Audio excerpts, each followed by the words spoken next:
Oh, I didn't start my controller tracker. Right. Sorry, I was looking at Discord off to the side. Um, you.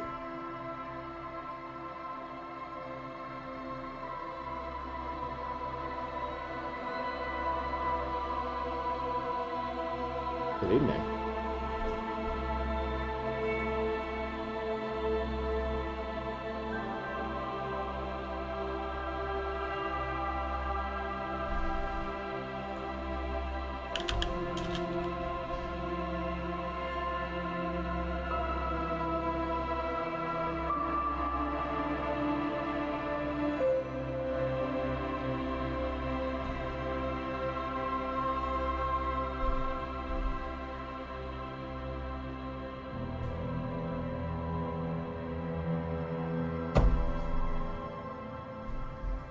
Okay, I'm just gonna reset my tracking and then I'm actually ready to start the game.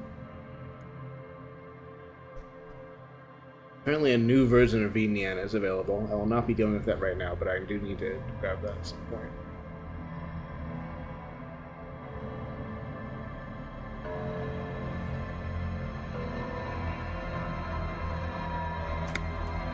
Okay. The tracking software I use, which I'm going to just put the name of in chat, so I think I pronounced it in a deranged way. Also, I like linking things, so I'm just going to link it.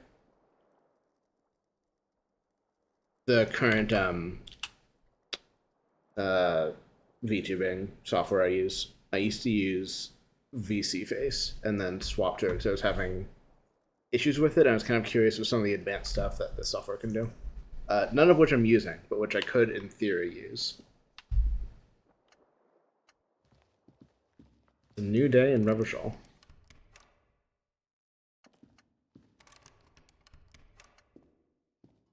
A mirror hangs on the bathroom wall. In it,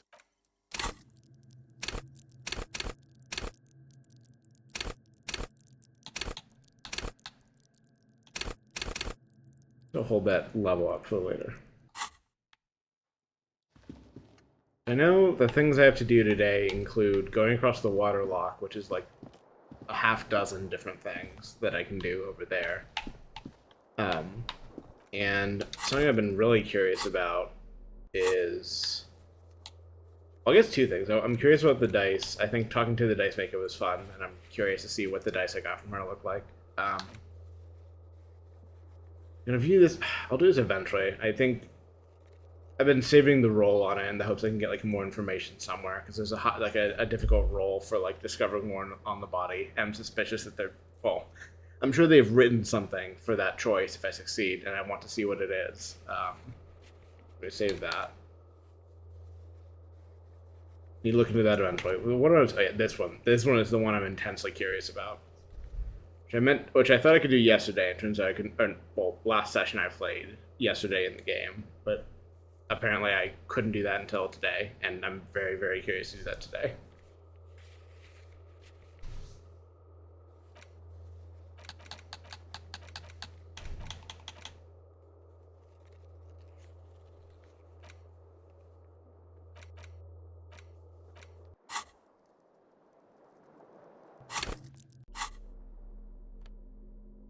I was also thinking about doing drugs.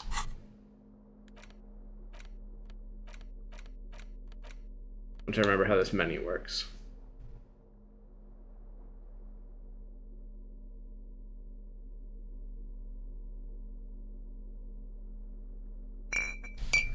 And taking drugs in the morning when Kim isn't here is a good idea. whoa, in your hand. What a funny little cap. Don't Better let than the doing it when Kim scary is here. medical warnings throw you off. It's an inadequate antidote to radiation poisoning. The container is warm to the touch. Or is that just the anticipation?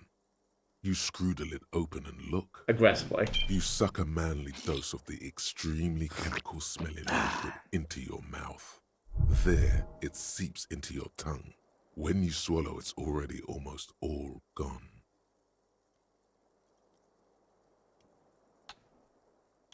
It tastes like many things, all melting into one conflagration in the back of your throat. As you look around, the world slowly exists as it did before. Only now, gentle flames lick at its edges, as though it were a photo burning. No, of course not really. It's just a metaphor. The effect of that otherworldly drop of liquid is slower, more subtle than that of real flames, yet just as warm. Why not? This government-developed substance Great. seems very non-intrusive. You could even operate heavy machinery, fire machinery. Please don't actually operate any fire machines. I don't think that's going to be a risk. I could be wrong. I don't think that's going to come up. Already you can tell you're going to be sloping a lot more Pyrrolidon.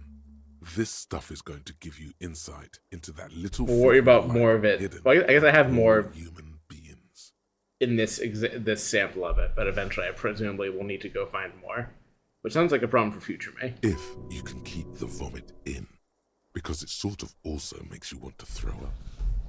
In the bottom right corner of the screen, there's Fucking a tutorial agent voice is so funny Gives every +1 time. to psyche skills: empathy, suggestion, authority, inland empire, esprit de corps, and volition. This is good before rolling a white check, but damages your health. The thought that always flashes in my mind of the idea of machines and workplace injury is always the German forklift safety video that was so popular online at one point. Might still be popular. I still think it's really good, but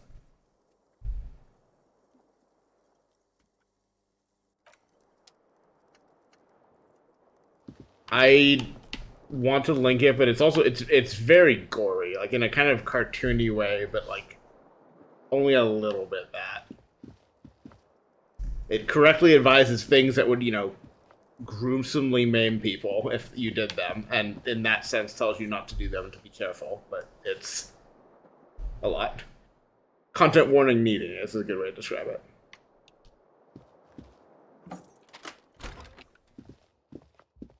Oh, I should put away the drugs, so Kim doesn't see me with the drugs. I don't know if he'll see it in my hand, but it would not surprise me if the game thought of that. Yeah, let's hold. There we go. That's much less suspicious. You've seen me do this before. This is normal.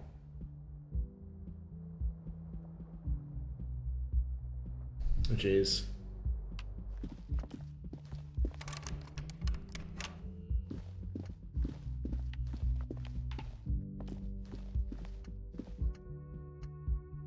The door is closed.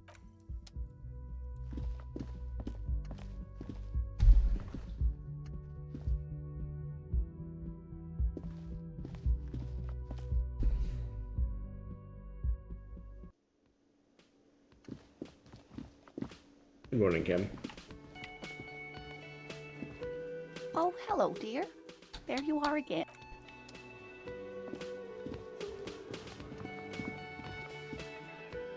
The man ponders his cooking utensils and gives you a little nod, acknowledging your Love this presence.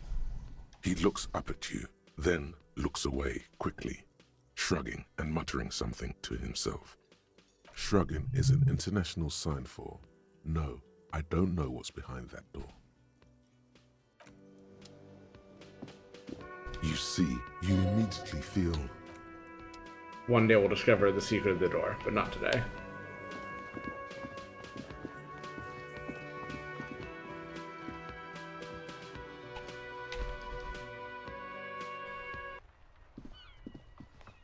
Actually, I can look at my in-game diary and see if there are other things I could be doing besides just going directly west.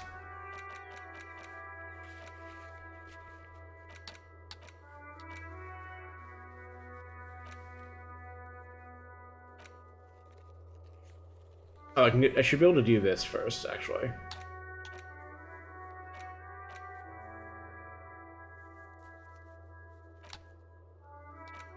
Let's see if there is anything else. There's just a bunch of things I still don't know how to do, and then the things that are to the west.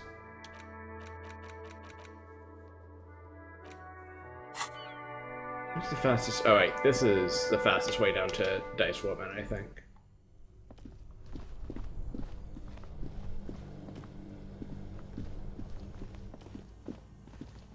I still need the password to the radio computer.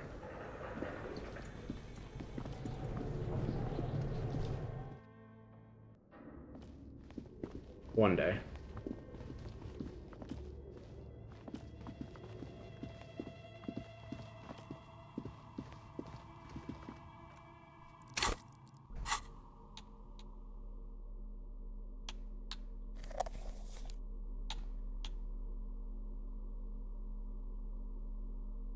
Yes, perfect.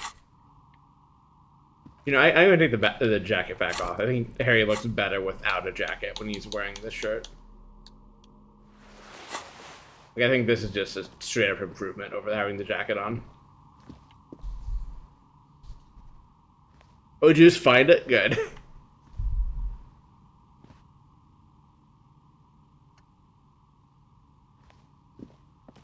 Oh, it's you again. Are you looking for a die? Very good. That will be 7 real for 1 custom die. Sure. 1 universal die for Wirral Untethered. It feels icy. Just holding this die in your hand sends a jolt of cold down your spine. Through the dark resin, you can make out a nugget of bone hewn from an alligator's jaw. I'm sorry. I'm a bit overloaded just now, so I can only produce 1 die per customer. That sounds menacing. I guess my other data point for this is that when I was in college, I did some courses that required using a machine shop and getting trained up on it, and worked with metal lathes and could do some really cool stuff with those. And I was also very aware of the things those can do to you if you fuck up in the right ways.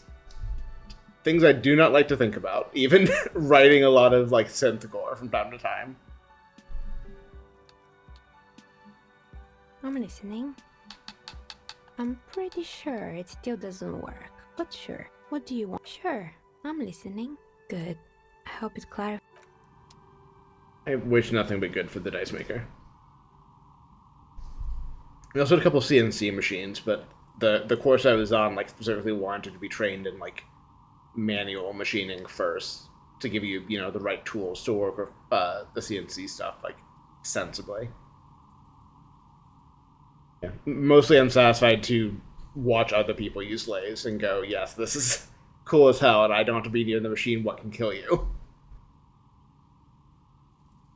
And I saw like a minor accident when I was in there too. Like I was a shop proctor for a bit, and like one of the shops I was like overseeing had someone in my year, and like she made like not like a terrible mistake that like led to like a big injury, but did like injure like the tip of like her thumb or something on either a bandsaw or a belt sander. I'm not sure which. I think a belt saw or bandsaw. There we go, that one.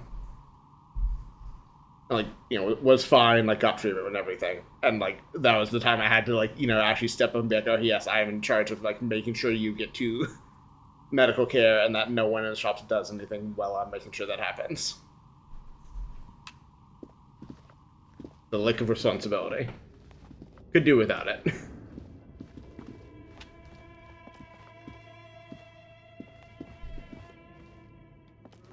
Am I getting... Oh.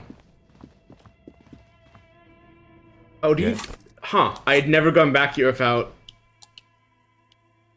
Flashlight, I guess.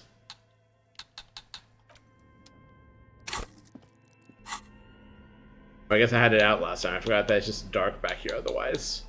I know they literally told me that's how this thing works, but I just hadn't thought about it.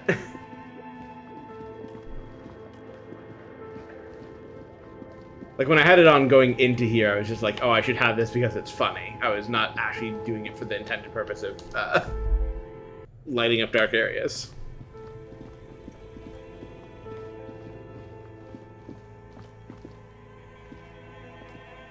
I do still have a hammer with a heat-treated hard face and a nylon soft face that I made in that course. Which, with what else I've said, if I had not already brought it up on the internet via other means, might be enough to identify where I went to school. I'll leave that as an exercise for the viewer, and not one I will comment on the results of. Yeah, making things cool.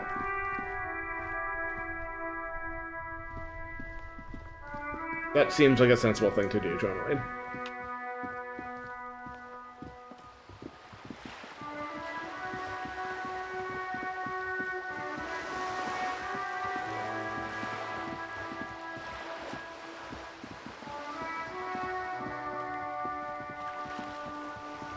Might be too far up. I guess we'll see. Yeah, this is Joyce.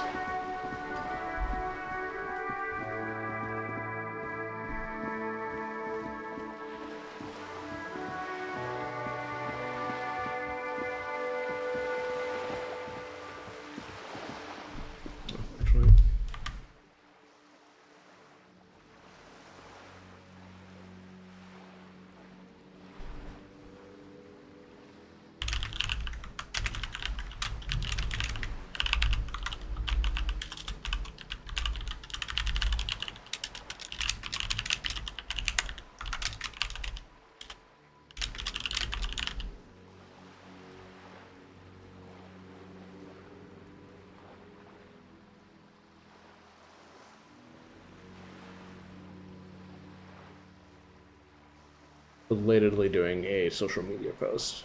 I meant to do Discord posting, but I was just not feeling up to typing it out, honestly.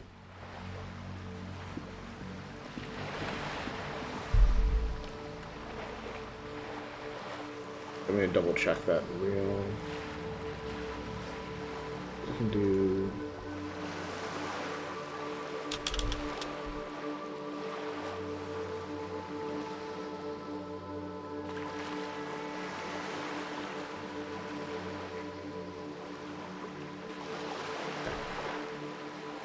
I was posting on socials about the stream that is already in progress. I was also thinking about doing Discord posts for it, or having done those before I started, but I didn't feel like typing them out. Mouse, you know what? Here. Let me do any amount of promotion. Once I remember where my mouse cursor is. There it is. 1 second, Termline. Pulling it up.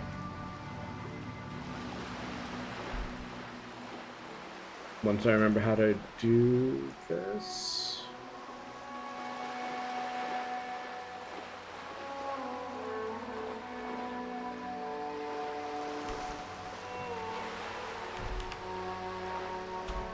I'm only on Mastodon at the moment and Discord.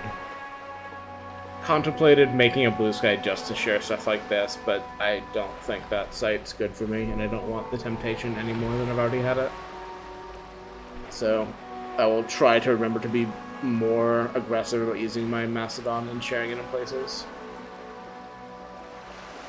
I'm gonna have more water also.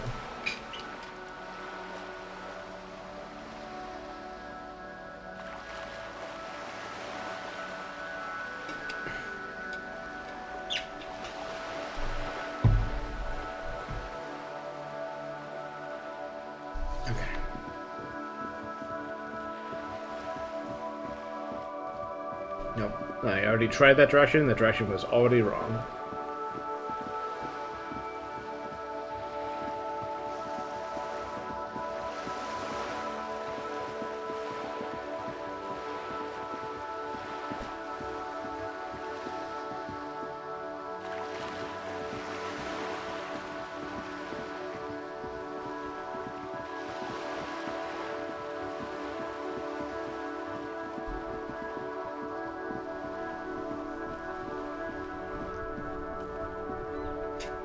Should try to ruin these guys'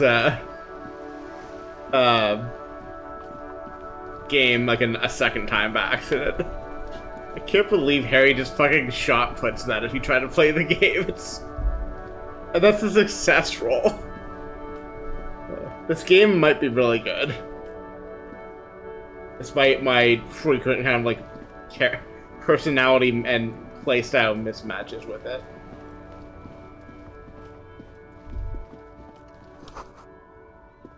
True.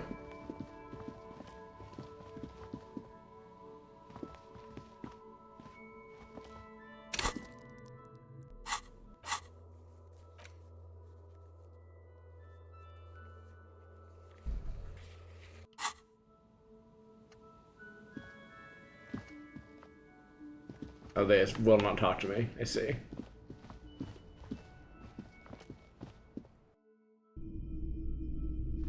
Oh, this is okay. Right, and this is one of the guys who does actually care about having a flashlight shined in his face. All other shirts pale in comparison to the muscular man with antlers and immense Zweihan. 2 real.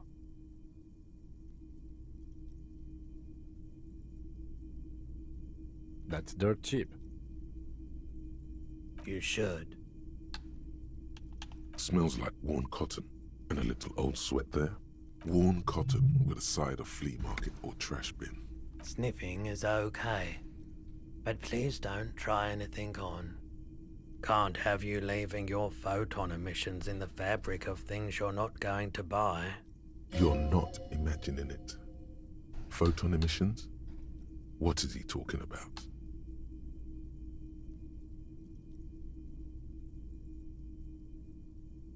I'm good.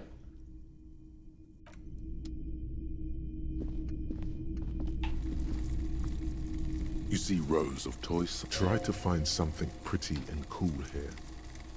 Then use it to win her back. You know Did what, I yeah. mention that this figurine is supposed to be lucky? Always carry it with you. That was a very smooth salesman's grin that almost comes off as earnest. You should learn from him. Sure. Yes. Buy something nice. A figurine. This sounds off. You shouldn't trust this guy. Okay.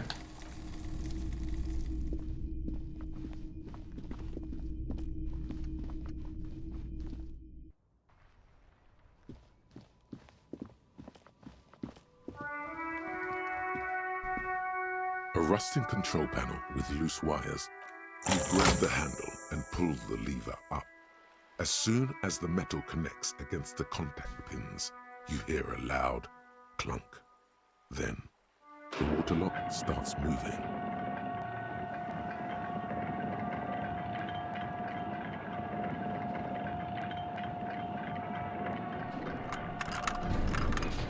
Nice.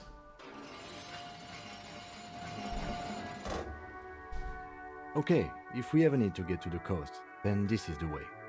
But please, contain your wanderlust for now.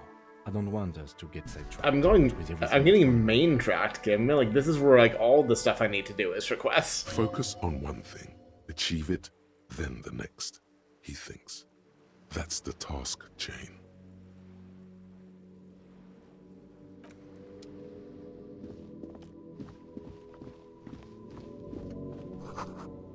So many new things to look at. And money to take, apparently.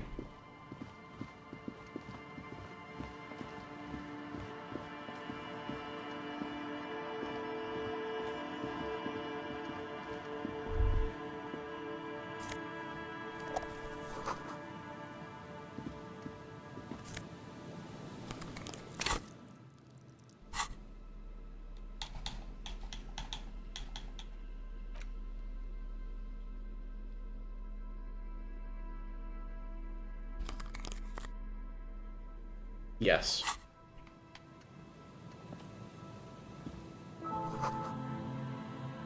Hell yes. I think I would get along with this someone.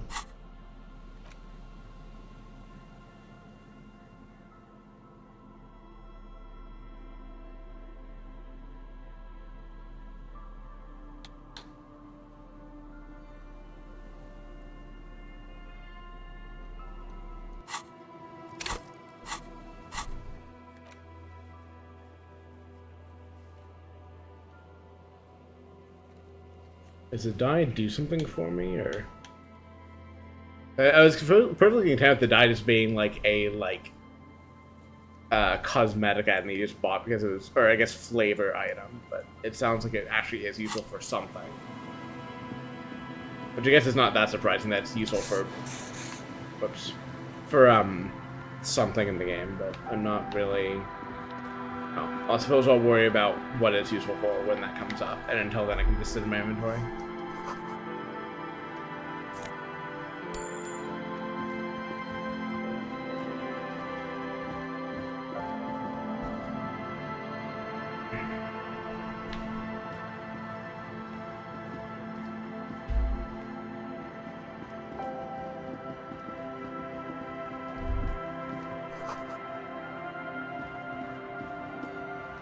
Oh wow.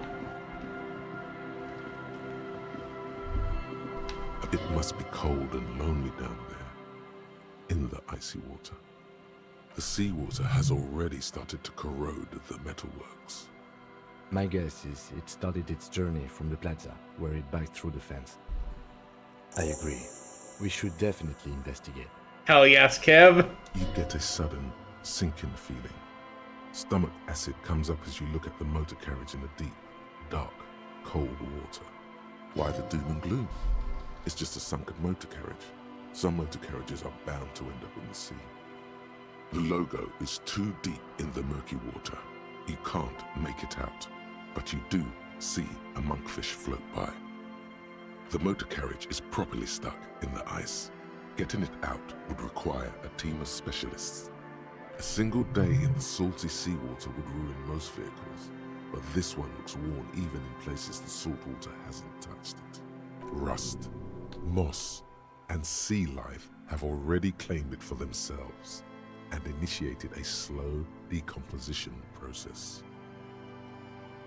The ice hasn't closed around the vehicle yet. My guess is it's been here since last Saturday or Sunday. Let's wait for the low tide and see what's inside. I don't know. An hour or two, tops?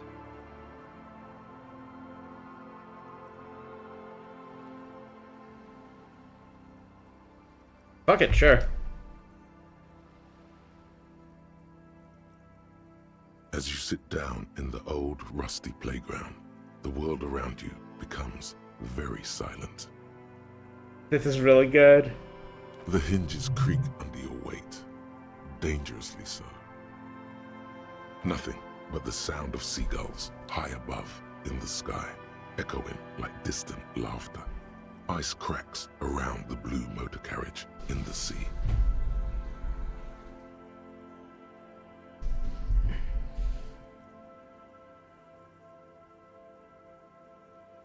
Fingers crossed.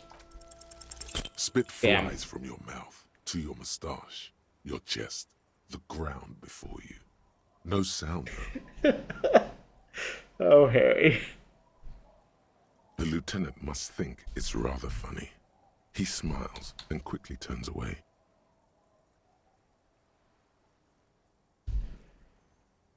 Yeah, sure. Let's play in the wind. With his lips puckered, the lieutenant lets out a beautiful Hell yes, lullaby Kev. trill that puts even the insulindic thrush to shame. You hear the sound echo on the large body of water. Clouds race across the spring sky, and suddenly you just feel better about everything. Hell yes. The clouds pass in the sky, and the shadow of the swing moves like the hour hand on a timepiece. 30 minutes have passed.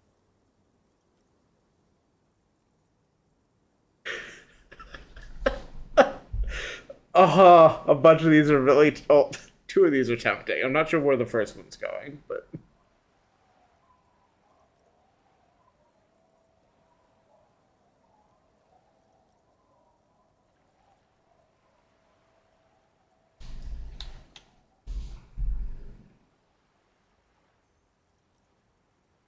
I believe it's following a pattern set millions of years ago by cosmic forces. But I suppose it could move quicker, yes? Clouds on the horizon grow darker, and the shadow of the swing set keeps climbing. You hear the distant rumble of the city. 30 minutes pass.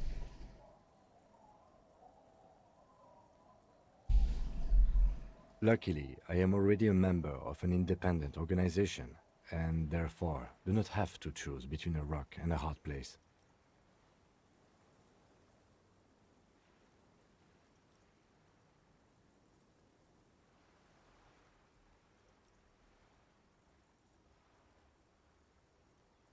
Your voice echoes on the water, strange and out of place in the environment. 30 more minutes pass.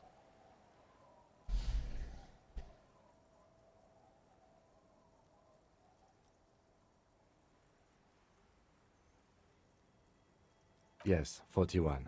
What do you think it stands for?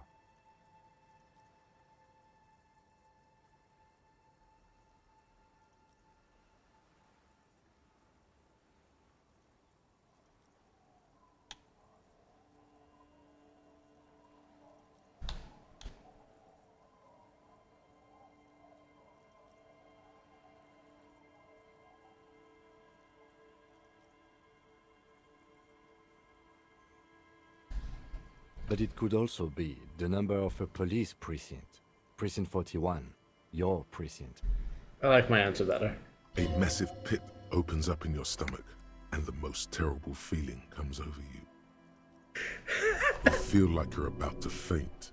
Is this my car? Do I have a car? Did I used to have a car? Clammy, and the air tastes sour to breathe. Oh God, Harry. Oh God, Harry. What did you do? No. Just nope. Say no to this, Harry. Yeah. I'm afraid so, yes. It looks like you drove your police motor carriage into the sea after you jumped across the canal.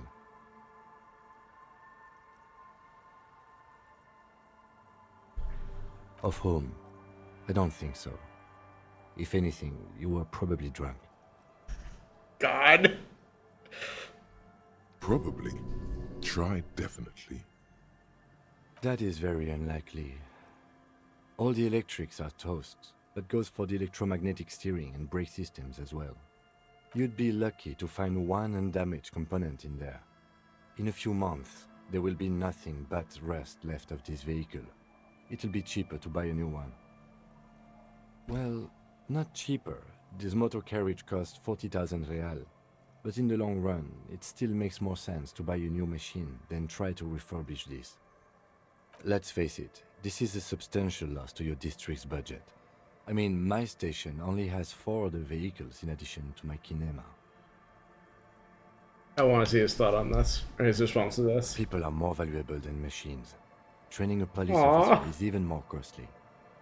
Thank you, Kim. People, yes, but not you. I don't know what they did to make me, is the thing. They couldn't replicate Harry Dubois if they tried. No, at no cost could he be replaced.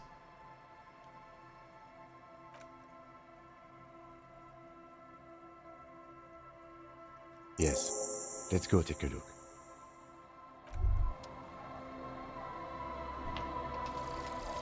Jamais vu. Derealization. Jamais vu. The opposite of déjà vu. Not already seen, but never seen. Everything that should be familiar appears strange and new, like some half-forgotten day in your childhood. Only now. That's the feeling you've been having. And for who knows how long. You should go and ask Joyce Messier about this. What world are we in? This is a fundamental question.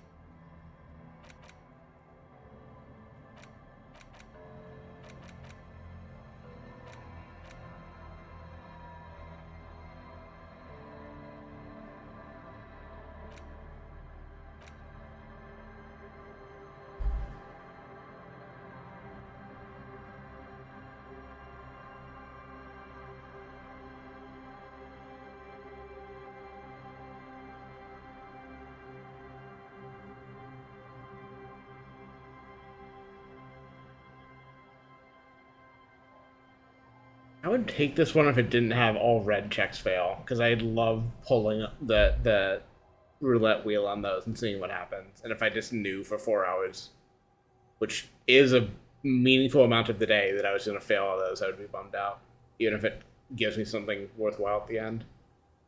Which I'm not even saying in a valuable sense, just like if the way this resolves is interesting or cool to read through. I'm not looking into either of these either. I'll wait until I learn any other thoughts, I guess. I really did like that scene. I guess I'm glad you liked either what I said in response to it or the scene, Tourmaline. Let's learn about my car that I drove into the fucking canal while drunk. Jesus. With a bottle? I'm glad you liked the scene and or what I said about it, Tourmaline. And then I was talking about the car that I drove into the ice in this game while drunk, and how I love Harry Dubois as an unimaginably large fuck up in astounding new ways I would not have thought of.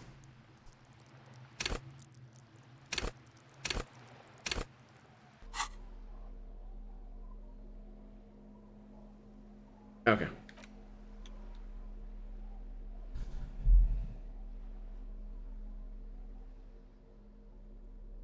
Has an old picture on that ID card.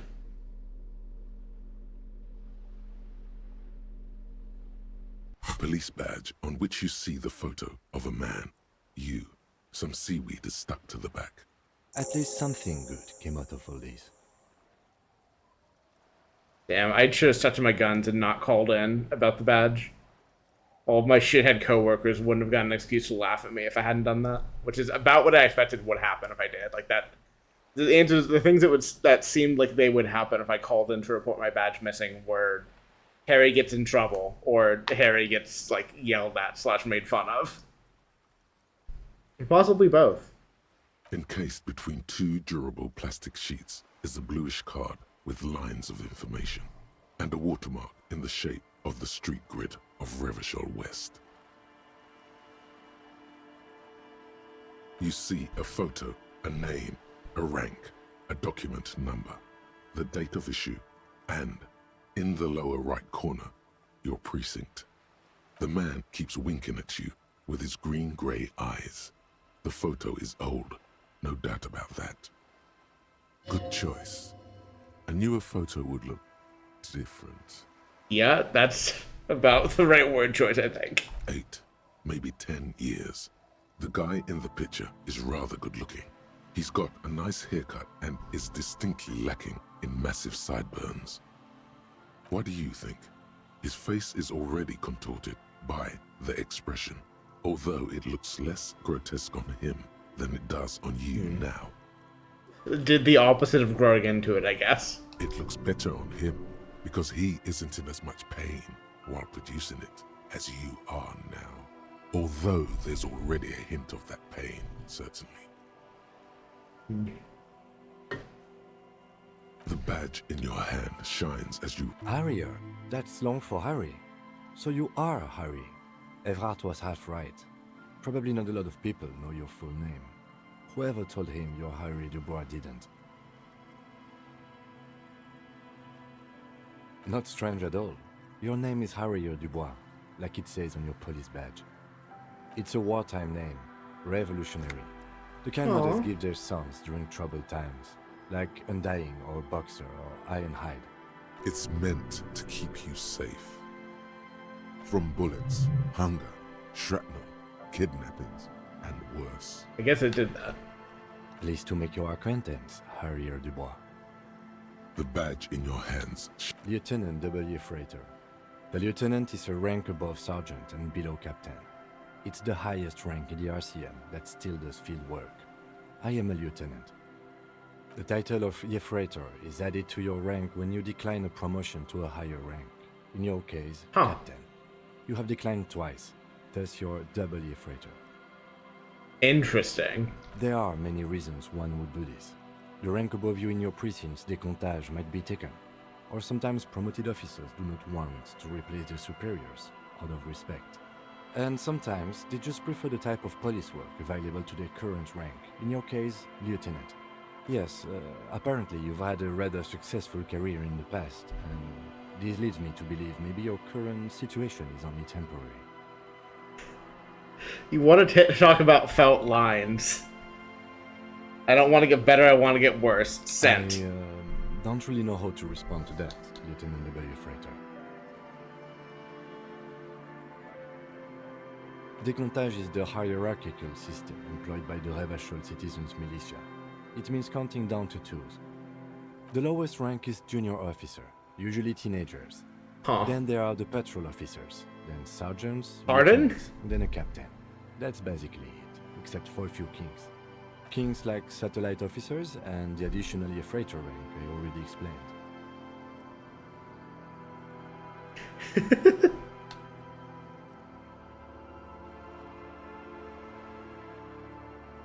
No, I've been putting up with you because despite an unconventional Aww, approach, you are Kim. doing good police work.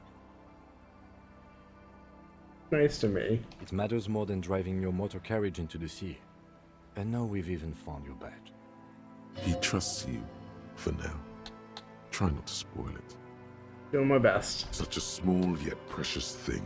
Expensive paper caught between thick plastic, like a fly in amber. It reads. That's just the serial number. Revachol, Jamrock, Precinct 41, with some numbers thrown in there for good measure. 4 months ago. I'm guessing that's when you were promoted to the rank of Lieutenant W. Freighter. A new badge usually comes with a new rank. You seem to have been doing well then. The pain in your chest tells you you were working yourself to death to earn that rank. The case created a lot of edge you have to take off. The death march really gets us going. Yes, it's the designation of your precinct. 41, like mine says 57. The 57th is mostly industrial harbor, a lot of asphalt. The 41st is... It's a tough station to work in. You have all of Jamrock to cover. That district should have 3 precincts, but money is what it is. But then again, it's a legendary district, and a hell of a station too. It must be an honor and a curse to work with people like Price. Apparently they all think I'm a Like fuck Diana. up that they get to laugh at now. The badge in your hand shines as you rotate it, catching light. You see lines of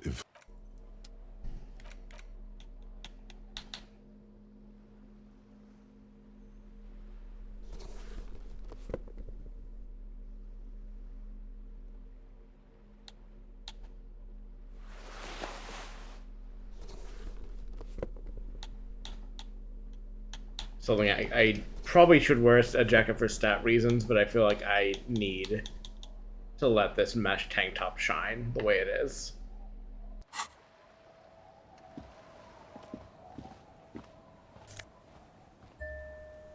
Sure. I might have to step away to refresh drinks in a second.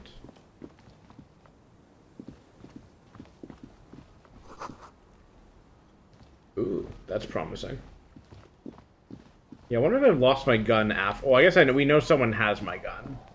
It's not to be found in the world. It's to be found with a person. But in theory, I could have still have had it after this crash and then taken it with me when I left that direction.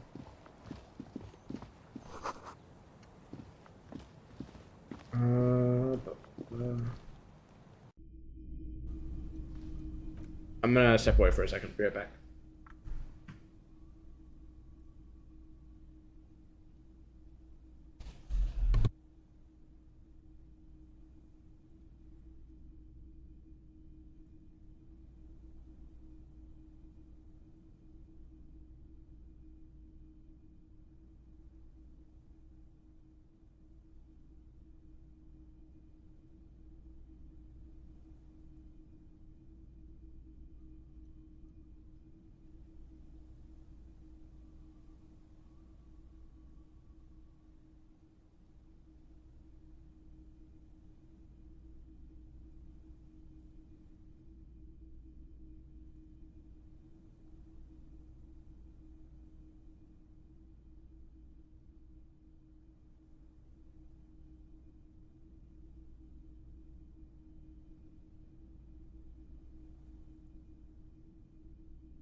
Hello. Apparently need to drink some of the water I brought back.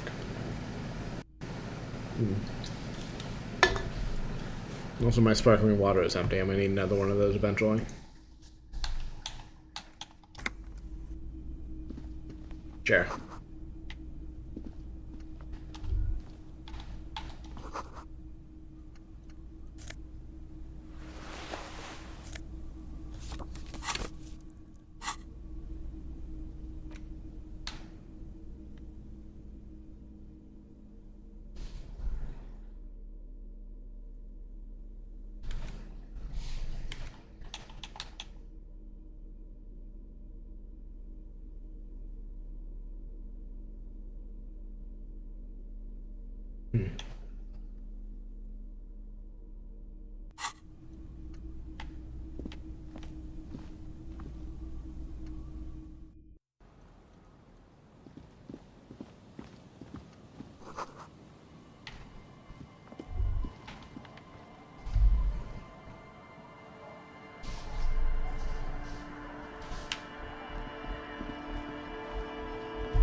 I have quick travel.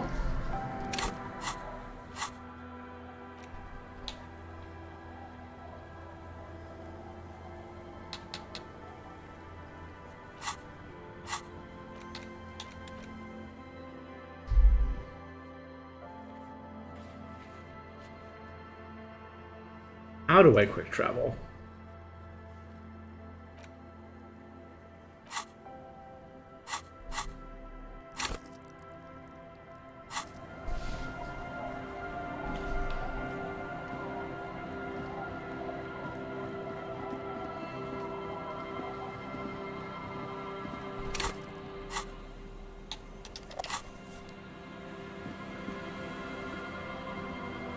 Hi, officer. Hello. Factory balanced. Bakelite and stainless steel. Anything I can help you with? A fishing village on the seashore. This place doesn't really have a name. It's sometimes called Elysium. The sign on the street leading here is illegible. Has been since they built this place. The name is Lillian. People call me Netpicker. I think I have time for questions, and that was actually the second one. Ask her about the cool sword. Helps to break the ice. Unfortunately, the factory sold this one with a 3-year warranty instead of a story. It's to intimidate folks, mostly. Not really.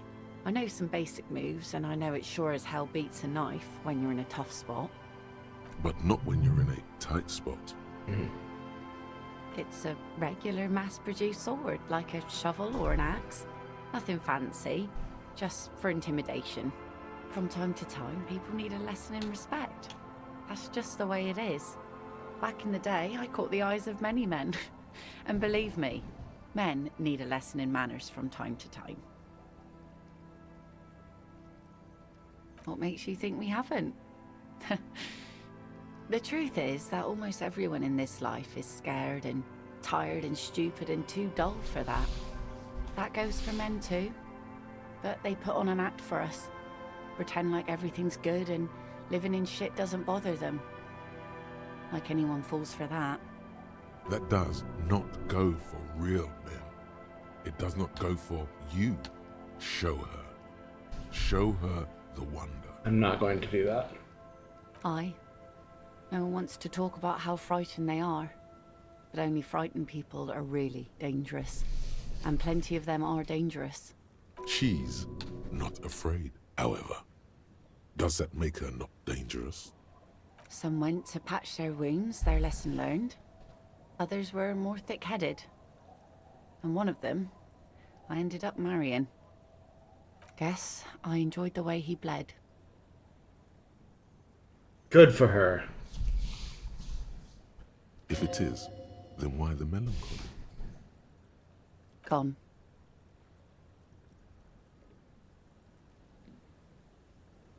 Don't like any of these answers. To the waves. The sea took him. It was a long time ago.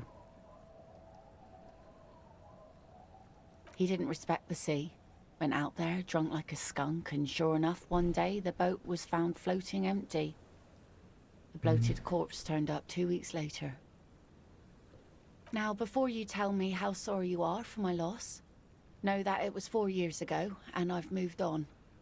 There's only so much mourning you can do for a drunk with sinewy muscles. Sure. She really liked those muscles, though. It's in the way she pronounces sinewy.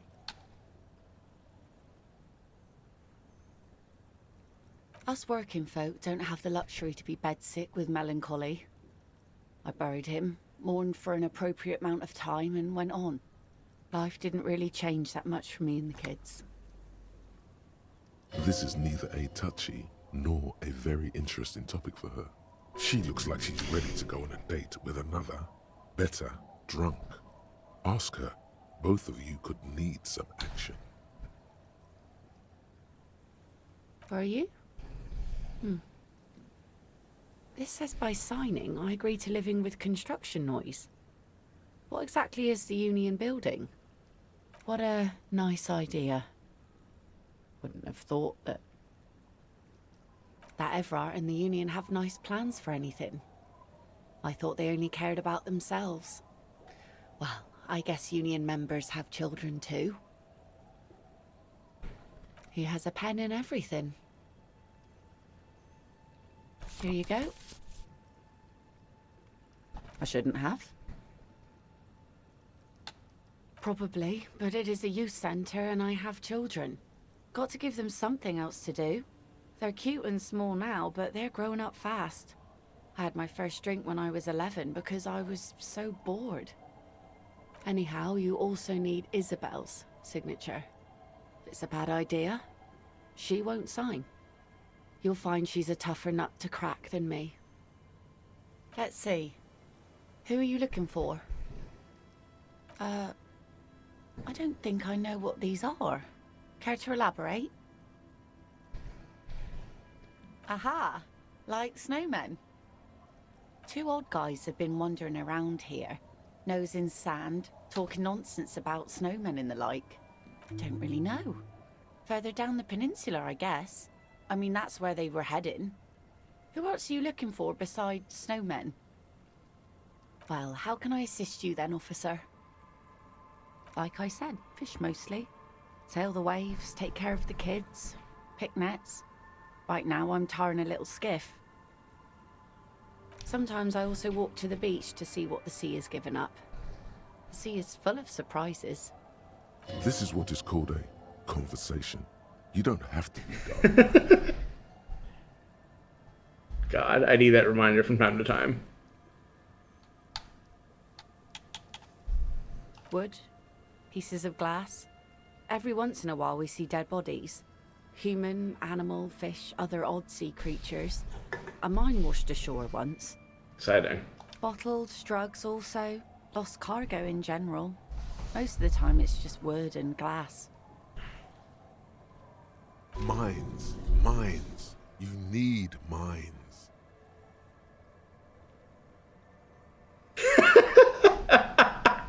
God.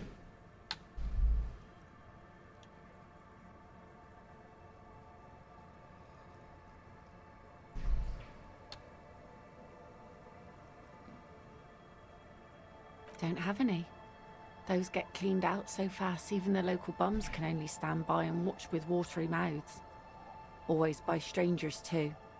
Union folk don't stand this kind of stuff around here. You could use a hit right about now. Any hit, really. Feel that itch in your hands? The stiffness in your neck? That strange restlessness in your bones? Oh, is it? Sure is. The sun, I call her, coated with a fresh layer of tar just yesterday. It'll take some time for it to dry, assuming the sunny days continue. Aye. Sunny days. You got a problem with that? No, ma'am. We have no quarrel with sunny days. Good. It would have been bad news had it turned out it wasn't a sunny day. Bad news for the skiff, bad news for the nets, bad news for the kids. There's a moment's silence. She looks at the slushy snow melt on the yellow belly of the boat. In time, when the sea turns and the winds settle, she will be ready. Waves wash the sand. A skiff moves across the mirror-smooth sea, far away from here. A lone passenger, a fast sloop in the distance. White sails. Oh? Well, how can I assist you then, officer?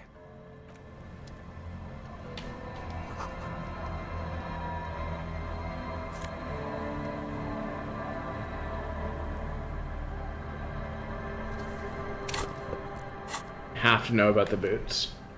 Oh, does it? I'm sorry.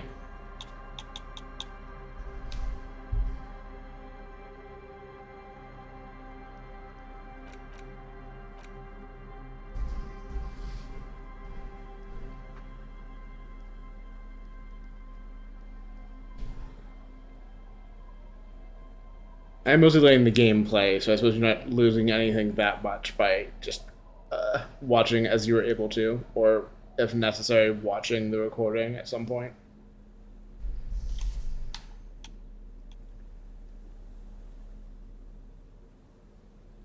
Hell yes.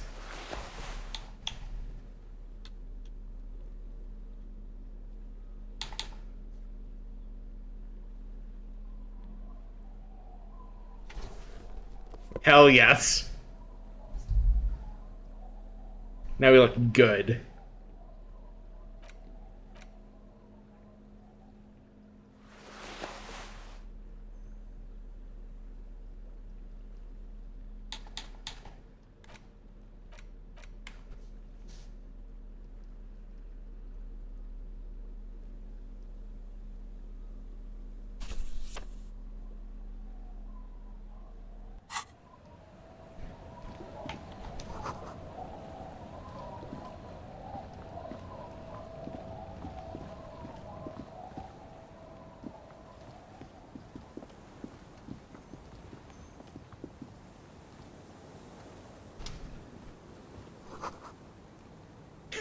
Yeah, no shit, man.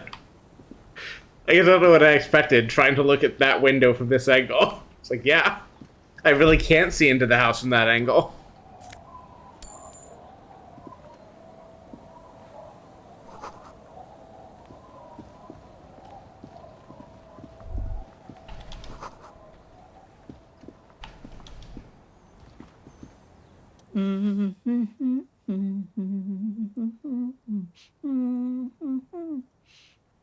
Welcome to the fishing village.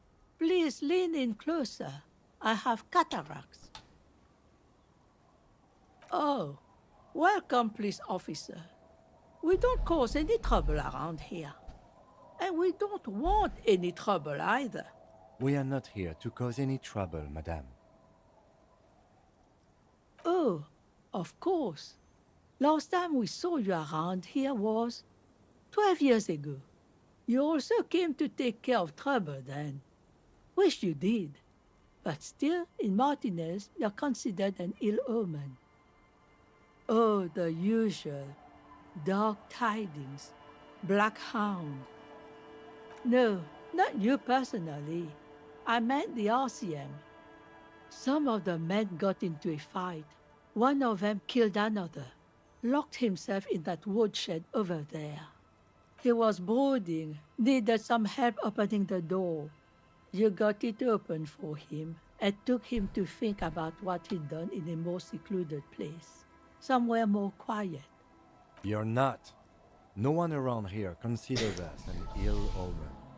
People would have told us. Maybe they are afraid. Because you're an ill omen. But you're still welcome here. As long as men with guns aren't chasing you. And maybe even then. Because that's the kind of fishing village we've built. I'm sorry there's not a lot of room to park the motor carriage. And not a lot of houses. Or a lot of people. My kids are long gone, searching for treasure. So are others. Ah, look at me ramble on. What brings you to us? Not much. There's the abandoned church, the DeLorean Church of Humanity. It's been there since before my time, even. Some things just don't fly, officer. Look around. Who'd go to church here? They built it 300 years ago. Must have been nicer then. So, they don't hold services there anymore? The Ecclesiastes? No, we've tried, but things just keep happening. Crime, accidents, other things. The place never stays open. It's a pity. It used to be such a nice church.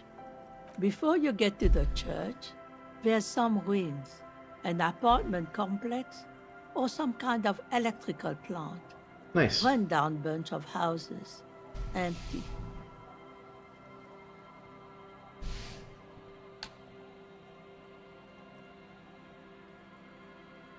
I don't know exactly. A pre-war place. It used to be something. Before the war. I wasn't here then, you know. Was born in Samara. Of note, the old fish market up on the boardwalk. But it's closed.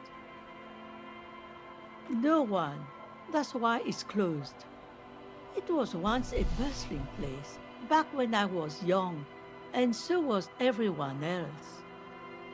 Now, what catch we do bring in goes straight into a lorry for the Delta or somewhere else. What? You're one of those real estate people with big plans?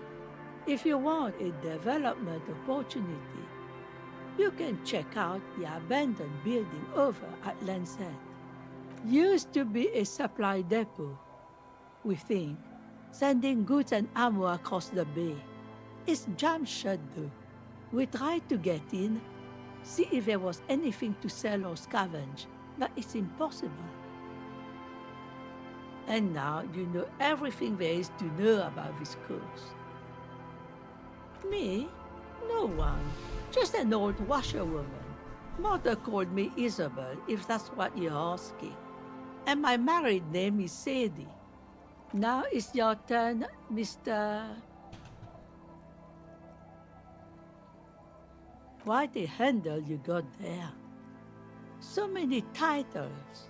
One of them double. Just us. It's barely a village anymore.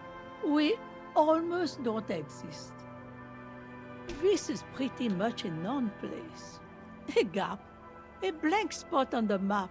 Just a cluster of nameless shacks on a nameless street. Over there, you can find more of the same. Shacks and trees growing wild. That's the pox. Between here and Jamrock, a dusty sea of old trees, all covered in industrial soot. Small houses under them, an overgrown park.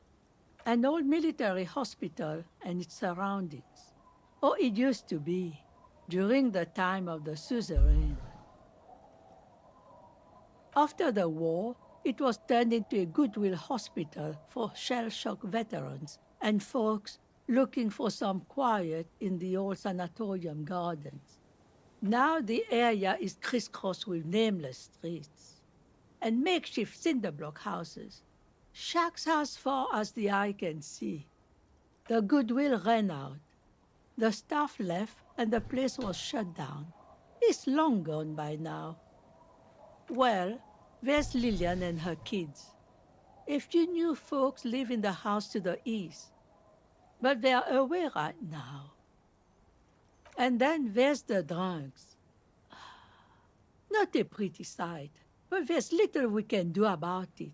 Home is home, even for them. Lillian is tough. Tougher than the men here, at least. If it wasn't for her and the kids, this place wouldn't have a spark of life left. Sooner or later, you'll see for yourself. Don't have to look long to find these guys. She nods, rinsing another piece of cloth. Stay? Most people here are trying to leave. That said, if lodgings is what you're looking for, I've got a free room in the shack. I won't charge you for it. Take it as a gesture of goodwill from the village to the RCM. Oh, don't. It's your choice. No skin off my teeth. My kids grew up and left like they do. The house is long empty now. I live in the small side attachment. It's easier and cheaper to keep warm. Don't make an old woman regret opening her house to the place. Well, if you are not in the hostel in the morning, I'll know where to find you. Here, in a shack. It's what I deserve. You saw what I did to the room. This is more appropriate for me. A rundown shack. Eh? What's this about? Come now, I can't read all this scribble. Tell me what it says. Huh, I might be half blind, but it looks like part of the village is gonna be a street. The best part. The part we need to get out of our houses. I see Lillian's name is already here. The girl is too trusting. Either way, I won't sign union papers. I've seen it all before. You think they've got our interests at heart? Rich men are always selling poor men promises they never plan to keep. Then the poor get pushed out of their homes and the rich get a little richer. That's the way it goes. So no, I don't trust the fat man, and neither should you. Fair. She is headstrong, but there's a slight hesitation in there. You may be able to convince her. Absolutely not.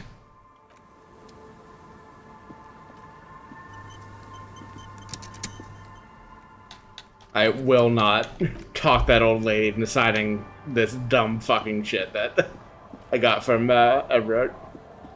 That I knew was gonna be like some sort of scam the second I picked it up.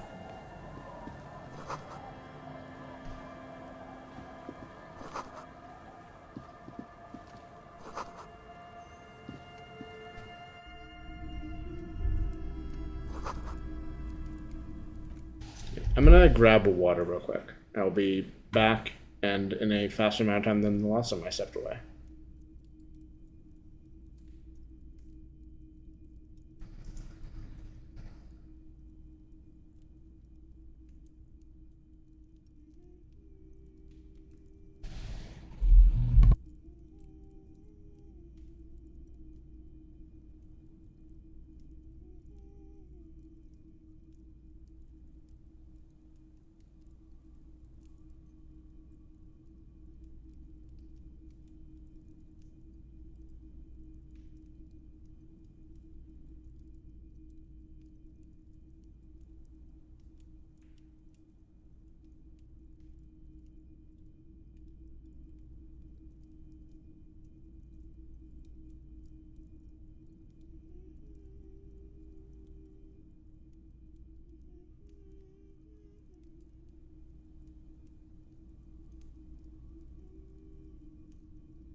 Okay. One more thing.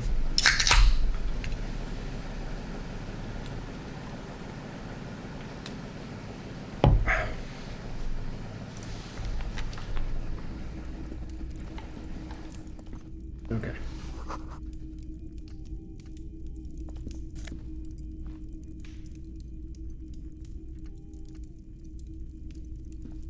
Hello, mister. She clutches a small stuffed animal. Occasionally, she twirls it around. Yes, I am. Little Lily. You know, that's nice. My mum is great. She's never angry or anything. Oh, I had gloves. Very big ones. Heavy, too. Where did you get these gloves? Found them when Lemmy and I were playing hide and seek. In an empty house. Where no one lives. I think someone hid them there. She doesn't want you to think she stole them. I hid them. The twins were gonna take them. They're stupid. We're going to need those gloves. It's for important police business. Oh. They're in my sandcastle. Behind our house. Under the sand. You can break the castle. It's not very good. It's a grouse. Ooh. You might be able to get on Garth's good side if you replace the broken skewer you almost certainly broke. I don't know. Sure, just go and get it. I don't like it anyway. It looks angry. Sure. Alright. You just need to grab it from the ceiling and go. We're gonna need to save before that roll. Bye!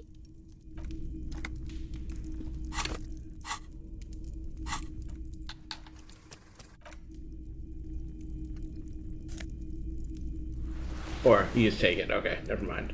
The way that was phrased made it sound like it was gonna be a roll to grab it. Right, I'm never gonna stay in the hotel again, I think, now to have a room that's free, but I do want to get the guard as... If this works out the way Harry thinks it will, it would be nice to have Gart not hate me forever.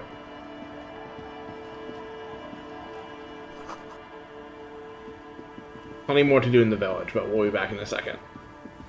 By a second, I mean however long it takes me to walk all the way back over to that side of this city and back. The dialogue was good, but just like the whole like ambience of the waiting for the tide to go out scene was very good. I liked it. And just one of many moments where like Kim just goes along with it without commenting on anything that I really like. I love his character. Like, I kind of initially pegged him as like the, you know, serious competent cop to your fuck up, but as Kim himself has said on multiple occasions, like Harry's, you know, not in a great place in his life and does work kind of non-traditionally, but he, you know, still is good at his job sometimes and is worth following for that reason. And like, you know, as noted by whatever achievement I got for it and like the game's dialogue, like he does respect me as a colleague and enjoy talking with me, which is nice. Can I help you? What is this thing? I'm that kind of cop, huh? What kind? The kind that locates new stuffed birds? What, the interior decorating kind? You know, I'm sorry. This is actually a nice bird. A competent piece of taxidermy. I can fix it to the plaque and have a new bird in the establishment, I guess? So, I don't know. Thank you. I'm gonna go with thank you. This was mostly about the fucking cardio. Massive cardio here.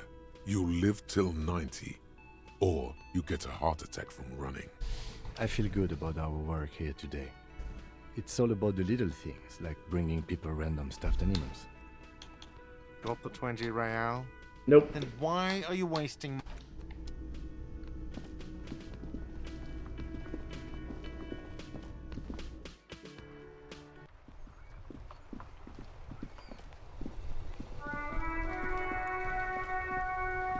Am I too high up? I think I'm too high up, yeah.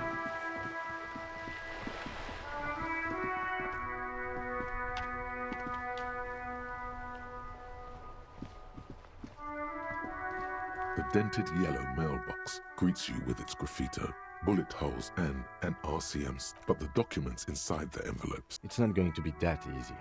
We need to dirty our hands with the signatures. I just want to get rid of the form that I'm just not going to deal with.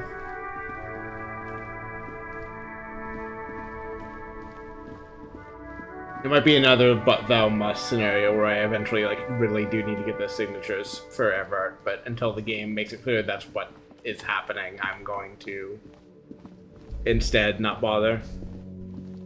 Then I want to talk a nice old lady into signing something she shouldn't. Especially after I kind of like, without really trying, convinced one of the two people that needs to sign it, despite having misgivings myself.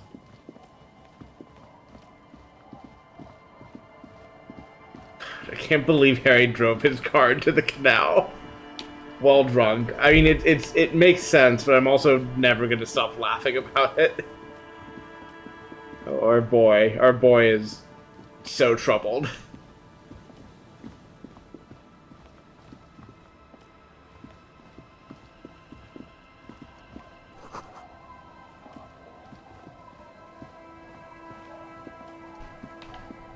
Oh, I see. Those are, yeah. So I'm not gelling well with this perspective.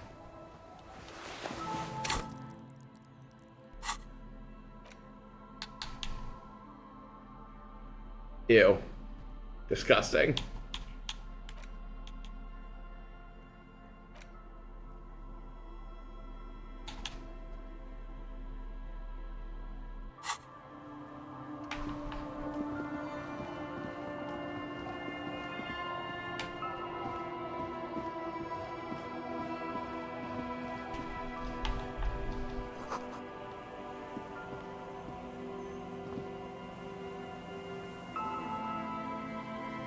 Letters.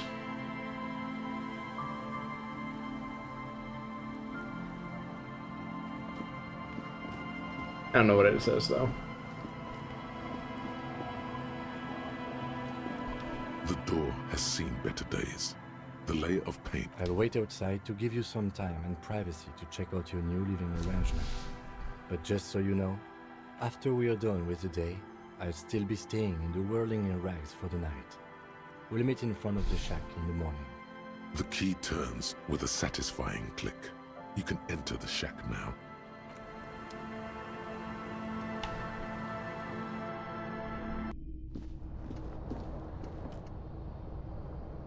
An old mirror hangs on the wall.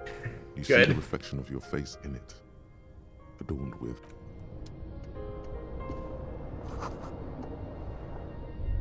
on the table, you see a bowl of water, a rough soap, and next to it, a small hand mirror, a straight razor.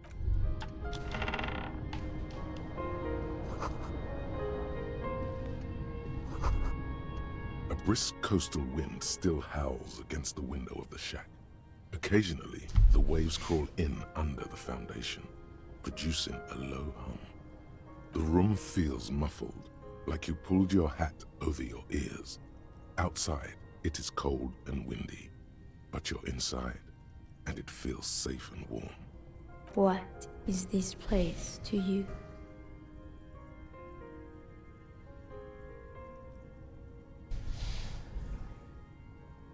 Behind the half-built cinder block house at the other end of the village, there are 3 people drinking. Your new crew. You don't need the old crew. Oh no, you have a new crew to get drunk with. You already were a part of their crew once. You can get drunk with them again. You're probably going to hang out there a lot, behind that cinder block house. It's where you belong. There is no going back. Outside, the howl of the wind has picked up. The waves crash against the stilts again. It's as if you think the thought, but in someone else's voice. Look under the floorboards. I see. That's probably fine.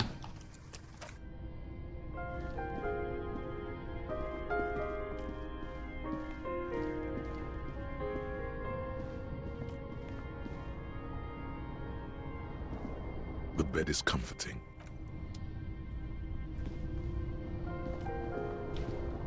On the table, you see a bowl of the water reflects back a vague image of your face.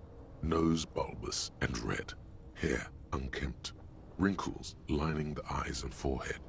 The stash is gigantic. You'll be looking like a pansy without the chops.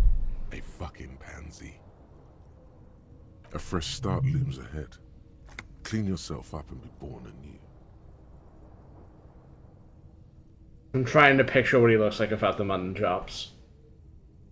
I think he has a very high chance of being disastrous, but I'm trying to give it a sincere... to get a sincere mental image going, just so I can give it a proper analysis.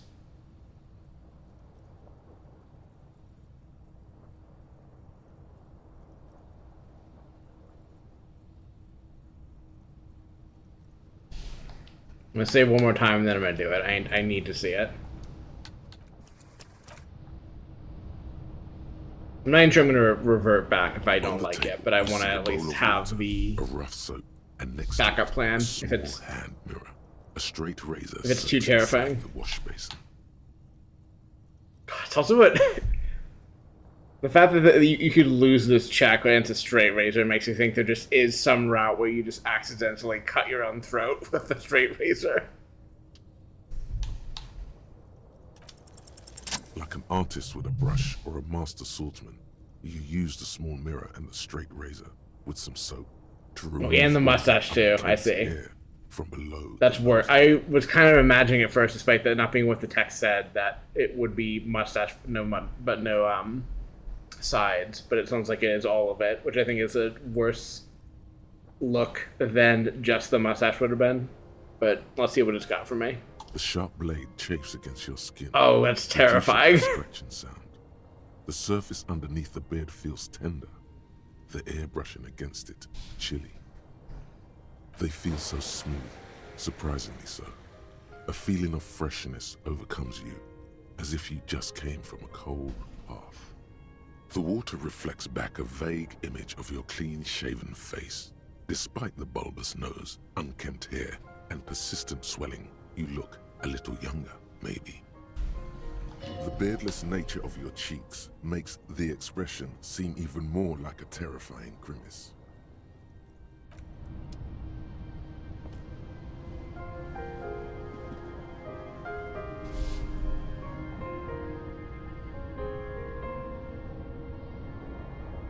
I am examining the character portrait.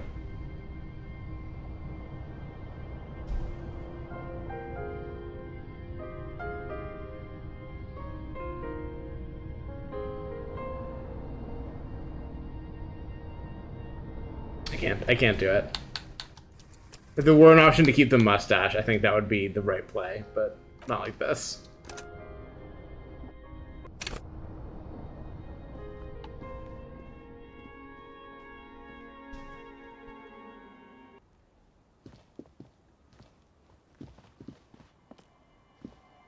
Yes?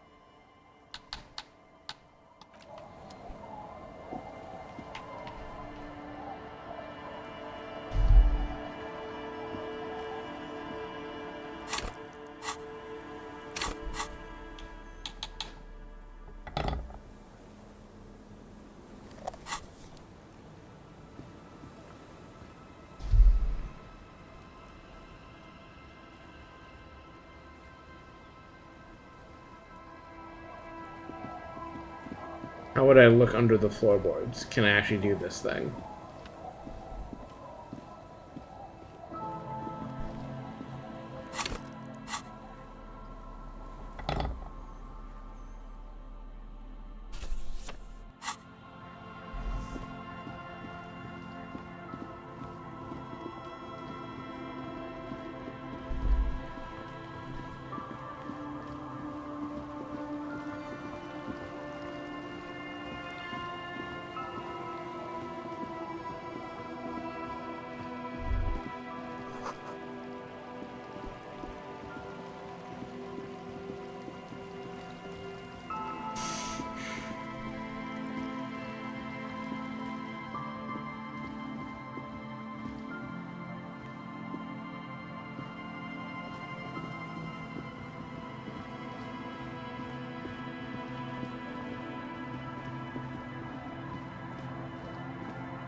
slow to let go of Revachol.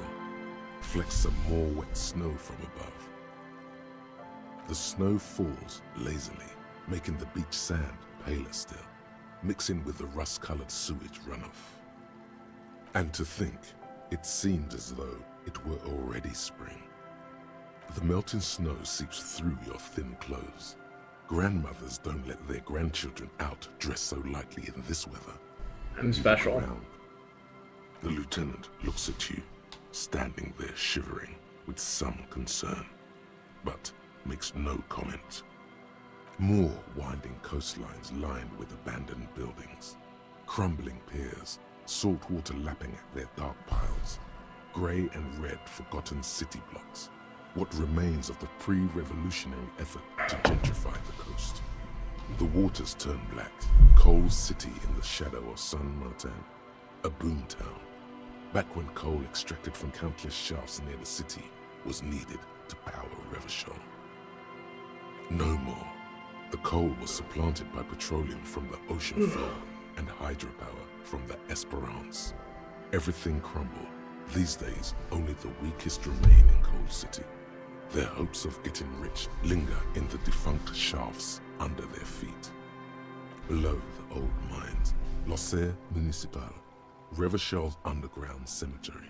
La Petite Ra braved the underground passageways, trying to get to Le Royaume. Children under 14, they go underground looking for artifacts to sell to foreign museums, and for fabled relics. Their parents let them. They go deeper. After rubies, melchiorite, lapis lazuli, plundered from Safle and Seol during the time of the suzerain. In the burial chambers of the kings, Grand Old Philip, Guillaume II, and even in the mausoleum of Philip the Opulent. 2 kilometers underground, in a winding shaft along whose walls mirrors have been placed, so that daylight may eternally fall upon the richest of all the kings. The mausoleum contains untold quantities of gold, and that special, purest of the pure magenta cocaine, favored by Revacholian royalty. See. Did someone say untold quantities of cocaine? Drop everything immediately and go looking for this hoard. Few Petite Ra return from the shafts. Even fewer find what they're looking for. A small child steps out of the black tunnel with silver trinkets in her pockets. All around her, white snow on the extinguished coke furnaces and on the weather-worn shacks where fathers beat their sons after drinking. The snow melts on your fingers, turning to water. The canal you crossed to get here and beyond it. Martinez proper, the district the police forgot to police. There is laughter, lights, attempts at entrepreneurial activity, cynicism. Someone is scraping snow off their windshield at the roundabout, in the midst of which a statue of Philip III serves as a destination for grade school field trips and a fine perch for winter birds. Like all monuments, it's also a warning. 6-story ruins on the south side of the roundabout cast a long shadow over the profligate king. A fenced-off yard. There's a truck belonging to a logistics company parked next to the gate. Bright light from a building behind the fence reflects off its hood. The abandoned church, one of 2 remaining stave churches, which were collectively called Les Sept Sœurs. The other 6 sisters were destroyed during the Revolution. A serpentine strip of land weaving its way into the Martinez Inlet. Unfortunates on the run from the law, from themselves, sometimes hide out on nearby islets. Little dots in the ocean that are occasionally submerged when the tide is high and the weather foul. The remains of a camp on a jagged piece of rock, a tent, old dishes and cutlery, long since abandoned. A hermit crab scuttles among the debris, looking for a new shell. Further out, the lights burn bright on Resurrection. Way beyond Martinez, a popular spa destination for ample-bodied Ozon kids with equally ample pockets. Then there's Ozon, but the snow falls too thick. You Bay of Revachol. Vastness, great depth, over 1,200 meters at its deepest. Water, air brinier than here. It is crisscrossed by huge cargo ships bearing company logos. Wild Pines, Zam, Morian, and at the farthest reaches of the Bay of Revachol, the shadow of the Coalition warship, Archer, on perpetual patrol duty, ready to unleash artillery fire if you were to rise up against the market. You shudder. The raised motorway, 881, separating Martinez from Jamrock. Vehicles whoosh past one another day and night, while those who reside in the labyrinthine alleyways beneath the motorway attempt to carry on with their lives in the snow and the slush. And south of the 881 is the Pox. Was once a park, a place for reflection and recuperation for the patients of the old military hospital. In the 20s, it was used as a quarantine center during a measles outbreak that killed many children. Most everyone has avoided the hospital and surrounding park ever since. The Pox is completely wild now. Evergreen thickets covered in snow and industrial dust. Feral dogs and even wolves roaming in packs.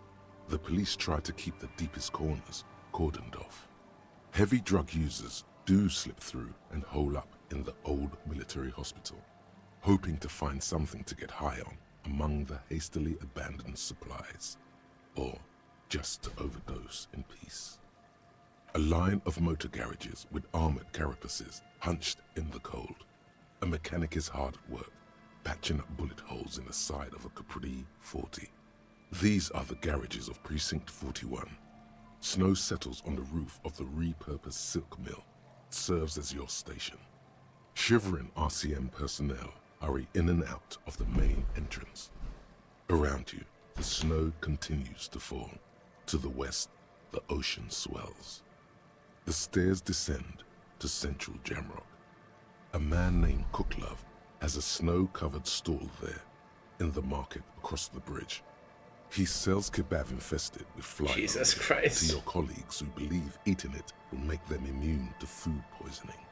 Snow falls on the utility district, the library, the florist, the Sarah Mauritian restaurant that offers homemade wine, and also on the brothels and drug dens, and the chop shops of the Zemlyaki.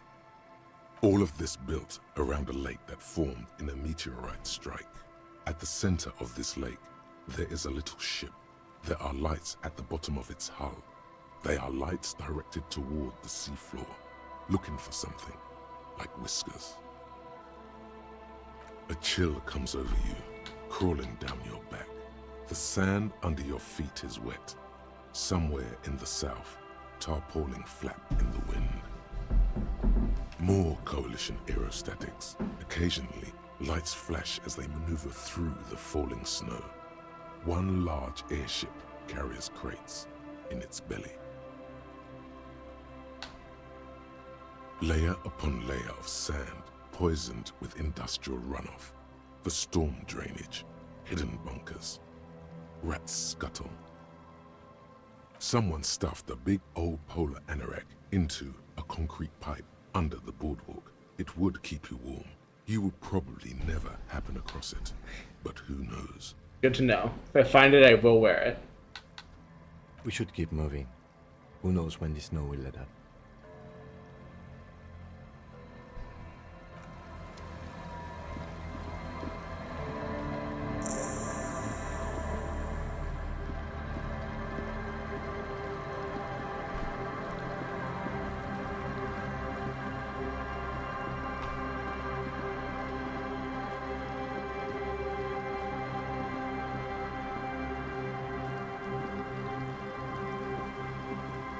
I would never have thought that was navigable. The UI for this game is strange and incomprehensible to me. Like, a bunch of this grass was just not something I could walk on. Why would I think this is the one that counts?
I A see. scattering of bullet holes is spread across the cracked wall, reaching from one corner to the other.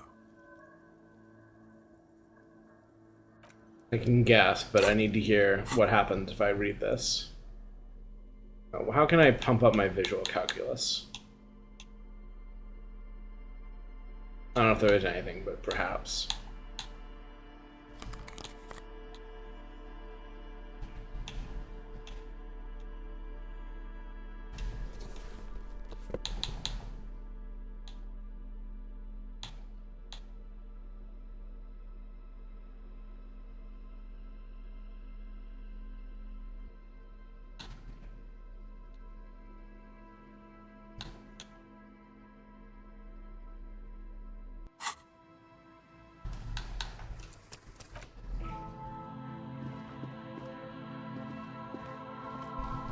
A scattering of bullet holes is spread across the cracked wall, reaching from one corner to the other.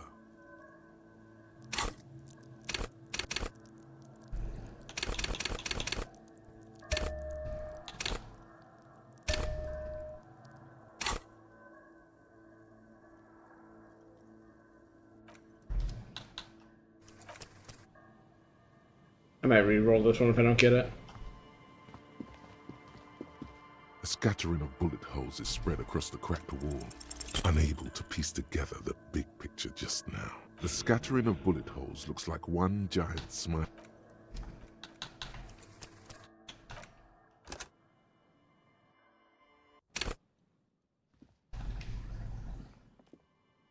A scattering of bullet holes is spread across the cracked wall, unable to piece together the scattering of bullet holes.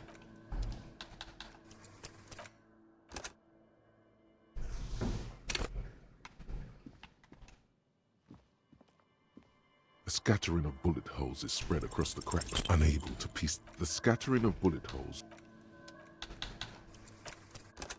20 is not like high enough of a chance I actually have to be candidate, but it's like high enough that it's like I feel like I am justified in trying to roll this one until I get it.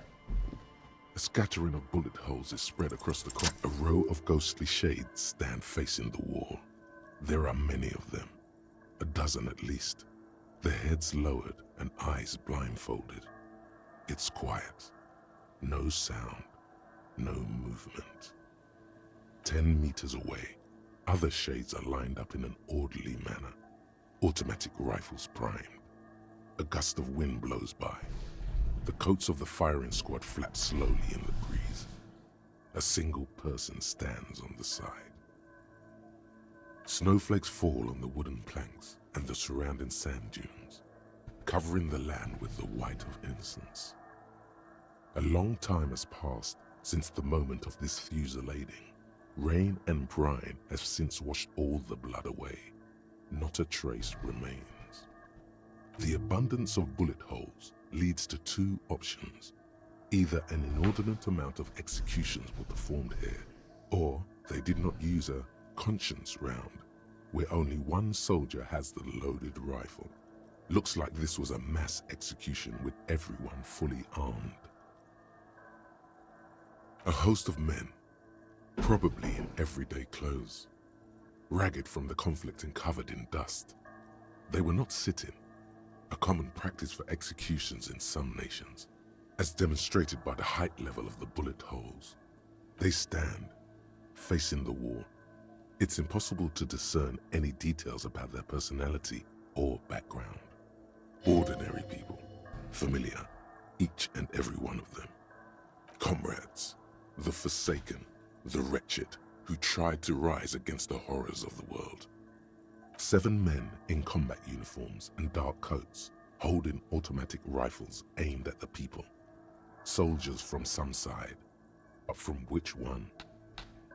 The commandant, the one who gives the order. Machine gun fire crackling through the air, the lights of the muzzle flashes dancing on his face. I don't know. I don't know who died here, lined up beside that horrible wall. It could have been any of the parties involved in the revolution.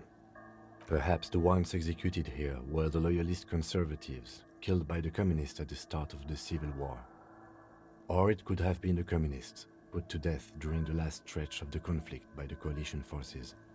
It could even have been the employees of the failed R&D center down the coast, as Yeah. their building was taken over by the revolutionaries. Or maybe Yeah, it's very unlikely the coalition forces were the ones who died here. They were always the last ones against the wall.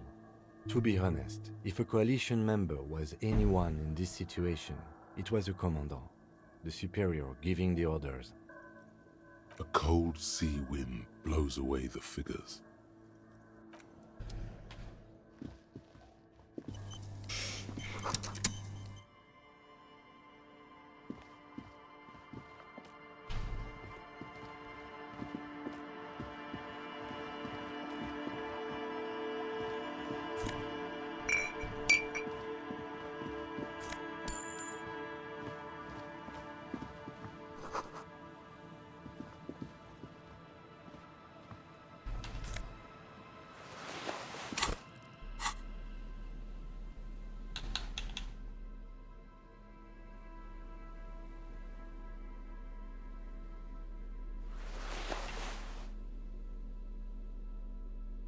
No.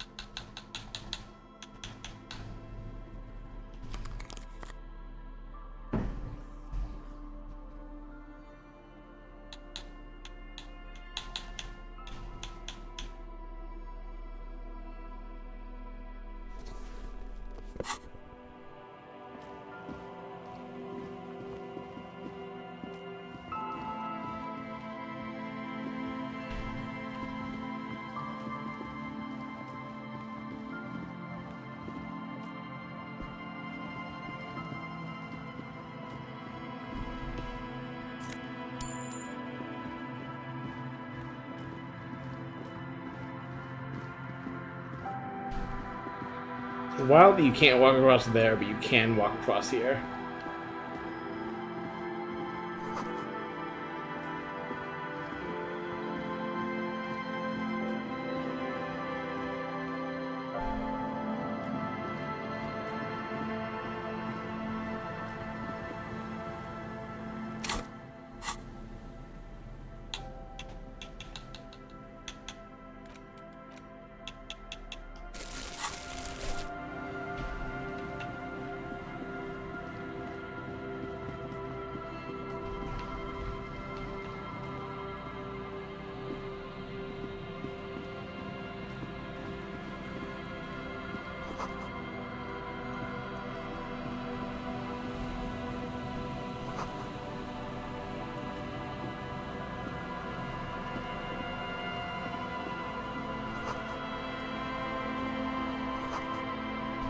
Ah. This is a cryptozoologist, huh? Here we go. Nice and easy. No way out, little guys. Not out of this jam.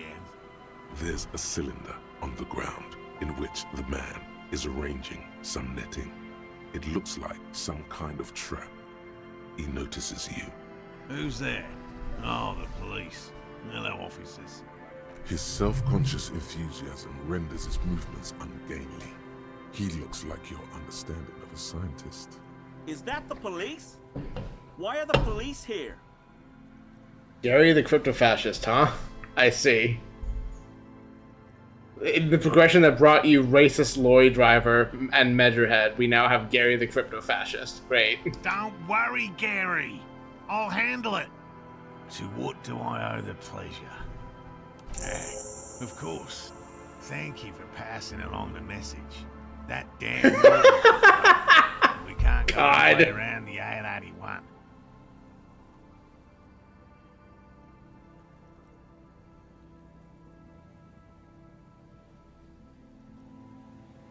You broke the waterlock with a motor carriage. There was a billboard in the canal.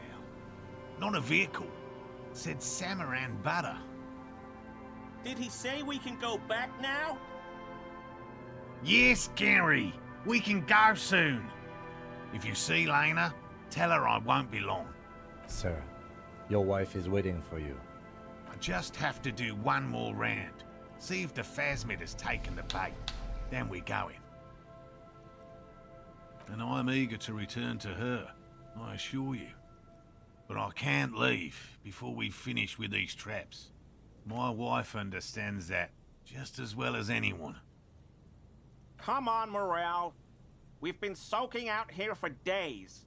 It's time to go back. And leave the traps? Absolutely not. I won't let Lena down. Come on, she wants us back. I'm soaked up to my nuts over here. We'll both catch reed crabs if we don't dry out soon. Of course it's important to her. She's seen it. A verified sighting, on record. One of only 4 this century, and it's hers. Yes, that's how we first came to know one another, in fact. But that's her story to tell, not mine. Suffice to say, it's long been our dream to find proof of the Insulindian phasmid together. I can't abandon course now. His spirit may be willing, but his body might be too old to endure the rigors of the coast. No, no, no. The traps need to be monitored on a regular schedule. What would we do if the phasmid were to starve while we were sipping tea at the hostel? He's dead set on this. I could go for some trap setting. I didn't expect you to take such an interest in our work here, officer. Well, be that as it may, I'd really appreciate the help. Bring it to me at once. Just make sure the trap is closed tight. He's not comfortable with the possibility that you'll claim the find, but he's lying about this even to himself. That's highly unlikely, officer. But in the event you do, I'll spray you with a pheromone mixture I developed. Yeah? It's made of musk and research chemicals. The pheromone should attract the insect to you, or at least prevent it from bolting at the sight of you. It's quite potent. Will last you about a week.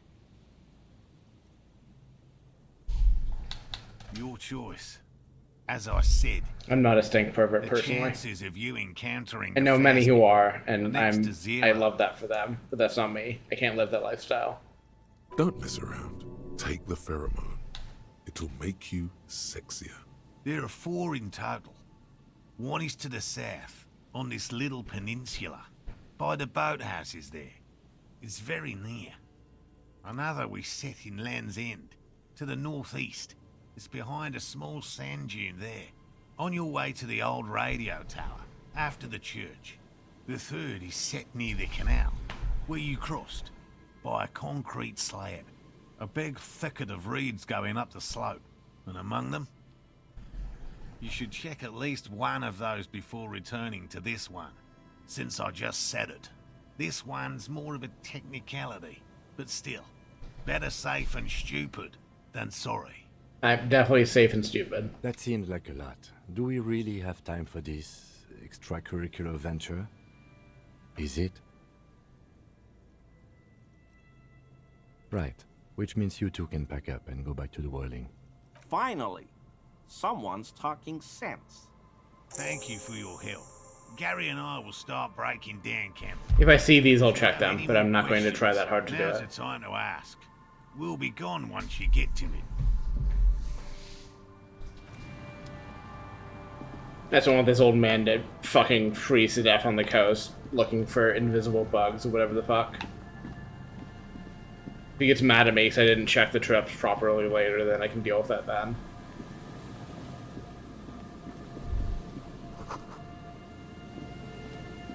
I regret talking to this man, I'm sure.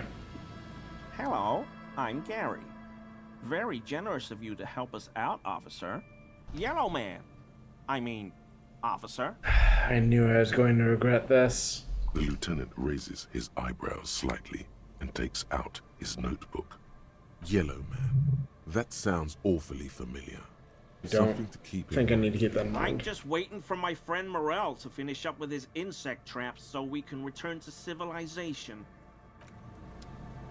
I'll leave him to his being fascist, since I don't have the option to bash his head in with a crowbar.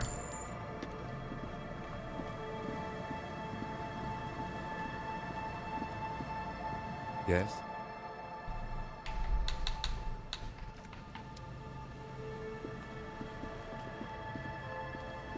Where? You just missed me talking about bashing the crypto-fascist head in a crowbar. And how the game won't let me do that, so I'm just gonna leave instead.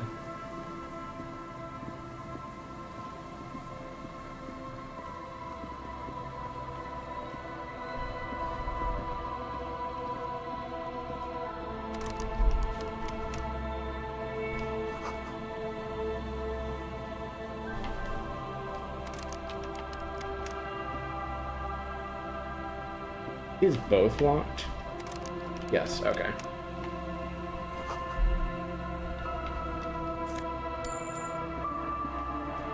Also, I have a shack now.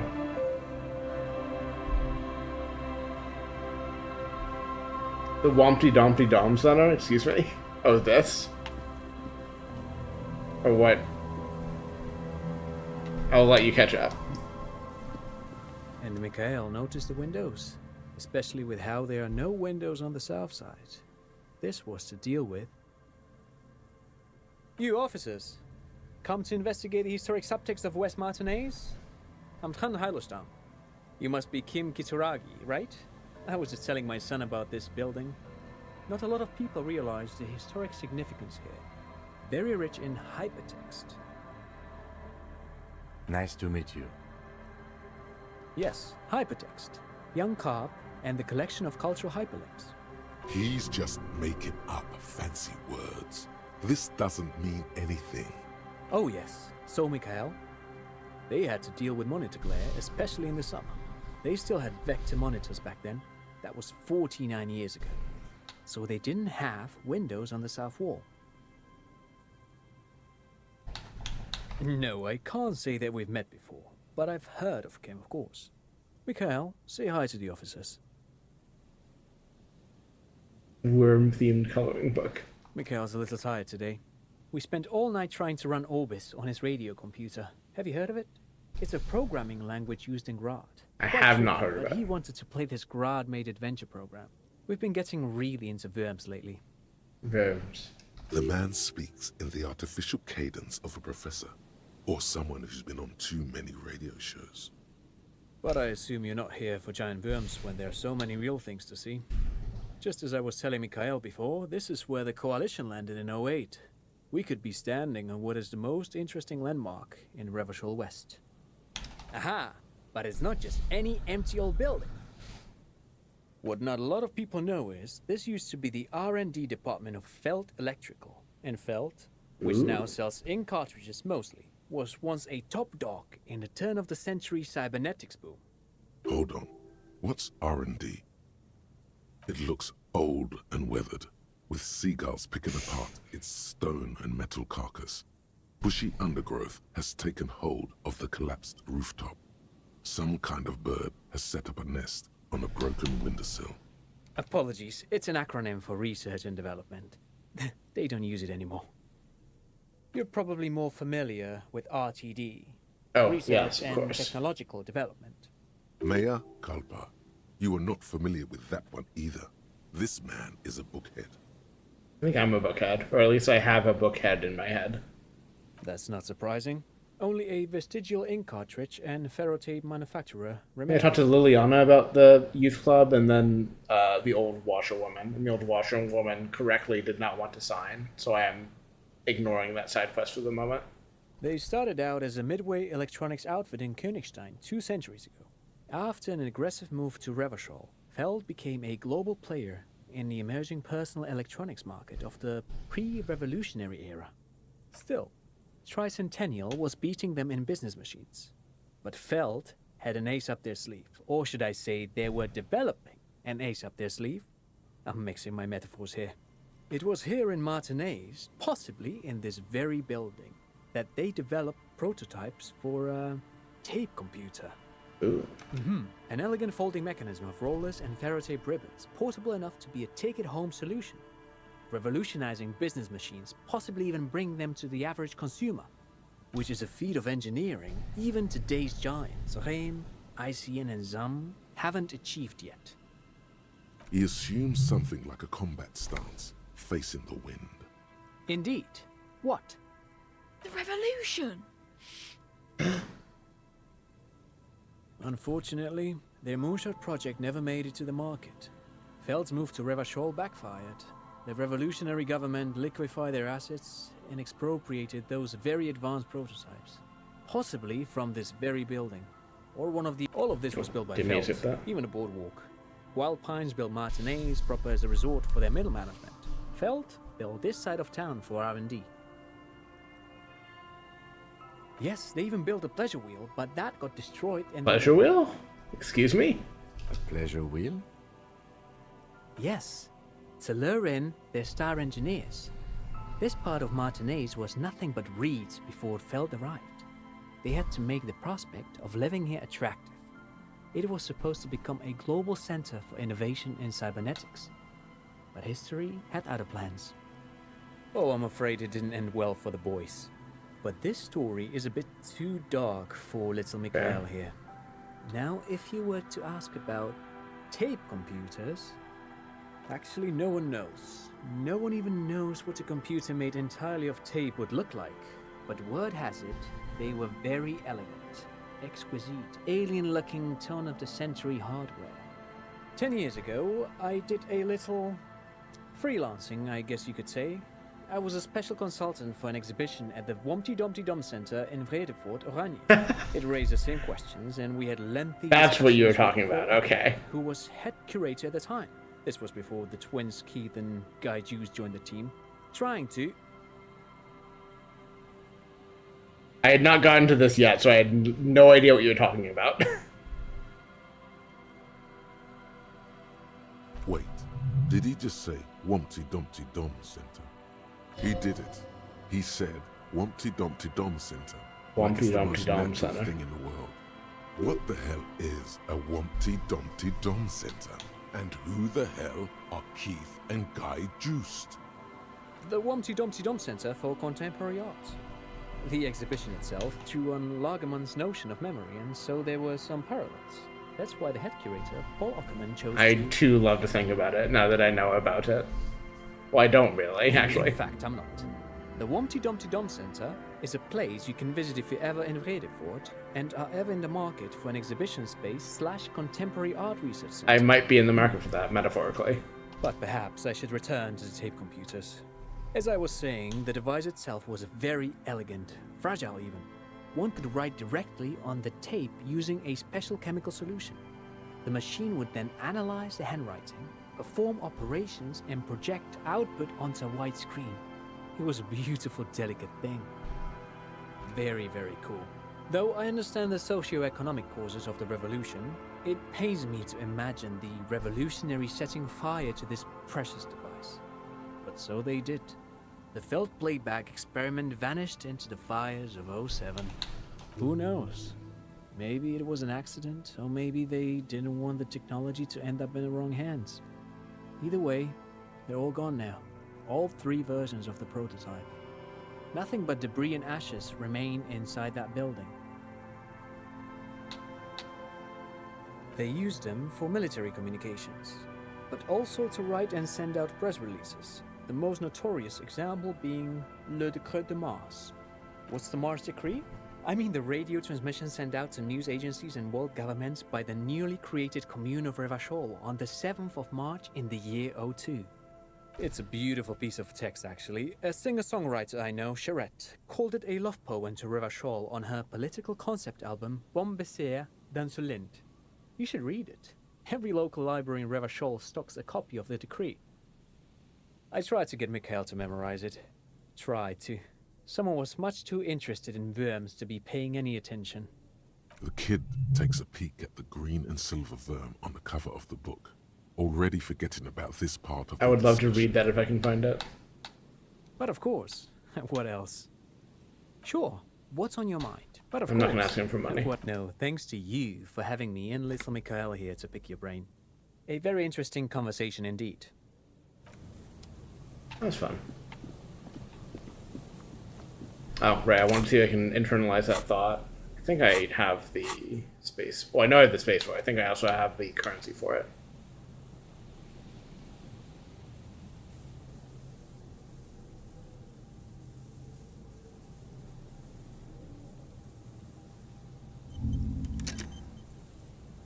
Alright, we'll let that calculate. Percolate. Rotate.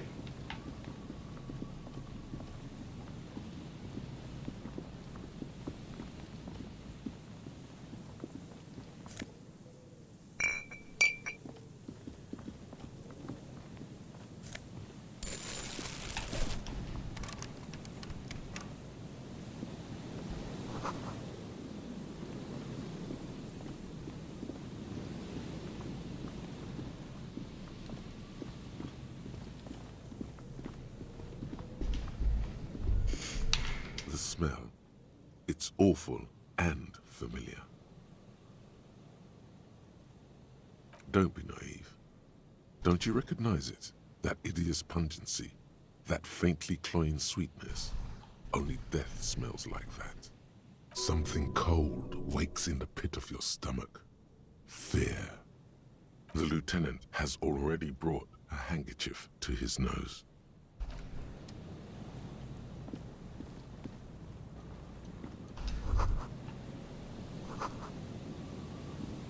I also discovered today that I drove my car into the canal while drunk, so that was a fun thing to have.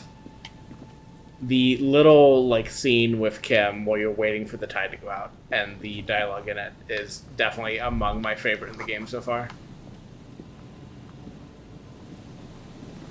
A man lies on the boardwalk, his limbs bent and neck turned at an unnatural angle.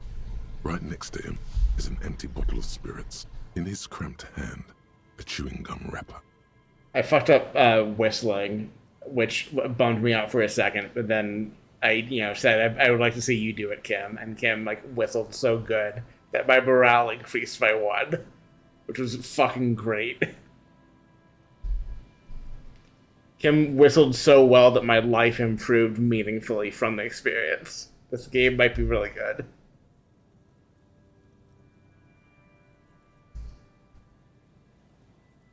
Half of his body has slipped between the cracked boardwalk, starting with the right leg. The fall has left him broken, contorted like a sad puppet. The smell is not as bad as a 2-week-old corpse, but it's definitely heading there. Hold on. Lividity is faintly pronounced. Whoever this is has been dead for 2 days. No longer. We need to investigate. Another dead body. This is your job. Steel yourself. Yes, sir. Calm now. Carefully. Just another day. Just another dead body. Breathe. He's wearing mud-caked boots, beige trousers, and an old brown leather jacket with a bright blue lining. There are traces of kebab sauce on his chest. Also, I tried shaving Harry's face because I was given the option to do so, and it was so bad that I had to reload the save. That I took specifically in case it was so bad that I had to reload a save. But I did muse that if I were given the option to just shave his sideburns and not the mustache, I think Harry would look better that way. But clean shaven, no, he does not look. It is not a good choice. This man's face needs a mustache. The leather jacket suits him well. It must be custom made. You find some sunflower seeds and a rain-soaked library card folded into 2. His jacket feels sodden and heavy under your hand. Good. We should take a look at that library card after this is done. The man has fallen through a crack in the boardwalk and hit his head against the metal bench. Coagulated blood covers his black hair. One of his feet is still dangling through the hole. You have to be quite inebriated to fall that bad. Well over a liter of pure ethanol.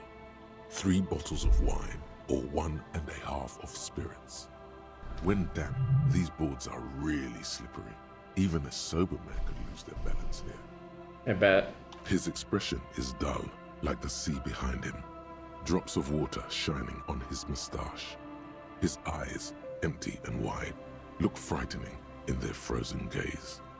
Height, 170 to 175 centimeters. Curly hair, stout build. Age, approximately 50 to 60 years.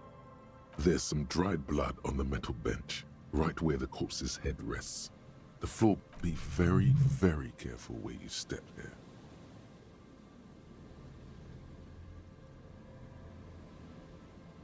A dried chunk of blood covers the hair at the back of his head. An open wound. It's sticky and cold to your touch. I don't see any other major wounds, do you? Seems like the head wound was fatal. It's exactly the shape of the bench. A .75 liter Tallulah vodka with its cap missing. There's hardly anything left inside. It's mid-market spirits with a slight touch of menthol. The man meant to enjoy himself, have a good time. Tear all around us. I'd prefer if you didn't collect them this time. It's not proper. Grabowski spearmint chewing gum. Green leaves on the cover. The man's mouth is half agape from the terror of the fall. The blackness of death. Stench. You think you see white chewing gum too. Confirmed. Nearly the whole pack is there. Jeez. Solidified on his lower rear teeth. He ate the whole pack, right? It's to cover the smell of alcohol before going home. The worst thing is, I've seen it before. Almost the same scenario. Even the chewing gum. It's always the same. The entire boardwalk creaks in the wind as you take a step back. Looks like one of the locals. He'd have to know this spot to come here. You don't just walk over here. But that's just a lazy assumption. What do you think? At least this man knew how to party. Imagine the same scene without the bottle. Now that would be just sad. And he was married. But let's try to not run ahead. For now, all we know is that he's an unidentified middle-aged man found dead on the Martinez boardwalk. Death by misadventure. He slipped and fell through the boardwalk. A truly unfortunate accident. If it wouldn't have been for that bench, he'd be alive. They'll seal this place off after the news reaches the coalition officials. I doubt that they have enough resources to actually repair the boardwalk. Not that sealing it off would keep anyone away. All it does is keep the city council's hands clean. What about it? The deceased ate some kebab. It's probably from a nearby place, maybe in the Pox. It does seem to be a pretty straightforward misadventure, although there's still a question of identifying the body. From where I stand, I can see two options. We either take the case and follow the leads to identify the body on our own, or we report back to the station and leave this for our colleagues to handle. A field autopsy isn't necessary if the cause of death doesn't appear to be criminal, and this looks like a simple accident to me. I'd say we should just write down head trauma in the autopsy report and leave it at that. It would save us at least 2 hours of unnecessary work. Good call. The guys at processing can take care of the rest. You guys are processing who are very bad at their job, but in this case, I think it is just that cut and dry. Alright, we should first examine the library card you found. Then we can call the station from my kinema. Let them know we are taking the case. Sure. I'm going to save a game, not load it. That's a different thing. And step away for a quick second. BRB.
Okay.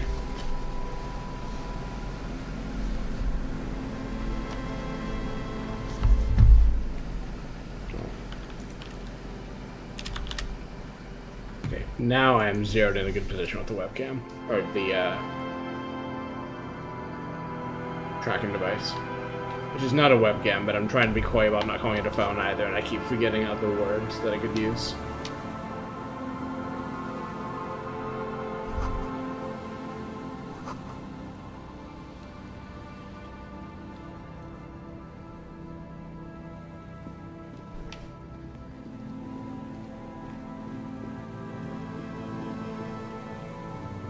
There's some tear, an empty cigarette package, and a crumpled kebab wrapper in the trash bin.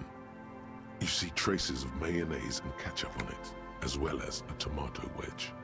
The wrapper reads, Shish Kebab Revachol. It's hard to concentrate in the smell. The sea air brings some relief. Whoever tossed it here was a heavy smoker. The brand name reads Red Astra. Now, this makes partying look bad. Still, don't let it sway you. You're responsible. I don't know about that. 2 empty bottles of Tallulah vodka and a can of black potent porter is all you find. No, there's more in there. Livis strawberry liquor, plus some Pilsner bottles too. Better not pick them up. They seem unhygienic. A tragedy.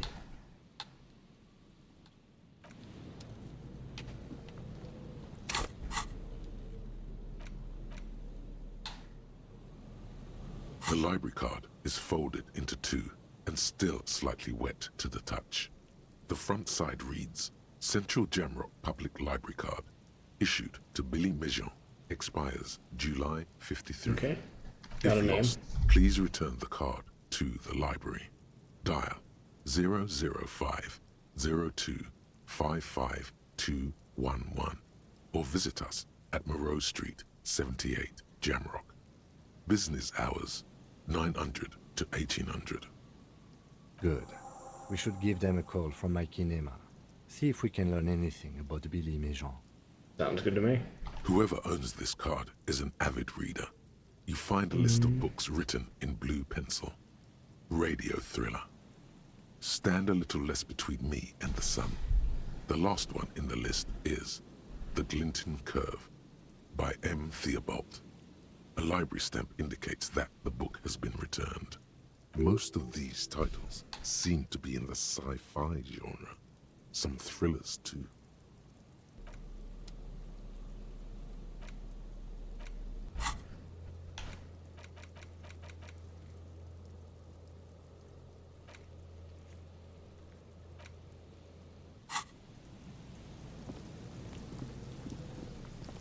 I should get those gloves before I forget. I need to remember where that house even was. I have only just barely begun to internalize the initial area of the map. I have not internalized this new section even a little bit.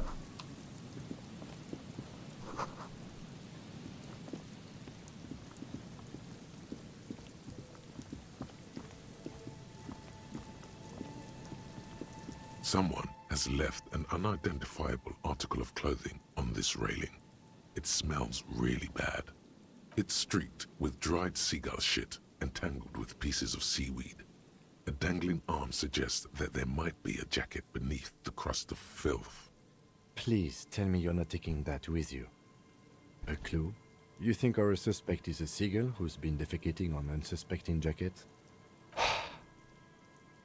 You should still take it. I'm not going to take it.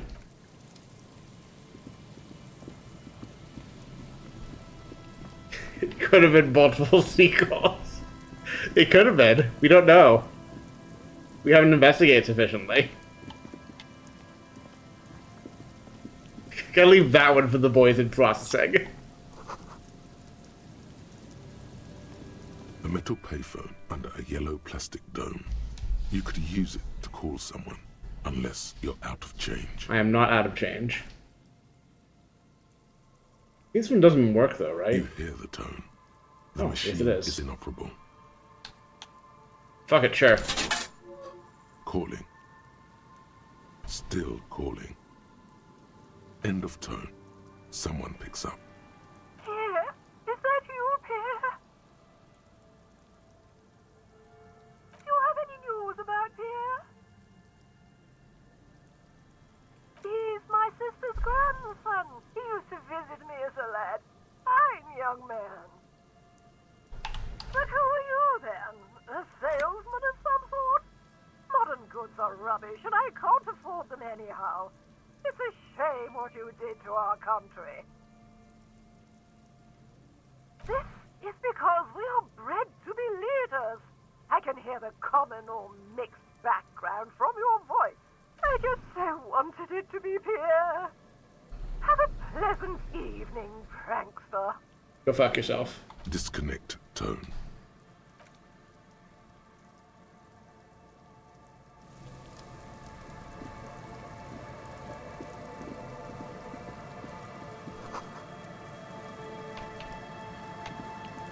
I heard this phone mentioned at some point, but I also recalled it being broken. I mean, I'm thinking of it just being difficult to get to. And the other phone the game's mentioned is the one of the ones the Union has, which I can't remember if I have access to or not. I might. I think I might have passed it.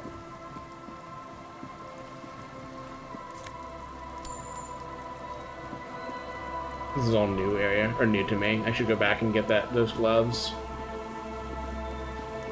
Just some old lady I dialed the phone number of randomly. She sounded mean and didn't want to talk to me. I can probably dial more numbers and receive new dialogue, but I'm just gonna not deal with that for the moment. What's this? Wooden doors, more than twice your height, stand shut in front of you. The rectangular sea-worn ornamentation appears in stark contrast to the padlock, carelessly drilled into the wood. The carving on the door is block-like and angular, like the church itself. Two large beams shoot downwards, sinking into the wood before they reach the threshold. The surface is smooth from the wind, but moist to the touch. Nothing happens, only the sound of the padlock rattling against the door. I don't think that's going to work. High above, the wind wraps the church in its rush, cold and wet from the ocean bay. It parts around the massive keel-shaped roof, like a test tunnel washing both sides, the way it has done for 340 years. The wind keeps its distance. So should you. There is a hole in my heart. I see. The lieutenant looks at the padlock. He didn't hear you asking. You were quiet enough. This cheap-looking padlock is sturdily built. It shackles together a hasp and a staple screwed into the wooden door. The lock is adorned with a yellow sticker. It'll be easier to break the staple than the lock. Also, that sticker is interesting, somehow. You see a yellow circle with two X's and a big curve below them that looks like a mouth. You're pretty sure you haven't seen it before, but what the symbol depicts is clear enough. A smiling dead guy. The curve makes it smile, and the X's make it dead. He takes off his glasses and uses a blue handkerchief to thoroughly wipe them clean before inspecting the sticker. Then he looks up, pauses, and replies. No. I love the way this game does this writing. Not even just what the writing is, which I also like, but just the presentation of it. The pauses baked into how I guess that's in this case as much done by the VA work as the writing itself, but the whole package, I guess. Looks like a dead man smiling. Suggests junior delinquency. I haven't seen that sticker before, and I'm not a youth. If you really think we should get in there, we need to find some other way. Yes, the pulsing base. An indication of junior delinquency.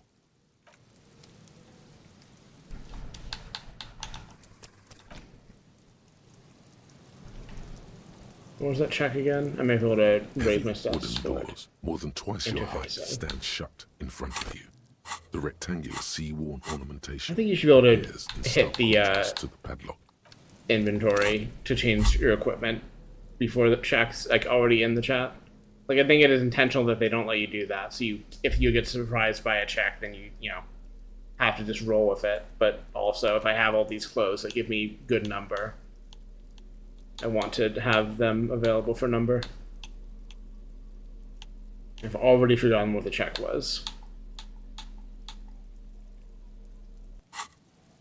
That's fine. I can read again, and maybe this time I'll internalize the information. Wooden doors, Interfacing. more than twice your height, stand shut. I think I have gloves for this and nothing else, but let me just look through all my stuff just to be sure. You.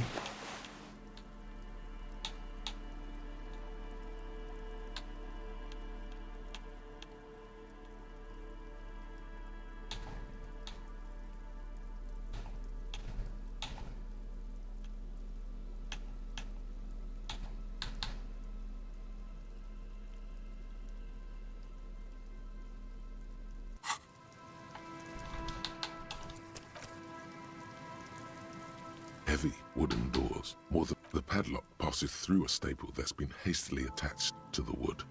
Closer inspection reveals that one of the screws is not a screw at all, but a nail. The work has been done recently and is unprofessional, to say the least. Miming rolling dice. There's nothing like the sound of a sticker unpeeling. Now it's stuck to your thumb.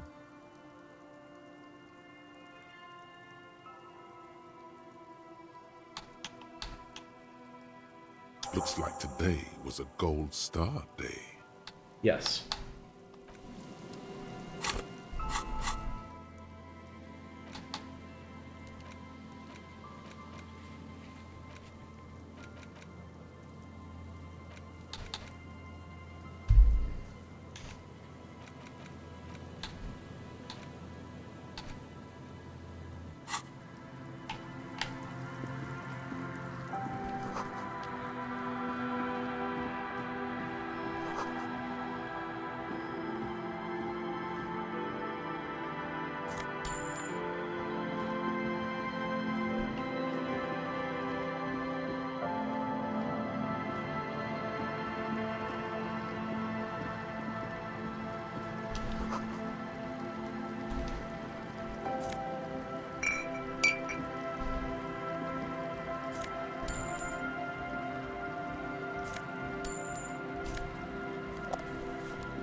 I almost have enough to afford the hotel room I'm not going to be using tonight.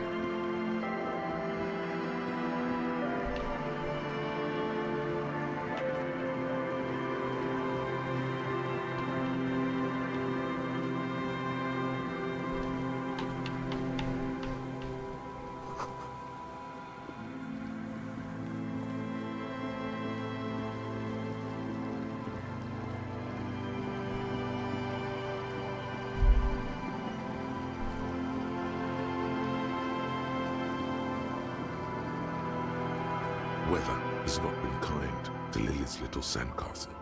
The once mighty towers are quickly eroding away. You can see something shining back to you from what must have been a vast underground catacomb network. The little castle? The reigning lord must have come upon some really tough times to let it sleep in such decrepitude.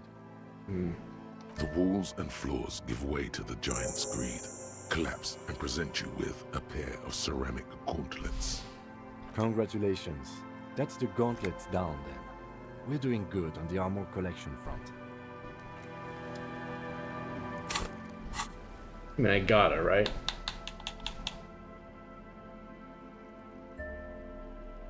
I didn't even see what they did. What do you do? Sure.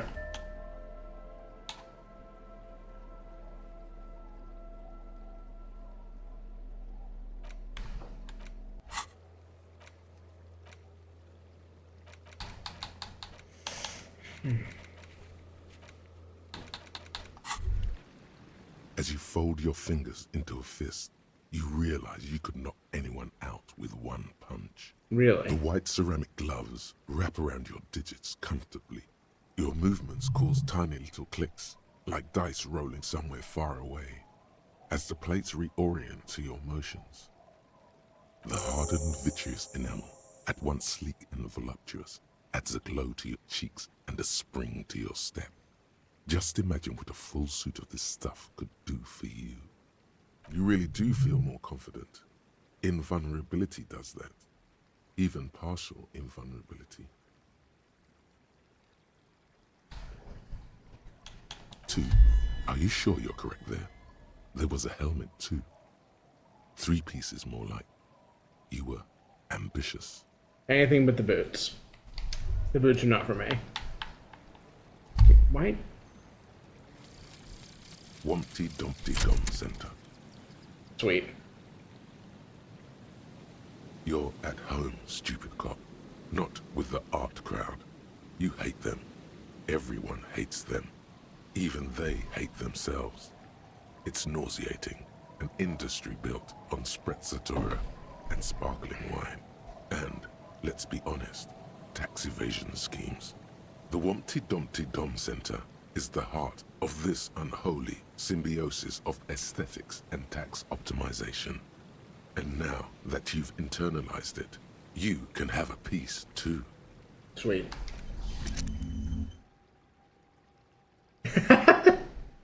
Great.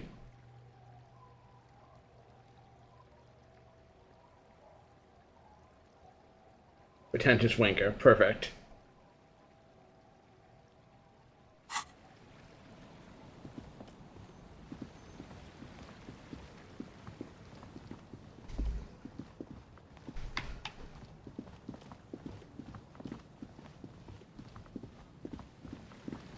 What else am I trying to do here now besides kill time? I need to go back and call about this. I guess I in theory need to do that. I'm ignoring that. I'm ignoring that. I'm holding off on this until I can see if I can find another bonus to that check. Or I guess when I come back there naturally, I might just roll it. That's time. I still don't know who I still need to talk to, but many things are different now that it's Wednesday. I'm ignoring this, I guess, unless I get like a really good bonus to the check. What about that? Oh, I can go get this done too, because I have the badge, right? I'd love to work on this, but I'm not sure how to do that. Same with this. Curious about this, but don't know how to get into it, and I have not yet gotten a sad song on tape. Though I might be able to buy one from the...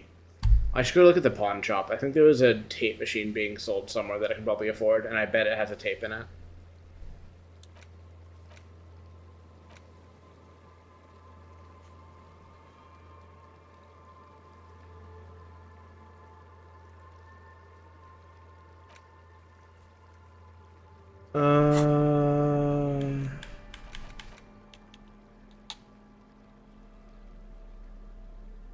I don't actually want any of these. I deduced that the only one of these drugs that really helps me in stuff I care about as well. The cigarettes are helpful, and the Hold-On is helpful, but I don't need physique as much.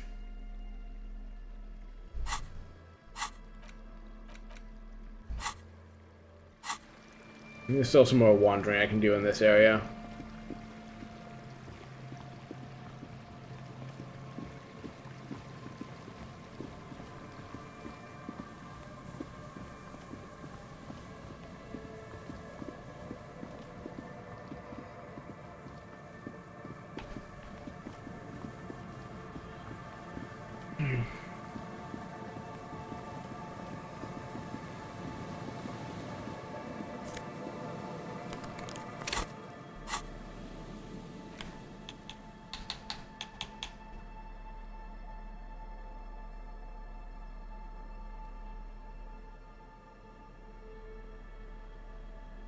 I am not going to do that.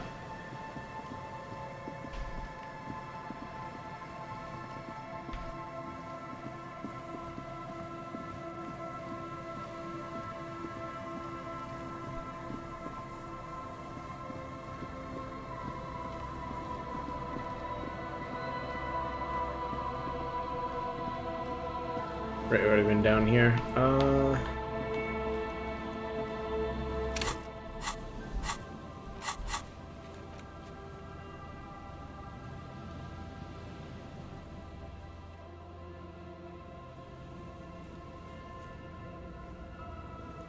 don't like the way this map is done, but I guess I have processed this is where the wheel used to be, or am I below that area still? I also just... This is, I guess, one of the clearer ones, but I feel like the perspective and the way they do navigable ground is just very confusing to me still, and I'm just constantly thinking I can walk places I can't, or that I can't walk places I can.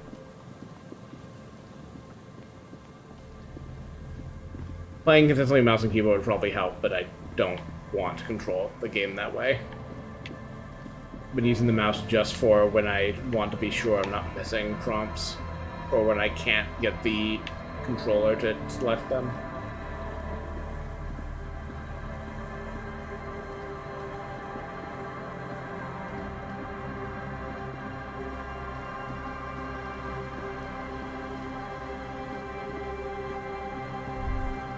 The remaining windows rattle from a strong gust of wind. They're covered in a thick layer of grime. They must have been like this for 40 years. Dripping water falls from a high place. All you can see is the shadow of a collapsing staircase. No, I won't even try. You know, I had a partner once. They called him Eyes, because he had to show me things. It's that bad. I don't really mean to wipe, or to rub, him having bad vision in his face. It's just the game keeps presenting opportunities where it seems natural to say, yeah, can you second this for me or take a look for me? And it's like, alright, Kim cannot do this. Kim cannot do this thing. Man has many positive qualities and is a delightful police officer to work with. However, he also needs big glasses to see. And apparently cannot even see that well with the glasses, based on how he talks.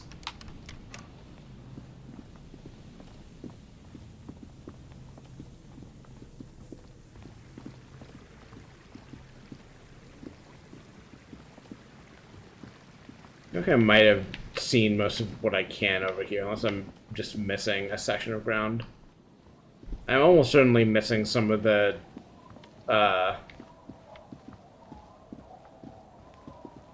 Like, I was trying to make a joke and now I'm forgetting an important word again. Like the snipe hunt monsters or whatever that the traps are set for.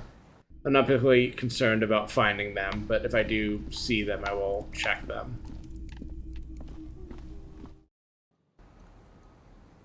My priority... Oh, hello. The scruffy-haired little boy kicks a stone. He can't be more than 5 years old. The other one looks indistinguishable from him. He watches his brother kick the stone with his tongue lolling out of his mouth. Yes. Yes. Yes. This one doesn't say anything, kicking the concrete with his worn-out sneaker. Lily's our mum.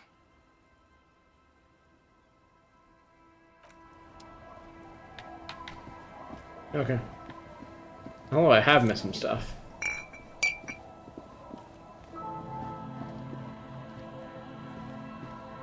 I kind of figured I had, but it was more just a matter of, like, which direction, though, because I just have no real sense of navigation for this area.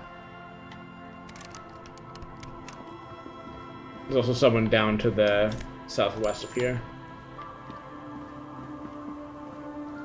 Yeah, please. Well, let's look over here. Oh yeah, I've already been... Oh, okay, I went up through this way before. I just didn't notice that was a place I can go in.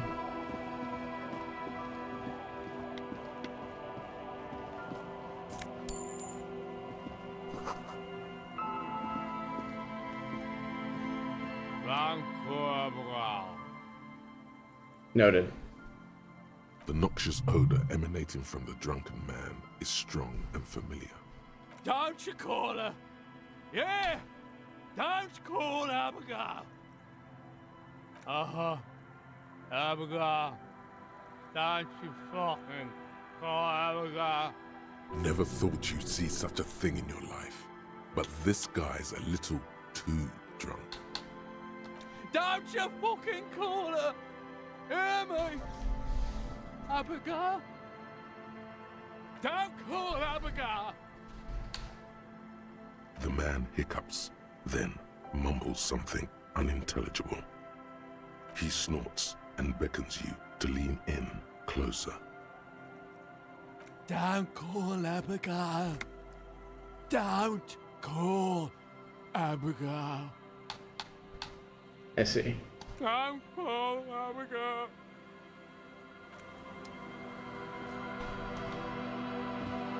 Hey, Tequila! Good to see you. How's business? How's the whole reality situation treating you? So what's happening? Yeah, Tequila Sunset. How are the, high-concept, reality-based adventures proceeding? That's harsh. I'm like 3 or maybe 4 years into mine. Wait, no. Make it 5. Lycra TM. Things aren't going super well for Idiot Doom Spiral either. Haven't found those keys yet, haven't won that great piece of ass back. No word from my business buddies. It's you. You're Tequila Sunset. I am? We've met before. Don't you remember? Maybe. You look like you want to know how Tequila Sunset came to be. You look like you want to hear the tale. Let me take a sip to moisten up my cords. Tequila Sunset rolled into Martinez last Friday. And by Tequila Sunset, I mean you. The man, the myth. Hey, let's not jump ahead of ourselves. This is your story. Stop interrupting. You got here on Friday to solve a case, hoping to be the early bird who gets the worm. And by the worm, I mean the buzz. Because as far as I know, all you did was get piss drunk. Word on the street is you went around the local hostel telling people that you're a police officer, and that it would be really fucked up if you shot Jesus yourself Christ. right in front of them. That's pretty high concept, if you ask me. Does that sound like something you'd do? Yeah, probably. The lieutenant's brow is furrowed. He's listening as casually as he can. I mean, I feel like at this point I'm desensitized to Kim learning stupid as fuck things I did while drunk. Like, we already talked about me driving my car into the canal while drunk. Like, and all the stuff I did at the hostel. Like, I don't think there's much further down to go. I lost my gun and my badge. We have only just found my badge. It was a late Saturday night when we, the Union of Moribund Alcoholics, were getting our drink on. Nothing remarkable about this. We get our drink on 24/7. Makes everything warm and glowy. I trust you know the feeling. One moment we hear the sound of a motor carriage revving up somewhere on the plaza, followed by a series of dings and bangs. Do you remember the sound of wood cracking? The billboard? Naturally, loud noises pique the interest of anybody owning a pair of ears. That's just the reality we're in. Naturally. Anyway, there was a brief silence. A gasp of silence, if you will. Followed by a real commotion. We heard the carriage careening towards the coast at top speed. Sounded like someone jumped the canal. We grabbed our brewskis and rushed to the jetty. Never underestimate the speed of an alcoholic. What we saw was a sight to behold. A beat-up police carriage containing you. Right there on the beach. You revved the engine and screamed at the top of your lungs, "The time hath come!" Oh, yes. So, naturally, being the curious cat I am, I asked what time hath come. To which you replied, "The time hath come for tequila sunset, the end of all things." Yeah, looms. Why not? Then you jammed the pedal and plowed right off the jetty and through the ice. Great. The muscles in your right leg tense up. Your hands cramp on the steering levers. We ran towards the ice whilst you crawled your way out, miraculously unhurt, covered in seaweed and shit. Like some kind of sea monster. Great. When we finally got there, you were sitting on the beach crying. You said that your badge and uniform were in the car. It was too late to get in there, though. The carriage had sunk too deep. Recognizing a brother in need, we offered our condolences and invited you to party with us, which you naturally agreed to. What else was there to do? Thank you, brothers, for your helping hand. We asked about the whole tequila sunset thing, and you told us it was your name now, and insisted that we all call you that from then on. No, that's just what your mother called you. Your real name is Tequila Sunset. Just embrace it, brother. Hell yes. Hours. It was an all-night drink-a-thon. Then, at some point, I think it was Sunday morning, you got belligerent and wanted to talk about revolutionary women. How they're beautiful and also whores and so on. How one of them fucked you real bad. After a short while, you crossed the event horizon, looked sullen, got up, and left without saying anything. I see. Wow, that's quite a story. Yeah, I bet Tequila's a fucking legend around the precinct.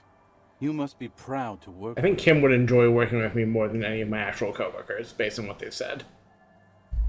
Sorry if the blink detection keeps going off. I think my glasses, my lenses even, are interfering with the tracking enough that that's going to just keep happening.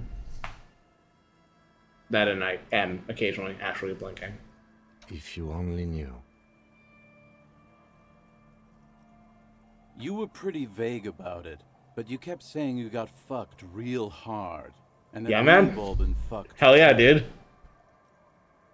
No one's fucked me. I do the fucking around here. Fair enough, man. Abigail. It seemed pretty painful, to be honest with you. If I had to guess, I'd say you're still working through some shit. Beside your gun and your badge, you said something about your hope or heart or something. To be honest, the details are a little hazy. In retrospect, I guess you lost your motor carriage too? That's a big one. You told us that they were a bunch of fucking losers whose main interest was cramping your style. Also true. No specifics, though. It was more about you that night. You were the star of the show. Yeah, you said it was no biggie and that you'd solve it in no time. And that you didn't need anyone to do it. You're doing it solo now. A lot of cops go solo and hermit once they reach that level of alcoholism. Yeah, you kept talking about how the coal mine owners were fucking us all over, just like that woman fucked you. Sure. I didn't agree with you, by the way. The spectral hand of the market makes sure everyone gets exactly what I want to get drunk and argue with this guy about politics again. You kept apologizing for being such a bad cop. Sorry, For the cop damage strikes you again. inflicted on everyone around you. You also kept pausing to knock the heel of your hand against your temples, saying, "Stupid, stupid, stupid." Damn. It's a hard thing for a man to confront his past. That's why I avoid mine at all costs. We are saving the world. Please. Please don't go. Don't go. Okay, we're drinking. We're drinking alcohol. That's what we're doing. I tried to save the world once, a long time ago, with enterprise, creativity, and willpower. But that didn't work out. So now, it's a pirate's life for me. Whoop-de-doo. So now, I'm a fucking storyteller. Right, why not? Better than a beach bum. It depends, really. Are you willing to help me out? The gleam in his eyes and the slouch in his posture is so incredibly familiar. You might get scammed here. I don't want it, man. I need it. Can't tell stories without it. Dry stories are boring, you see? So, have you got anything for good old idiot Doom Spiral? A bottle for a story. Seems fair to me. Not much, but it will do. Hey, Spiral Boy, you gonna share that? Don't call Abigail! Shut up, guys. I'm telling a story here. Something happened to you. Something happened to me, too. My actual name is George, but around here, you already know. I was once a reasonably high net worth individual. A founder / junior partner at a high concept creative services agency. When my story begins, I had just landed a major contract with an insurance firm. I used the profits from my agency to finance what I called a cultural incubator. Abstract value generation, value per person, high concept stuff. I developed the paradigm, worked within the paradigm, but the burden of leadership weighed heavily on me. So I went jogging every so often to keep myself sane. 22 full-time employees, an all-star team, a potentially historical set of individuals. Worrying about them often kept me up well into the morning hours. It did. With my trusty Sansarique tracksuit, I felt like I could conquer the world. But now dreams are worn thin, much like my tracksuit. One day I left on my evening run. As you may know, it's impossible to clear your head when you're distracted by the sound of keys jangling in your pockets. His eyes are clouded, his dilated blood vessels encircling his irises like stinging brambles. So I removed the key ring and put the keys for the front gate and the apartment into different pockets to stop the jangling, you see? At least, that was the plan. I was halfway done with my usual lap when it started to rain. The reality situation became very wet, very quickly. Wet, okay? It was raining really hard. I made my way back home and discovered that I didn't have the key to the front gate. I'd mixed it up with the key to the letterbox, which was useless. Naturally, the situation required me to climb over the gate, which I did. There was no climbing down because I slipped and landed on my ass. Whatever. The point is, I do have reality feeling was looking reflexes. rather grim just then. Me lying on my ass in a mud pit in the middle of a heavy shower. But when life knocked me down, I always got up. But has life knocked you down again? And would you say that you're never gonna get knocked down? So I made my way across the yard. Standing in front of my apartment door, fumbling with my pockets, I realized that I'd also forgotten my apartment key. I wish I were, Tequila. I wish I were. Instead I don't of think my I have any apartment sire to give key, him, I'd unfortunately. taken the key to the office. I rang my neighbor's buzzers. It was late, and most of them didn't even answer. Those who did assumed I was trying to sell them something and hung up before I could even explain the situation. People are naturally wary of ad men, you see.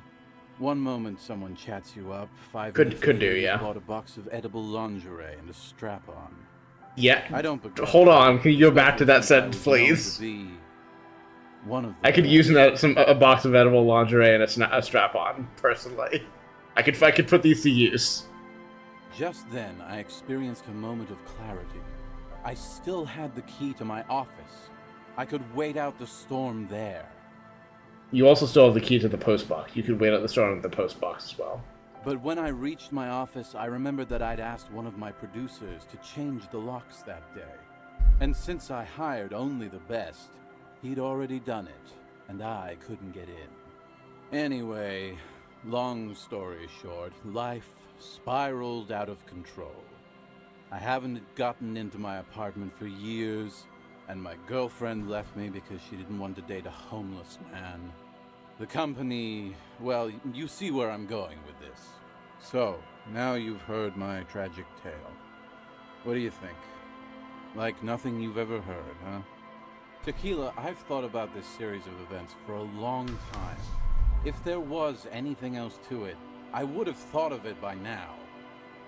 I'll take his word for Why it. didn't you go to the authorities?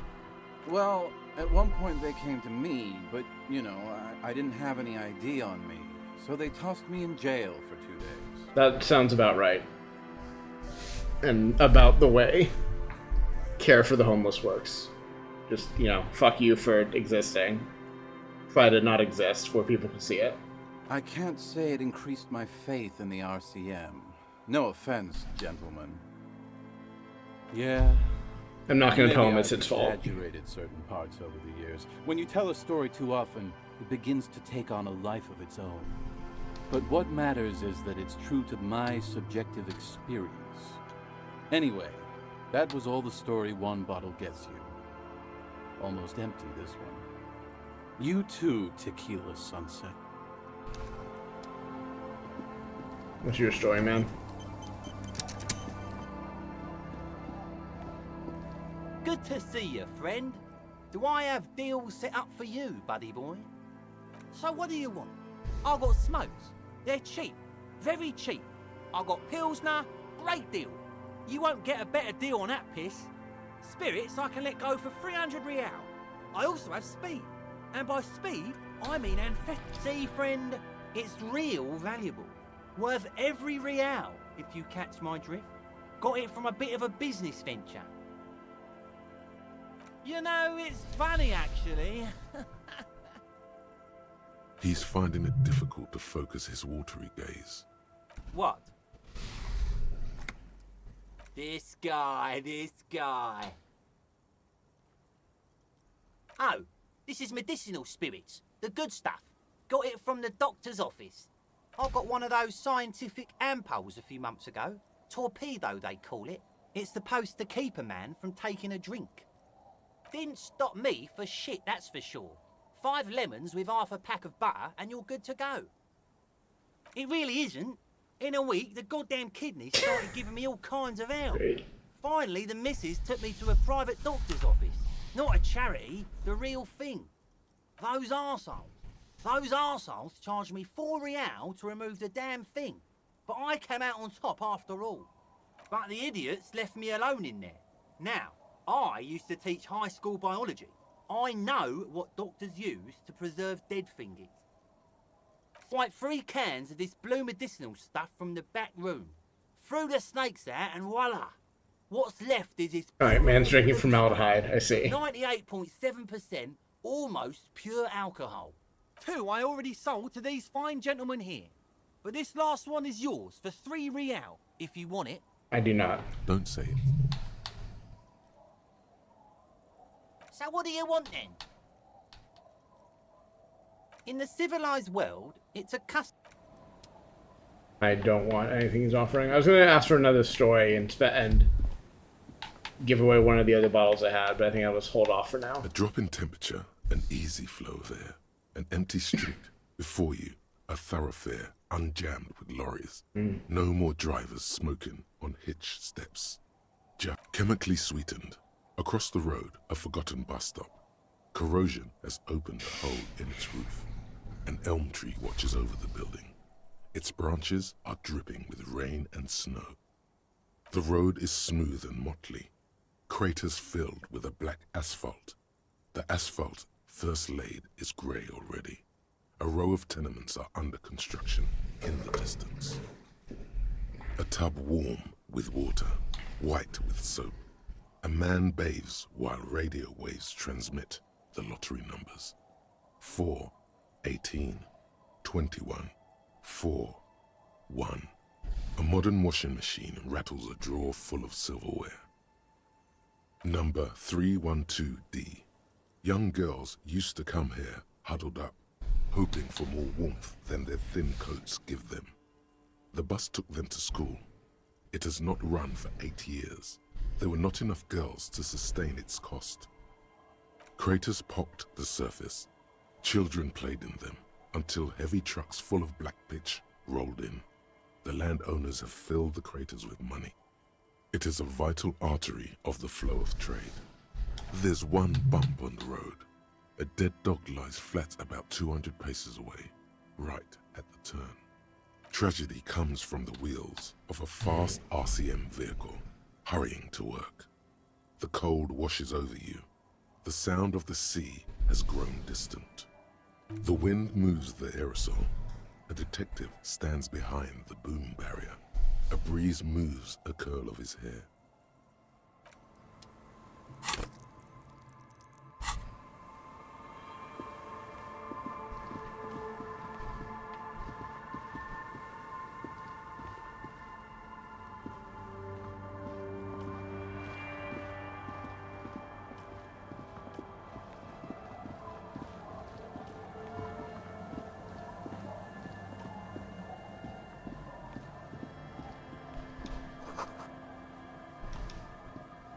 The worn and beaten wooden planks of the bench do not look overly comforting. We can sit on benches after we've solved the murder. Let's go. You can revisit the bench if you ever. Did I already find this bench, or did I just find a different bench that gives that same conversation? I don't think I would have been over here, but I recall hearing that exact dialogue before.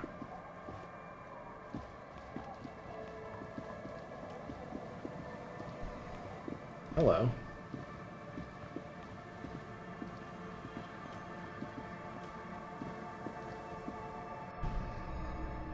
Oh yeah, the shack. I didn't realize that it was a part of a... Oh no, it is just a shack. I read this as like a houseboat or something from that angle. Hello. What are you? Sure.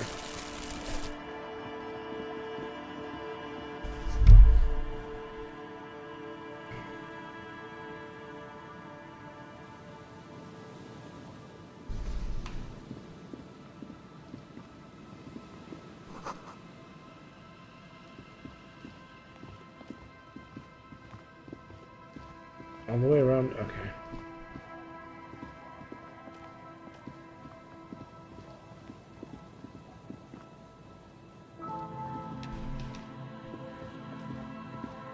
Okay, through here, I see.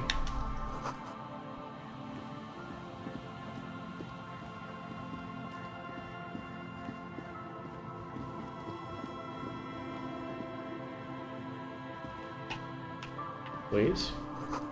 I see.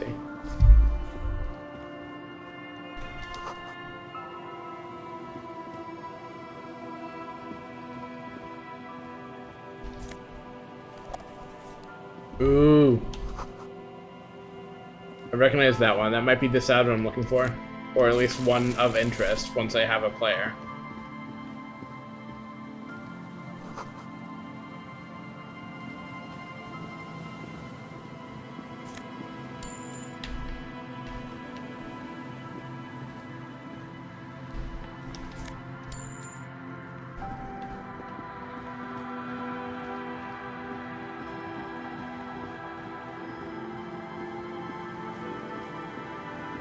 I want to turn this tear in and go see about buying some stuff from the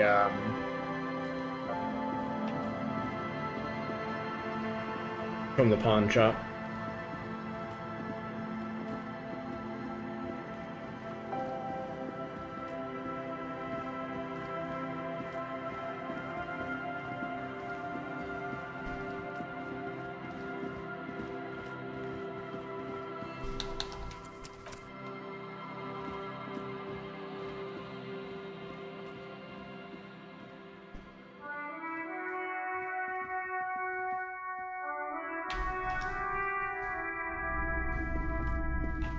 The boomboxes wait on the shelves, and your boom... Absolutely.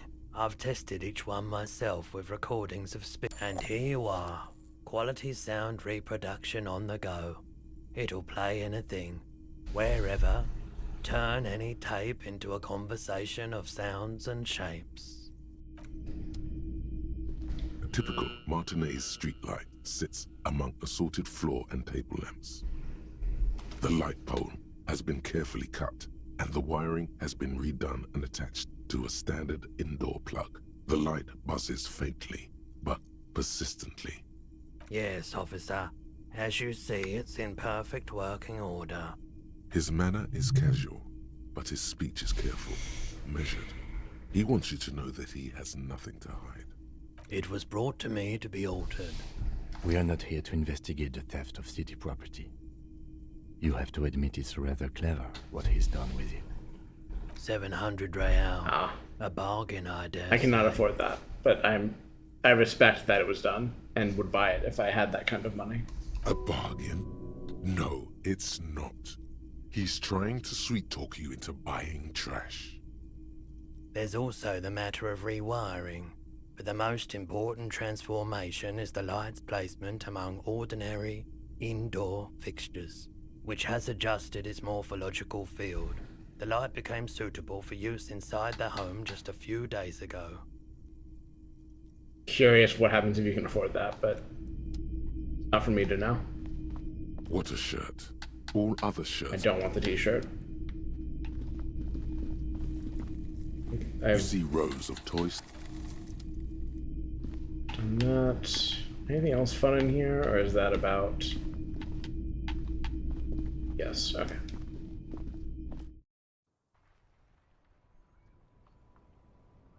Can you haggle it down harder? Yeah.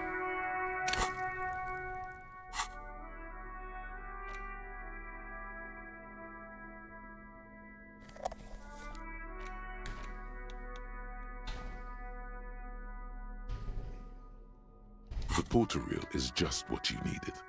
The reel's attached to the apparatus with a satisfying click. The tape is routed behind the magnetic reader. You press the large button marked Commencer, and the tape starts spinning. There's a small delay before the song starts playing. Then the organ starts playing a simple, melancholic tune echoing in the hallway. A lone singing voice joins in, telling you about the tiniest church in Cessons, surrounded by even tinier yard. You almost feel the seaside mist on your skin. It's mega sad. Within seconds you know, this is the one, the real shit you've been looking for. The one you trust your room to that Clasia told you about. Perform it. A click, then silence for a bit. Then the tape stops spinning. Of course you could sing this. You could take sad to a whole new level with this. And you already know the lyrics since you've listened to it like 1,000,000 times. Yup, they're all here. All 3 verses. And the B-side of the tape contains the instrumental version. It's like the world itself is telling you to do it. Only one obstacle stands on your way. Gart, you have to convince Gart to let you sing karaoke in the whirling. We're cut out for me, I imagine. You can express yourself. Especially given that I'm not intending on paying for my room tonight. Understand. The lieutenant looks at you as you remove the tape from the boombox. He doesn't say anything. Let's see if I can pawn to get some money. I'm still planning to ignore paying the paying my hostel bill tonight because I'm just going to use the shack, but I think it would be wise to be able to pay later in case that is part of how you convince Gart to let you make an ass of yourself singing karaoke. Hello, hello. Let me know if I can help you with anything. Of course. It's in working order still, isn't it? Just pick your... Do I need to take this away before I can talk to him more? Hello, hello. Or sell things, I mean. Let me know if... What's up here? Or why do I still All front the for old this? boomboxes are there. There's nothing.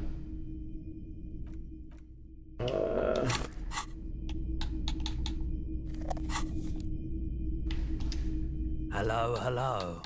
Let me know if there I it can is. help you with anything. Because it was grayed out, I thought it wasn't the one I was looking for. Sure. Let me have a look. Oh, no. I don't like those kinds of objects. No sale. A photic path, counter-radiance network, anti-magnetism. It's darkness. That's all I know. Sell me something lighter. All right, let's see it. Oh, no, no, no, no. I don't need bloodthirsty mercenaries knocking on my door looking for their missing toys. Besides, this gear costs a fortune. There's no one in Martinez with that kind of money. It feels like he would have accepted the risk if he hoped to profit from it. It's not greed, though. Deep down, he's a gambler, provided the stakes are sufficiently interesting. Anything else you're thinking of selling?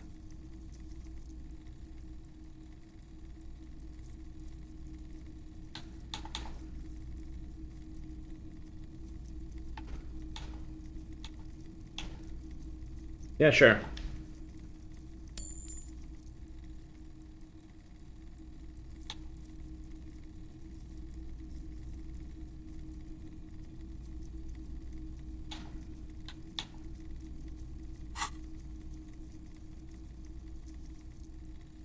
I'm not purchasing any more clothing at the moment. Another time, perhaps.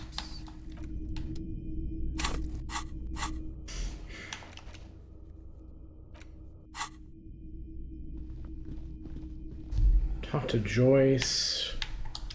Oh, we can do the call from Kim's car. 2, in fact. I can import my badges.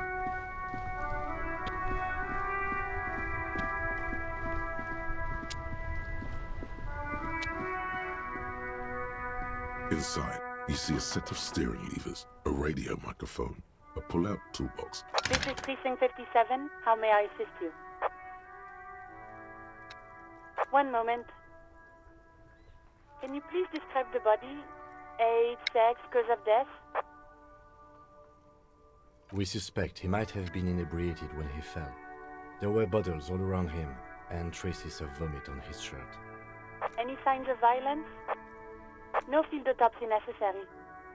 You can hear her quickly typing in the background. What about his belongings?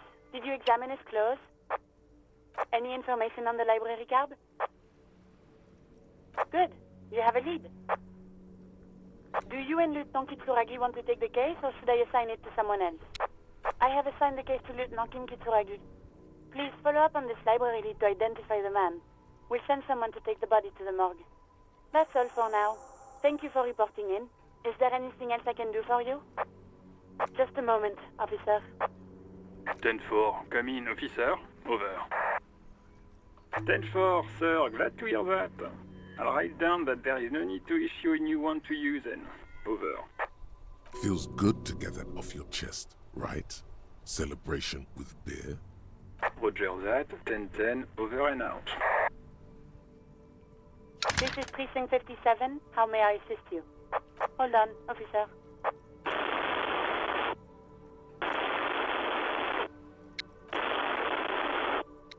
I've got Central Jamrock Public Library on the line, and I've already introduced you to their librarian.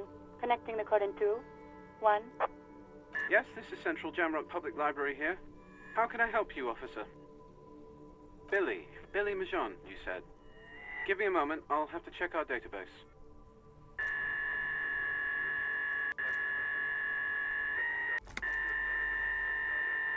On Moreau Drive in central Jamrock, in a darkened hall lit by orange desk lamps far away from the noise outside, a middle-aged man taps commands into an old radio computer.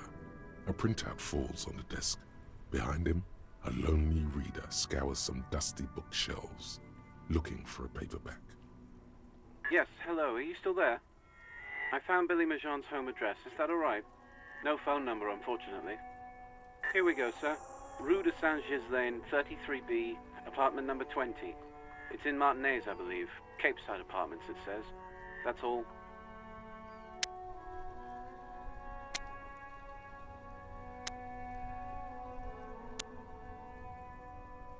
That's where the smoker on the balcony lives, isn't it?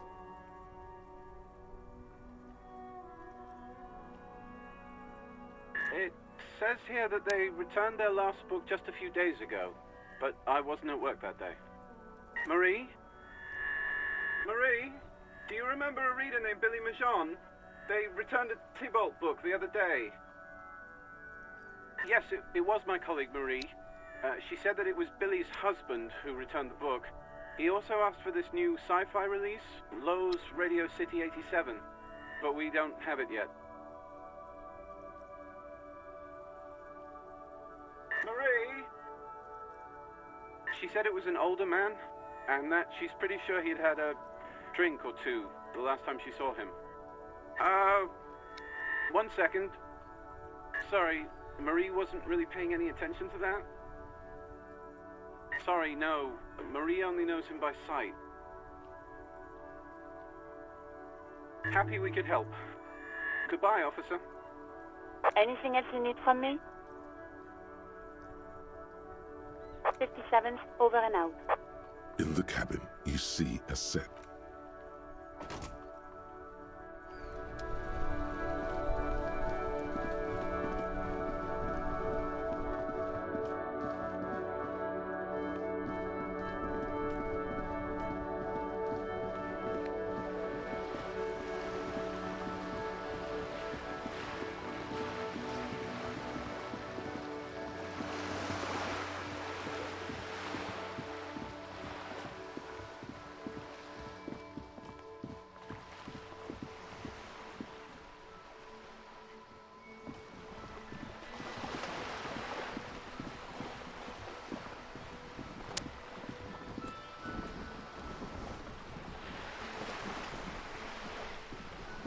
You're back. Good. What can I help you with? By love, you did. Fast, observantly, like an electronic printer. Pleased to meet you, Lieutenant W. Frater Dubois. I am glad to see a man of high qualification. The situation is precarious. What can I help you with, Lieutenant Frater? How about you share your information on the lynching, now that you've seen his badge? The goalposts have moved, Lieutenant. In the absence of the badge, I have informed my employer there will be a probe. I cannot rescind that promise. To my knowledge, the drivers are still at the roundabout. I will tell you everything I know when you've finished with them. My plan is to share information. The only way to do that now is by telling my employers you've kept your end, which I hope you will, because let me tell you, we are in dire waters. How bad can the info she has be? The sooner the probe is finished, the sooner I can share crucial information with you. Now, on the contrary, I suggest you go back and canvass for... That's the man who was killed. I'm afraid this is a discussion for... Better not tie the forestay to the backstay on this.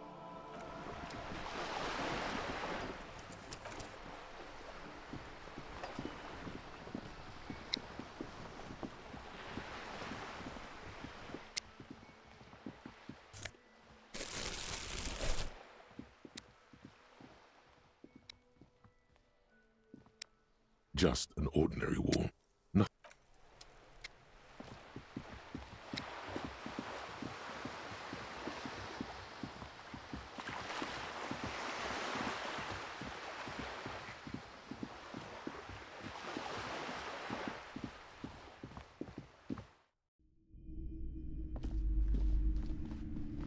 A small mountain of colorful board game boxes.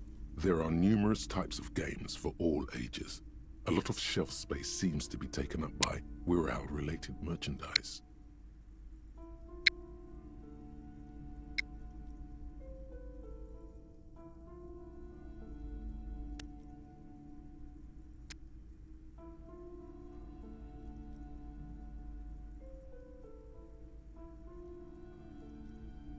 An endless variety of source books, lore books, and codices litter the table. The topmost book is titled Welkin Compendium, 2nd edition.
My microphone. God damn it! I don't know why this has happened multiple times. The mic has just stopped working for no apparent reason, with nothing changing.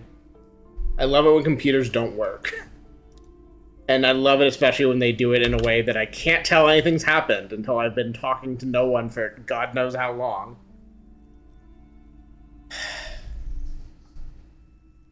There's also a large hardbound tome with intricate cover art. There's a box. Nonsense for anemic Beano Clark.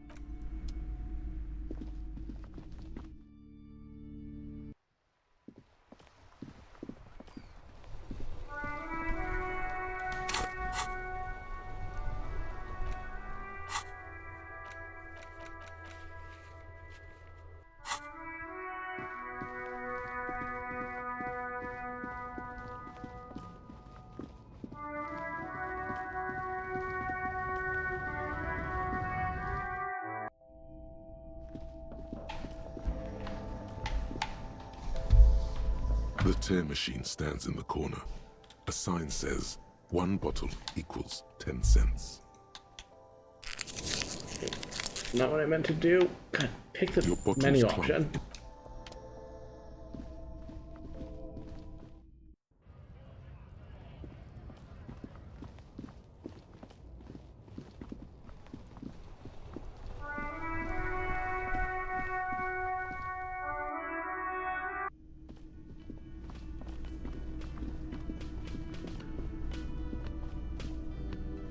Oh, hello, dear. There you are again. Goodness, how is he? Did he say why he hasn't returned yet? He's fine, ma'am. As we had suspected, he couldn't get back earlier because the water lock on the canal was broken.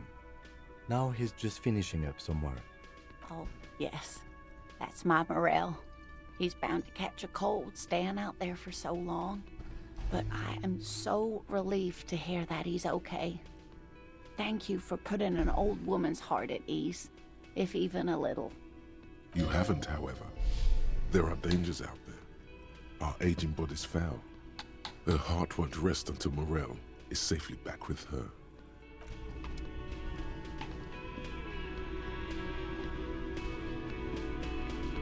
Hey, was that... Well, well. Bringing in that new bird sure made a difference in his attitude. No, you don't. It's not happening. He tries not to look at you.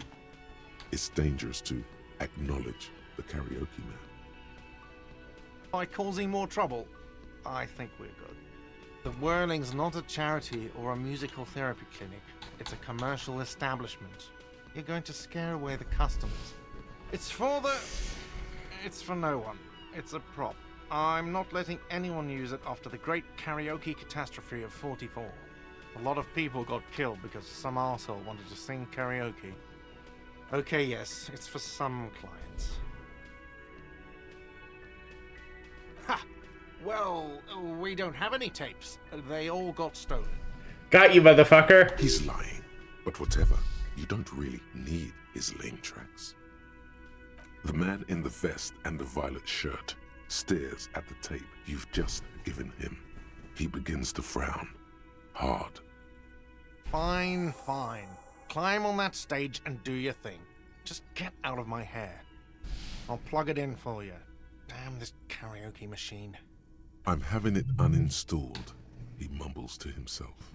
He has not asked me to pay tonight's bill, so I will not pay tonight's bill.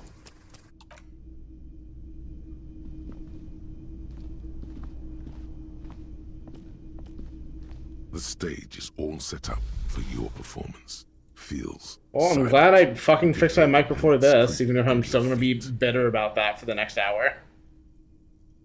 You feel a little dizzy, a little unsteady suddenly. So, are you ready for your thing now? Let me know when I should turn on the karaoke carousel. I can see that. Immediately, a loud feedback noise startles the room. You feel like an amateur. How are you supposed to hold the mic?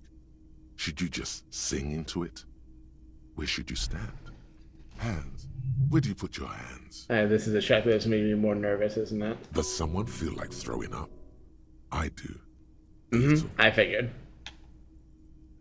There are some people out there, but mostly a post-meridian slumber has fallen on the premise. Not super lively. It would be wiser to perform in the evening, no? But the choice is yours. Yes, I will wait. You could always do it in the evening. It will be less scary with a lot of people. Yes, correct. I will wait. And I'll up. I think I can up my drama a bit, even though it is already upped somewhat with what I'm wearing.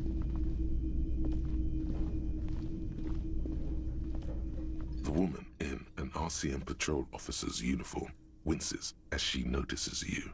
I would really prefer not to talk to you right now. Yes, I am. I know. He's the real deal. He has a badge. That's true. I'm definitely not the cavalry. I don't know. I mean, why would I want to talk to you?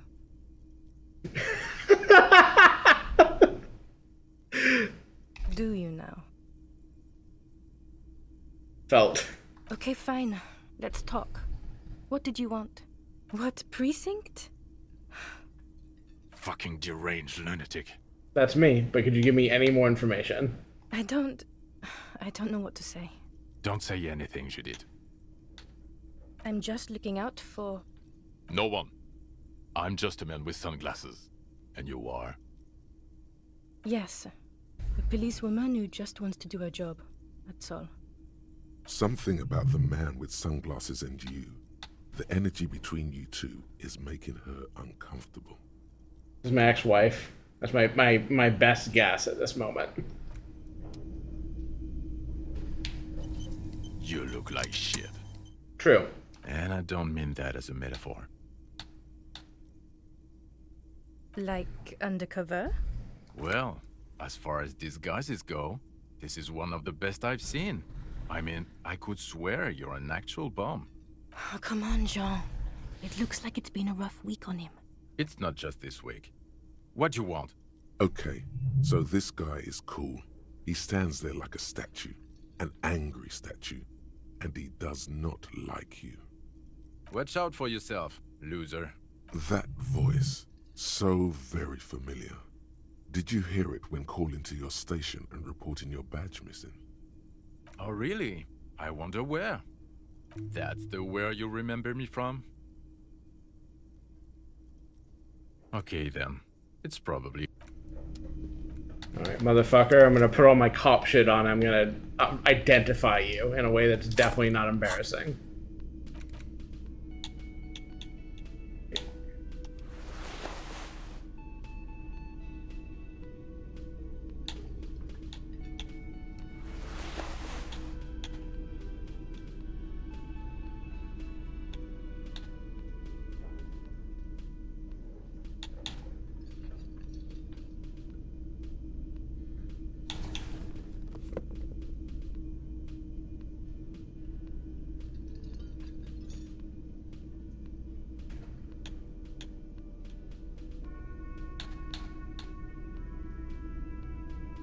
Yes. Alright, fucker, let's talk. Again? He might be wearing a disguise. I might re-roll for this one too if I need to, but... You know what if I have to get it first try, though? It's like the two of you know each other. Just ask him. I love this game's conception of what a successful check means sometimes. Oh, I definitely know you from somewhere. Another life. Yes, from another life. A different life. Maybe the life of a police officer belonging to the ranks of the...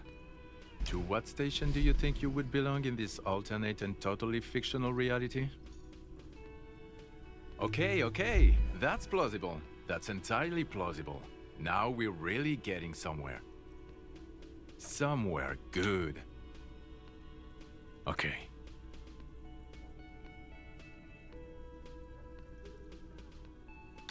You're not going to believe this, but police officers, yes sir, solving crimes, locking up bad guys, and get this, and not getting that drink on at 2 o'clock. That sounds boring. Just some regular boring motherfuckers in suits and uniforms. Nothing spectacularly extravagant like you, the far-out son of Lang. Let's be crazy. Let's say you and I are partners. How's that for a thought experiment? I'm sure he's fucking flattered, but Kim is not part of his thought experiment. In this one, we're partners. The lieutenant is silent. None taken, my friend. None taken. Let's be honest. There's been some purely fictional talk in our imaginary station in regards of who'd even be worthy of your partnership. And the conclusion is that a man with your caliber should form his own one-man policing unit. Anyone else would just slow you down. Oh no. You see, I enjoy watching other better cops solve crimes. And let me tell you, it's been quite a privilege seeing you work. This isn't helping. Oh, it's you eccentric genius. I mean, with your unorthodox approach to police work, it has to be you. Harry Dubois? Egg? Not even a little bit. It's an urban myth about an officer who is so far undercover he can't remember who he is. As I said, just an urban myth. You are not the son of Lang. Neither can I, partner. Neither can I. I'm not getting involved in this. It's not my style, he thinks, glancing at the man in sunglasses and the woman beside him. Oh boy, they're mad at him. No wonder. He just doesn't recognize them. I think I'm going to be more annoying to these people on purpose because they seem like assholes and they seem like they deserve it. Yes, it's a hobby of mine. About what? You don't look like a cop. You know what you look like?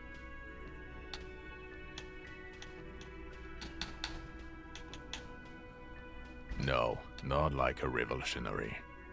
No. 'Cause it's not my job. Why don't you go and fucking do yours and solve this damn hanging? Actually, I don't want to hear you say things. You volunteered to be in this conversation, my man. Come on, Jean. Okay, say things. I want to hear you say things. Suddenly, out of nowhere, case-related things start popping up in your head. So, do you know who hanged him? Yeah, I can see that. I don't know. Why are you? Oh my god, there's more. You want something more? What is it? Okay, why not? Let's do the old thing over again. We're not wasting time. There is no time. So, do you know who hanged him? Yeah, I can see that. I don't know. Oh my god, there's more. I'm gonna keep wasting this man's time for a bit. So, do you know? Yeah, I don't know. Oh my god, there's more. Okay, the man with the sunglasses and his hypothetical Station 41. Weird. Yeah, you know what? Fuck this. Fuck you.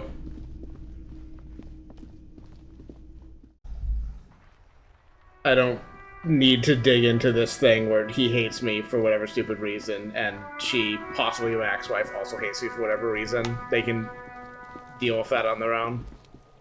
There are several footprints in the mud, left by work boots. Anyway. Let me try to put a... Should I actually just put a whole point into it? No, I cannot put a whole point into it. What do I have for visual calculus? You.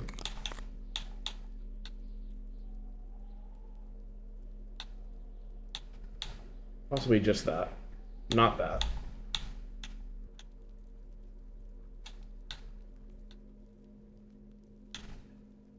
Okay.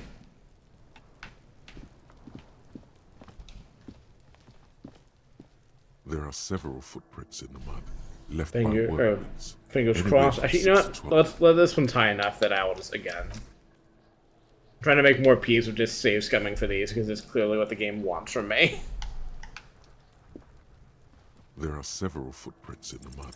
8 pairs of boots have shuffled back and forth in the mud. Where else have we seen a gang of men in work boots? That's right, the hardy boys in the mess hall of Whirling in Rags. 1. Standard work boot. Steel reinforced toes. Number 46. Just like Titus was wearing in his booth. This is the big dick, Titus Hardy. The one with the ball cap on his head. Is it? They didn't even bother to change boots.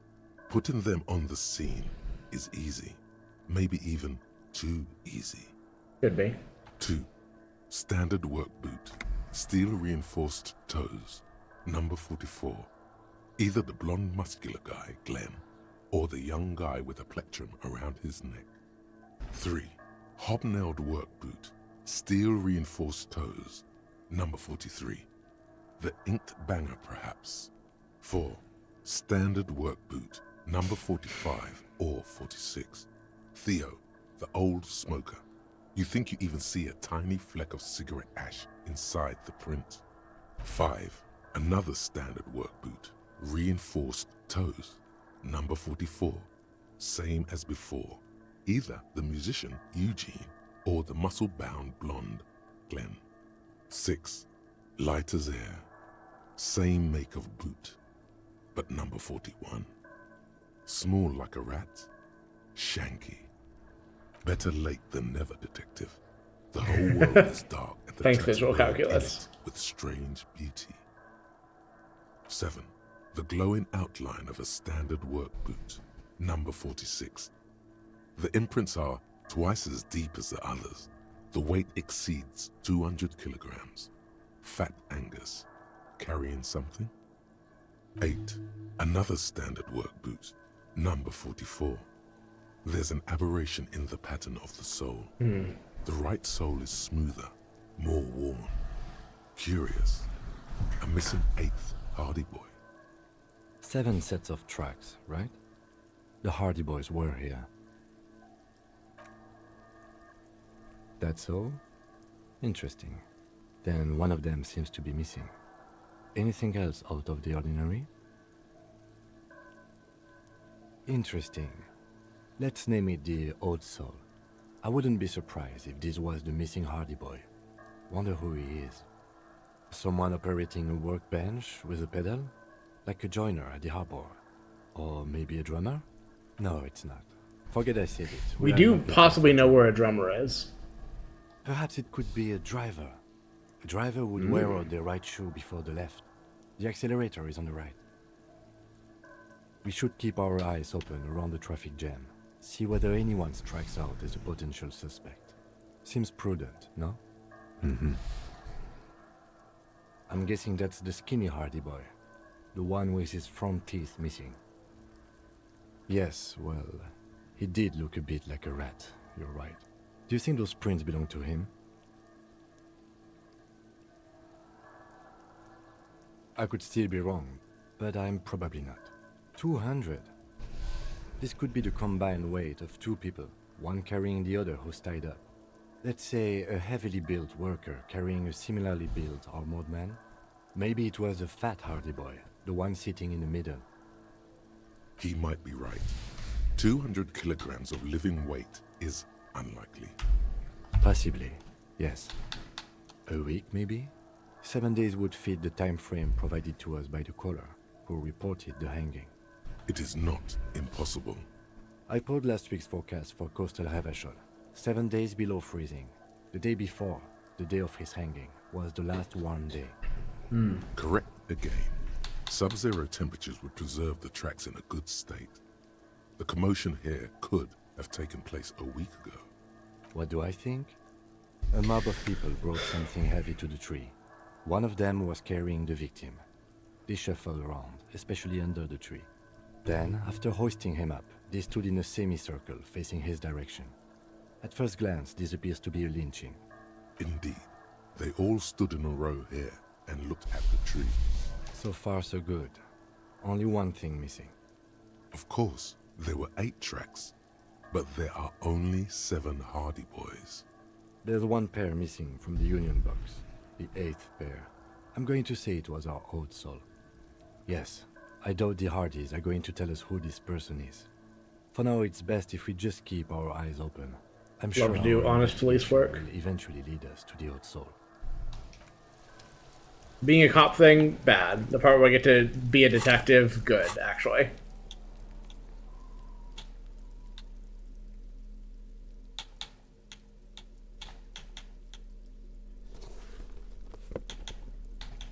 Where are my good drama glasses? I had good drama glasses somewhere. Maybe I don't. That's fine.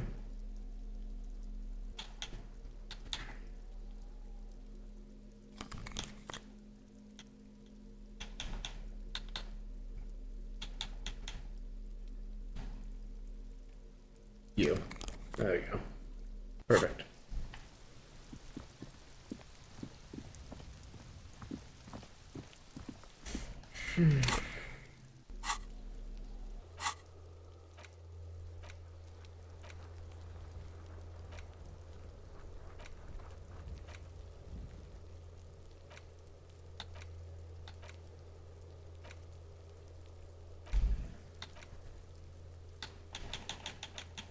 I guess the only thing I can do is this now, or I can do this.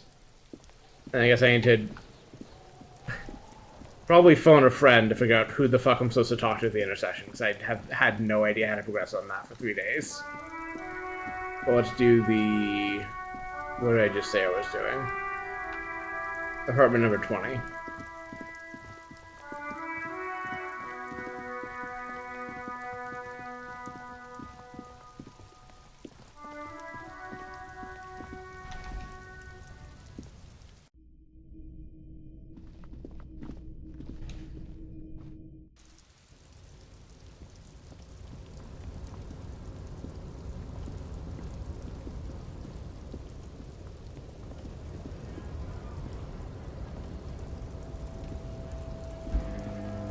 Alright, this is not where I want to go. How do I get...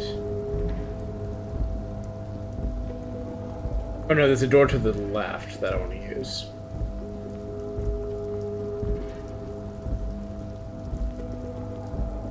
Or maybe to the up left.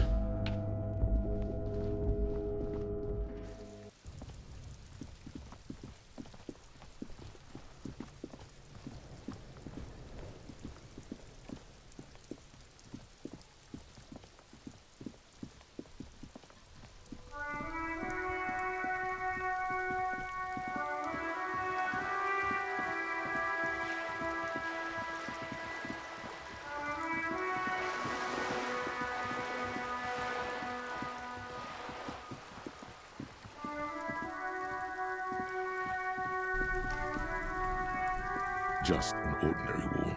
Nothing to see here. Conceptualization. Okay.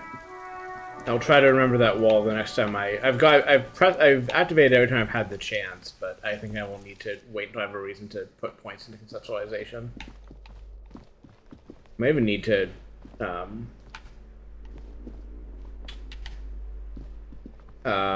take drugs to get the opportunity to put more points into it.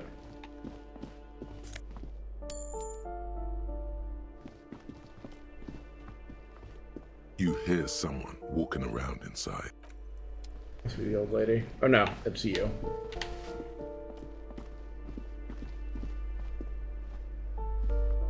You hear the walking stops abruptly, but no one comes to the door. Sounded like a woman.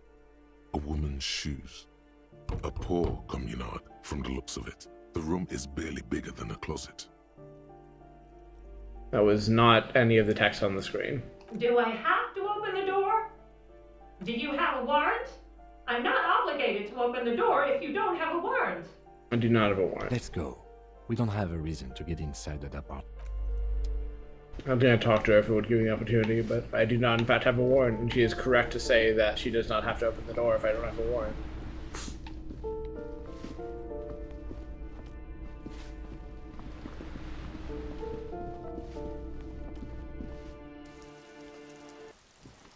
Oh no, I want to be in the other balcony.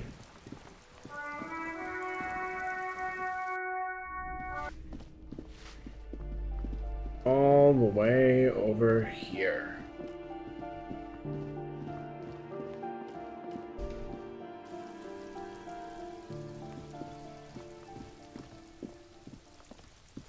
It's 21, I'm pretty sure, so you should be 20, one would assume, or maybe... No. This door is made of metal and a pin. Maybe I was wrong and it was the first balcony, actually. A weathered brown Ah, door. there you go. Something smells good. Soup along, yo. The lieutenant motions to you to go ahead and knock. You're right. Let's talk this through. I probably should put a hat on to take off politely. I love being a mesh tank cop, but for this specifically, I think I should be a little more respectful. You hear light footsteps passing by the door and some folk music playing on the radio. We have our first preliminary identification. In all likelihood, the deceased is the husband of Billy Méjean. We need to confirm this, as well as deliver the death notification to Billy herself. Now, delivering a death notification is never an easy task. There's a reason why it's often called the most stressful part of our job. This is why it's usually done in pairs. You got this. I'll be monitoring reactions, ready to act if necessary. Dead? Just don't say that you know how they feel. You don't. Yes, it's hard. But there is no easy way to handle this information. It just has to happen, as soon as possible. The lieutenant motions towards.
These are some wonderfully regular pants.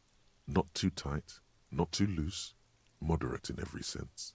You blend. Let's hope no one saw you wearing those outrageously regular, almost moral. I'm glad just losing the pants is an option. Right, I'll put on different pants if the game's gonna point out those are the liberal pants and that I shouldn't be caught dead in them.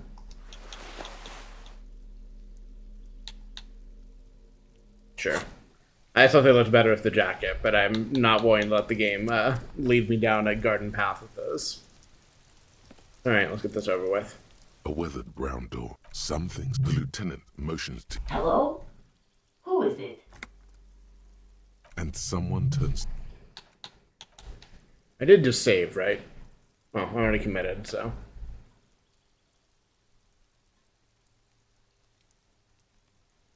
The police. A moment, please give us a moment. Tidying up.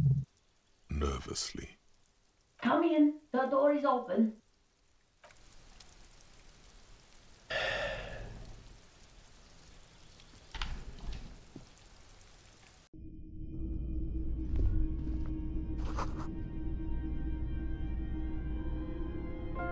I'm not gonna explore the apartment, like, come on. It's you from the book stand. If I'm doing this thing right, I'm doing this thing right. I don't think I introduced myself properly. I'm Billy. Would you like something to drink? The lieutenant has taken off his foggy glasses and is busy cleaning them in his handkerchief. For now, you're on your own here. Is this about Victor, my husband? Is he in some kind of trouble again? I can come pick him up in the station if that's what. No, this is something much worse.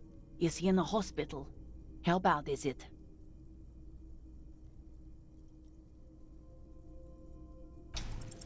I don't want to. I don't want to do this.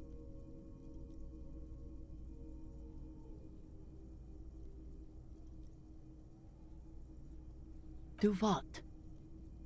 Officer. Too late. You ruined it. Just say it now. Excuse me, what? What did you say? She's in pain. She's in so much pain. And so are you. Your chest is burning. We are very sorry to inform you, but your husband, Victor Méjean, was found dead this morning on the Martinez boardwalk. Oh. Oh. But he was just... I understand that this comes as a huge shock. I want you to know that me and my partner are here for you if you have any questions. We are very sorry for your loss, ma'am. What happened to him? Tell me. And you just found him there? Lying in the cold? How long had he been there? She doesn't reply. Her eyes well up with tears as she struggles to keep it together. You hear the clock ticking in the children's room. Is there anyone we could call for you? A friend, a family member, someone who could be here for you? No. I just need to tell my girls. It burns like acid. God, should I call them? Should I tell them to come home? All right, I'll call them. She can't take much more. Her stomach is churning. Soon, she will have to go to the bathroom and scream. Just tell me, what do I need to do next? Where is he? Can I see him? For God's sake, lie.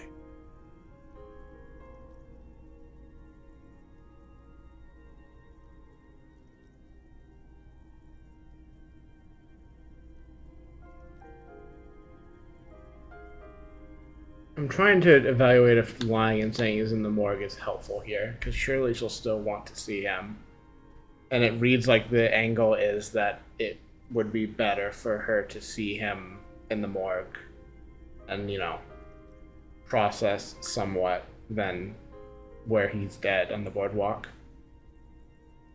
But I can't quite read if it's going to be a thing where she's going to want to see him there now and will not be able to, or if it's better to tell the truth about where she can see him and let her do that if that's really what she wants. This is a conversation. I'm a little bummed out that Harry lost the check, but like that is in character that he would fuck this up. But I want to at least do my best as the player to send this respectfully.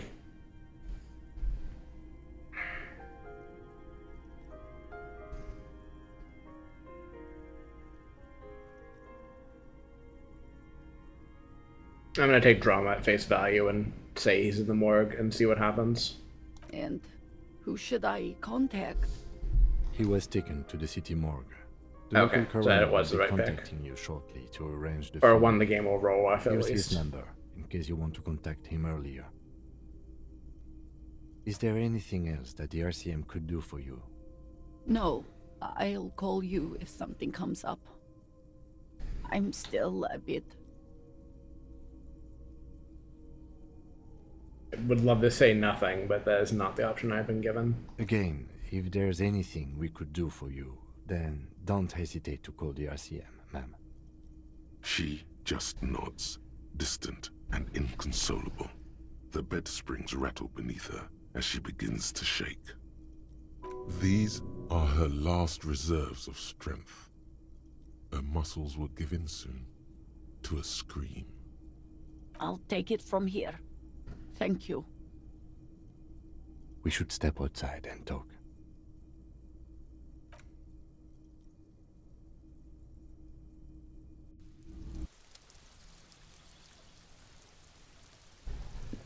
Yeah, I fucked up, Kim. So, the death notification.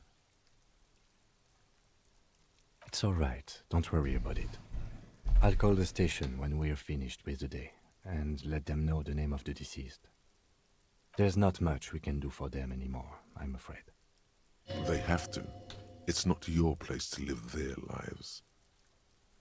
And, officer, I've seen worse. This wasn't the worst I've seen, okay? Now let's go. I really have, he thinks. She was strong. She made it easy for us.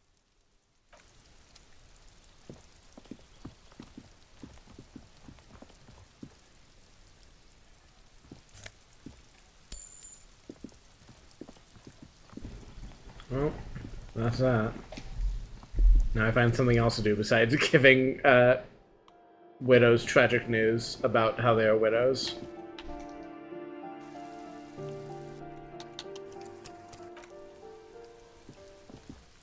I'm not sure I could have made that check much better. I guess I could have potentially rolled it differently, but...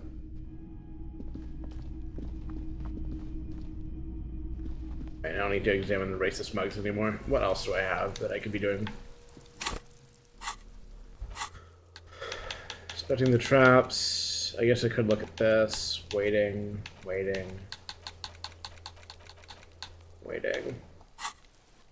No, actually, I do want to be on that screen to do this. Okay.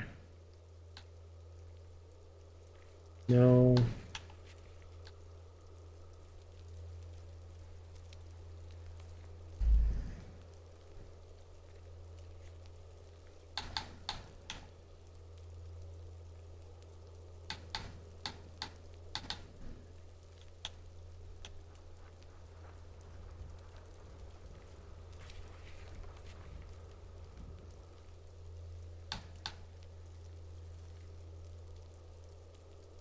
I don't think I saw that check.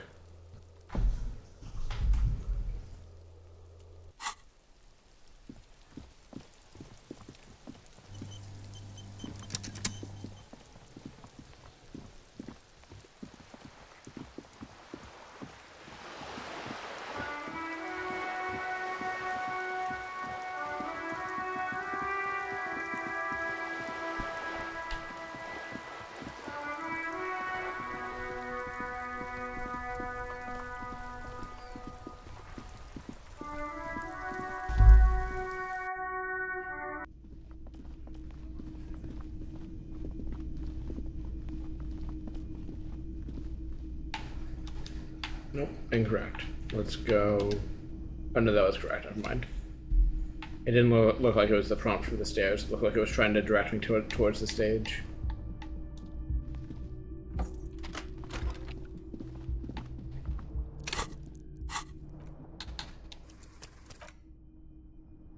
This is visual calculus, right? The window stands broken in its frame. We can finally put this thing to bed.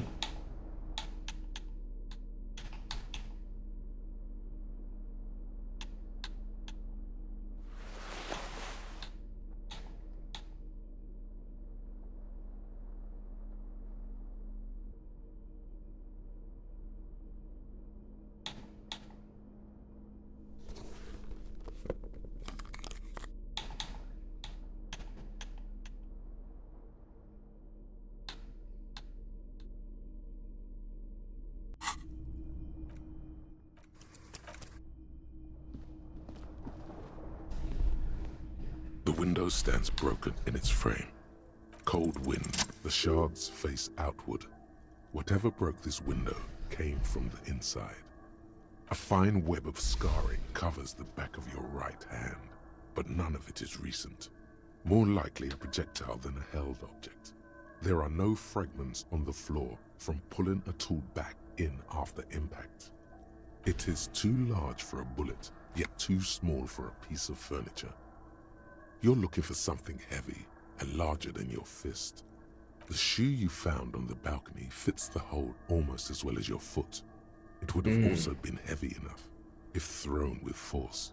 Congratulations, you smashed the window with your own shoe. Great. And maybe, just maybe, you succeeded. We'll never know. Damn. The window stands broken. Oh, it was worth knowing. This is what, encyclopedia? Oh no, not this one. This is the... Well, those checks could be up eventually, but what am I... Did it not say those checks were up, or I think it was something different? Or check singular. Oh no, I just had highlighted it like that. I see. I think this one also doesn't exist anymore, but I could be wrong. Could go back for that. I don't know if I actually particularly care to do it. I guess let's put on my cool outfit once again.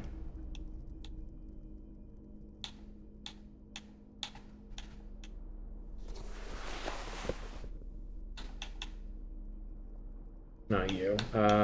You.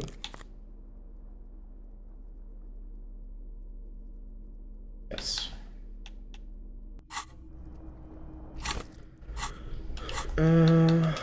Yeah, we'll wander around the roundabout and see if I can finally locate this alleged truck driver who Joyce wants me to talk to.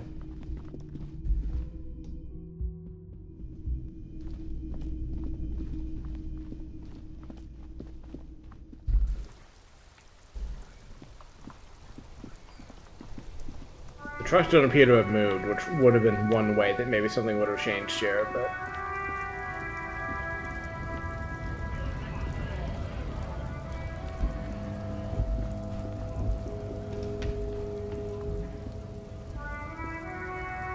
A lorry stuck. The windows are clear.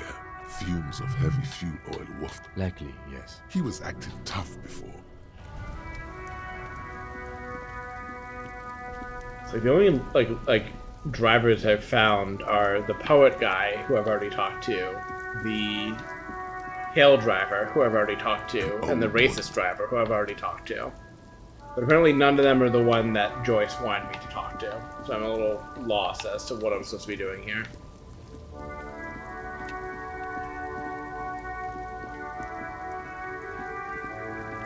I'm tempted to go get some banana bread from my fridge to eat it.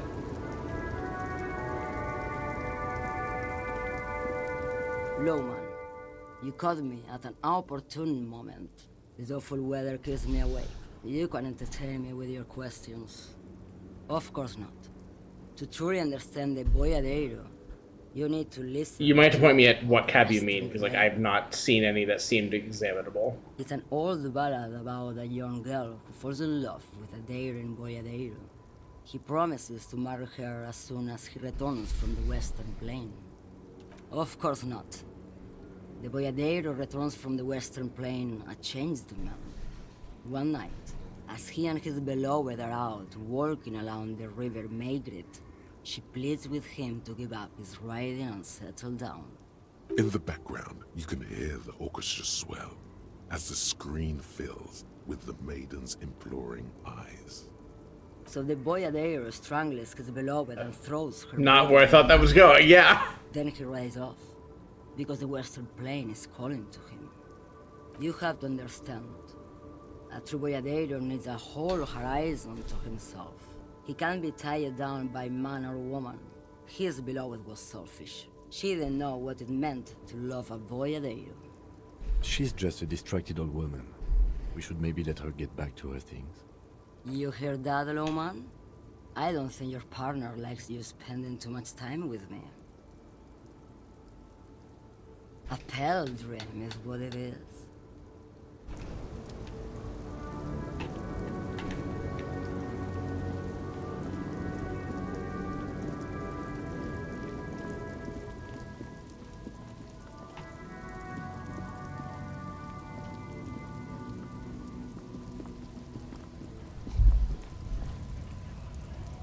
Get out the mouse, I guess, because if there's a cab I can click on that I have not already done, that I just straight up has not seemed like a thing I could interact with, because they make it really hard to tell what's interactable sometimes.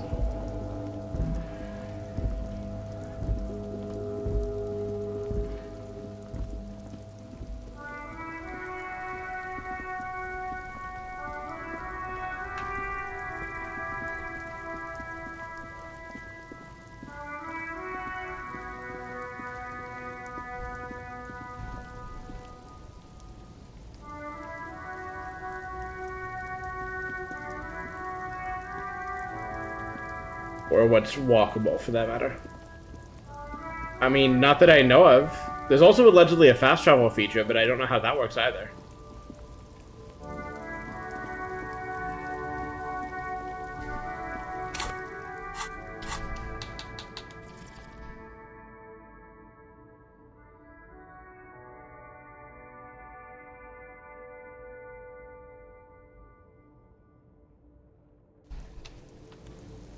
Oh.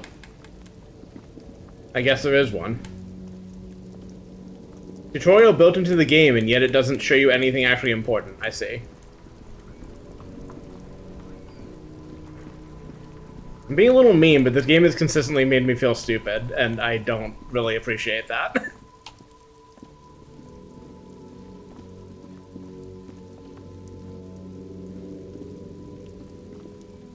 I also hope you enjoy hearing this click and watching me spam this 24/7, because I've missed Delta Logistics things so often. Stands here waiting, reflecting white light from the courtyard behind it.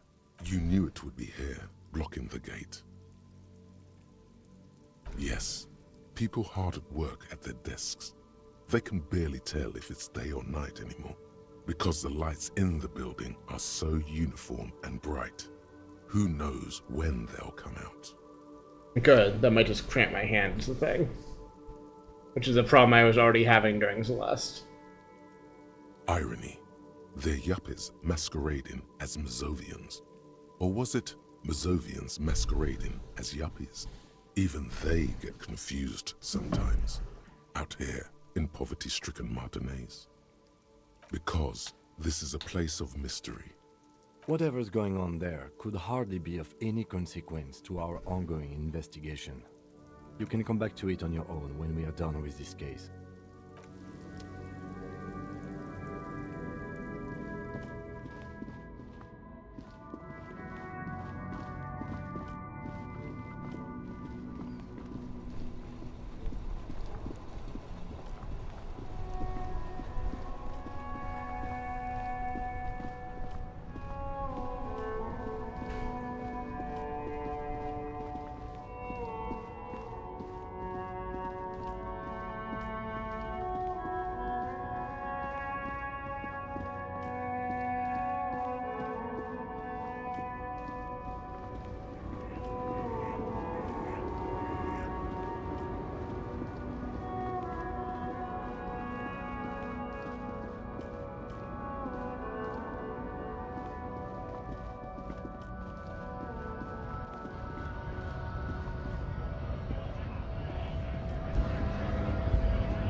I've talked to him so many times. Like, sure, I will, but... I swear last time I talked to him, he did not have any dialogue options I had not already read through.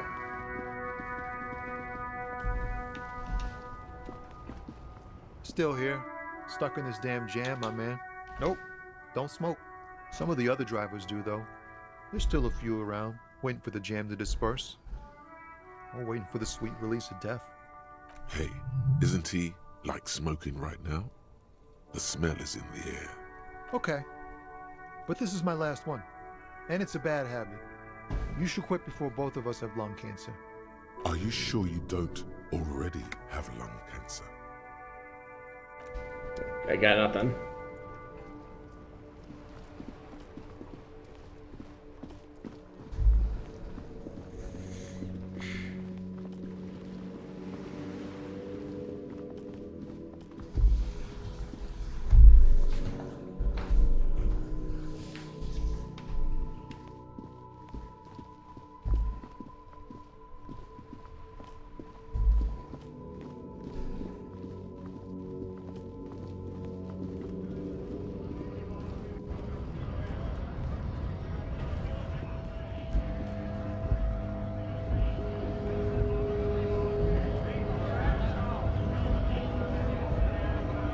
Right to work!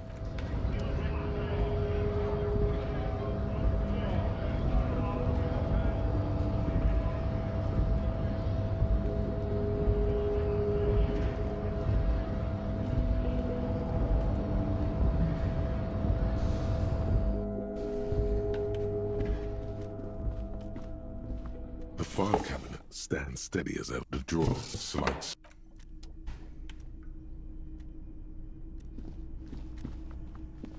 There is a phone here. The already familiar cold touch of plastic.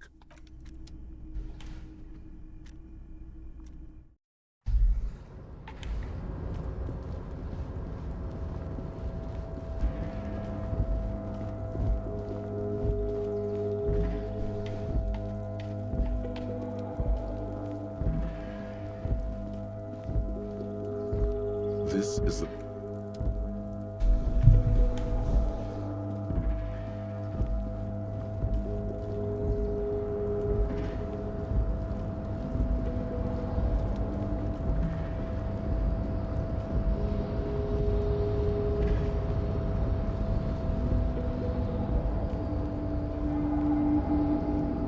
You're back before the cargo container.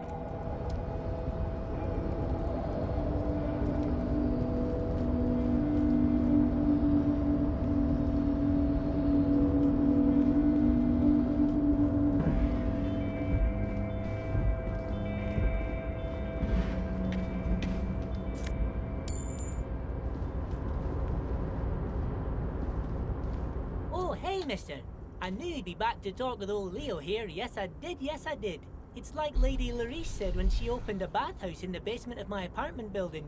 They can only get so far before they're aching to get back. And lots of folk really did keep coming back. No trouble at all, mister. No trouble at all. It's like that old saying goes, wisdom withers if not shared. And old Leo is always up for sharing.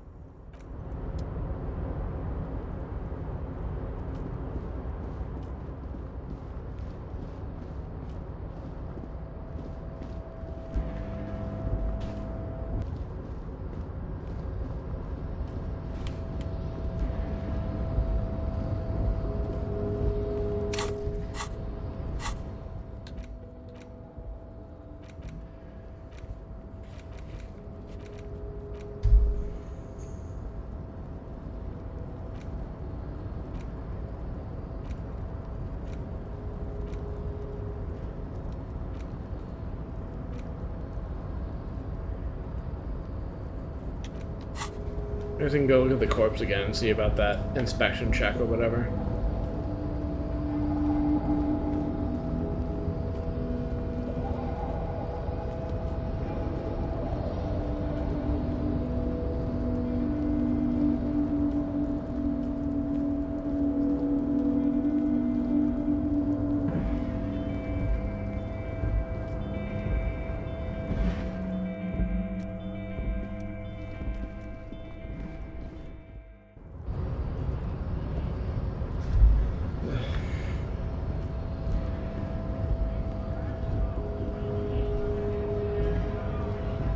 Hola, Wandering Man.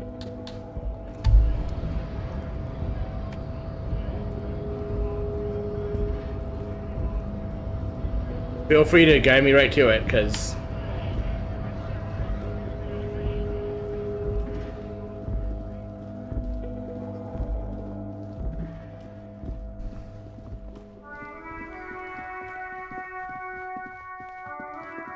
I'm passing down to the basement, but I'll redirect if you tell me other things to do.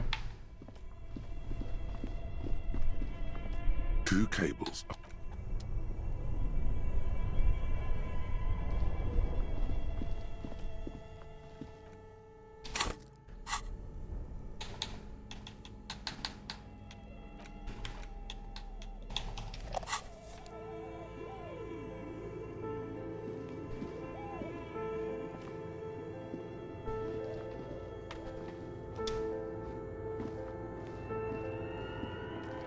A few bricks have fallen off.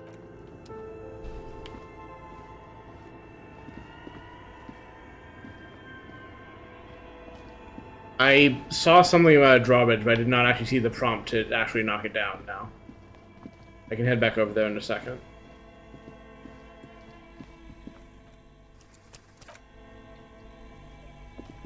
The bear's eyes are still glowing red. Oh, It's I need guarding more over the perception. freezing Well, cold never within. mind. We'll deal with that later, or perhaps never. Refuse to send the body away until I can do that check and see what secrets it holds. Up the stairs, man. Right. Navigation in this game just does not match with my brain, and apparently never will.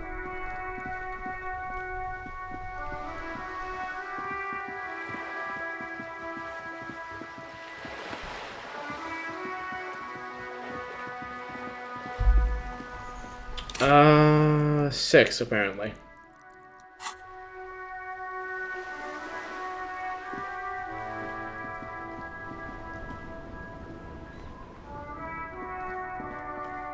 I mean, I'm trying to make it not too self-deprecatory, but I'm also just struggling navigating to this game. Like, I'm running into so many problems I didn't see a thing I was supposed to be able to see. I don't know how else to spin that. I mean, I can just rank it up to 8, probably. Or at least rank it one more higher.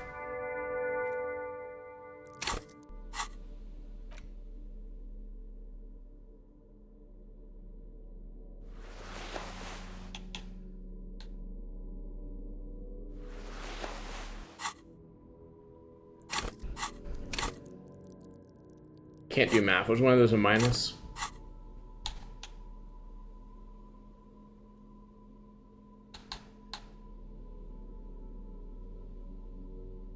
Whatever. Can I raise it one higher? I also wouldn't mind sinking a point into it, but I want to see if I can instead avoid having to do that.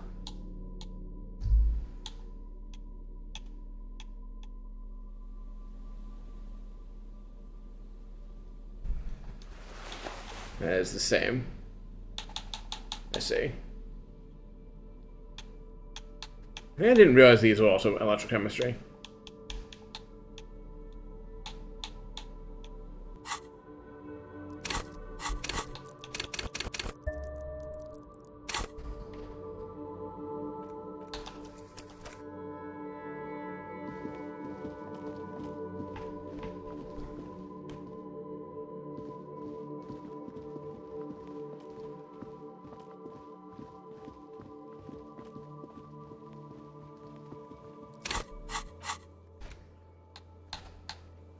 Ah, well, we'll deal with that in a second.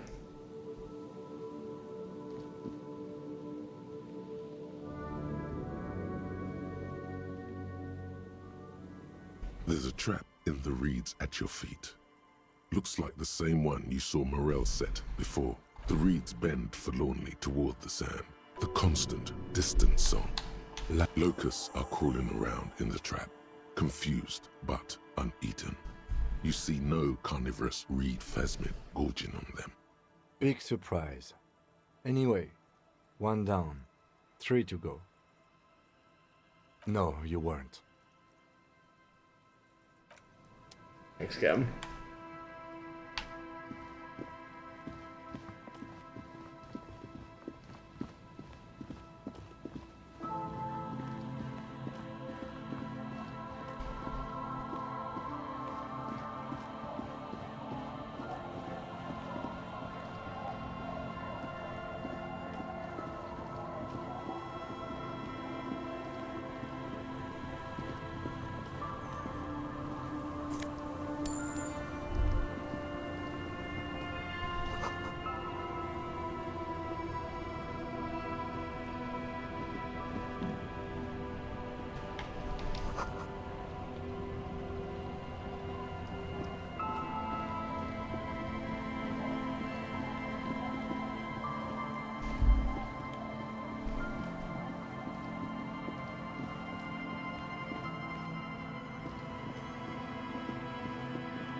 I don't know if those...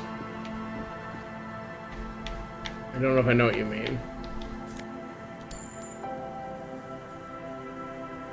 What do you mean, the drunk guys?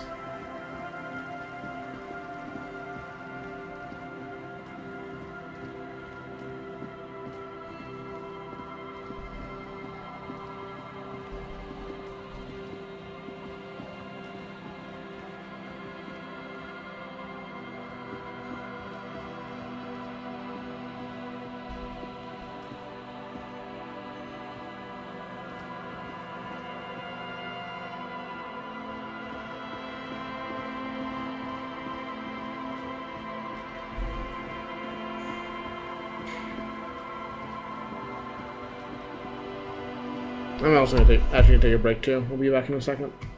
Gonna get some banana bread, stretch a bit.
There's something feral crouched between the rocks.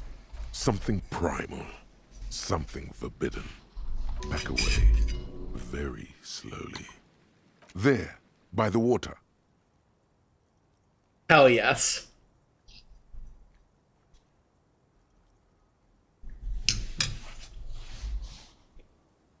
Intriguing.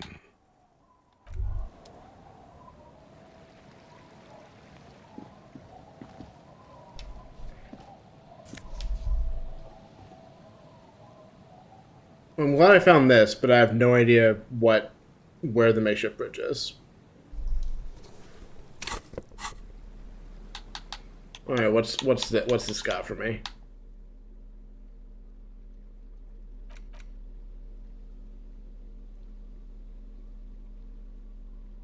This is a men's size L, leopard patterned unitard with short sleeves.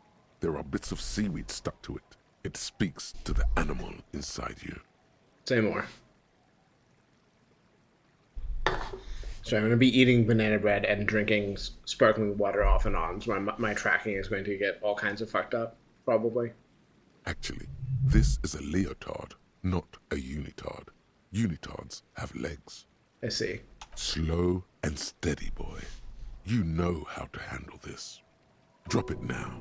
This thing will eat you. Despite the time it's spent in the water, the garment itself is surprisingly silky. The leopard spots are slightly textured. The garment label says it's composed of 85% polyamide and 15% elastane. The wind blows through rocks and reeds. Days spent in the salt water have washed off any clues of its origin. Run, you idiot. There's only one thing left to do. See how it fits. Yes. Just know that once the leotard goes on, it never comes off. You will change irrevocably, but don't you want to feel different? It can be a secret that only you know. I have to know. You slip from your briefs into the leotard.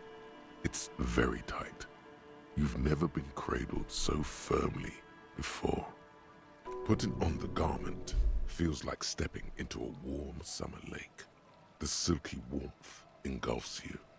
Something else is in charge now. Your fingers run down your pectoral muscles, your abdominals. Hell your yes. hips. It's impossible to tell where you end and the leopard begins. The dried sea salt chafes against your soft... Probably was worth watching it first, but that's not really how Harry Dubois rolls, so... Again, once the leopard comes on, it's never, ever coming off. It's wearing you now. Damn. Every slot, huh?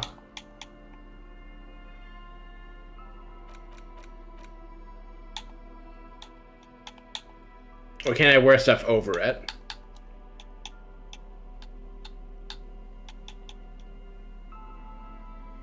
Where is... Oh, you can't wear... Okay, perfect. That's fine. No problems here, then.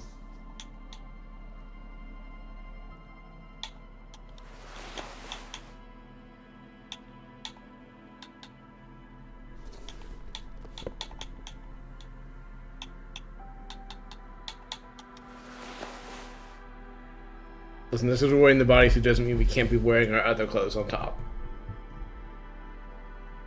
I was feeling too cold from the fan behind me. I was worried it was getting too much mic noise, and then I turned it off, and then I immediately felt too warm. So now I'm turning the fan back on. What gloves was I preferring? Oh yeah, these ones.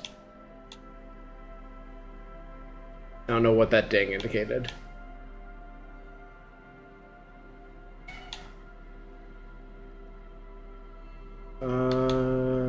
You. Yes.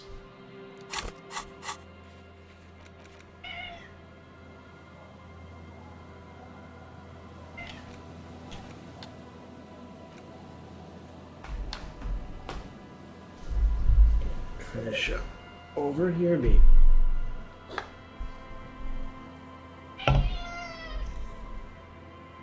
Oh, that's... Okay, I've never seen this bit of the UI ever again, or ever before, despite it saying that I had gained a travel point. Well, that's good to know then.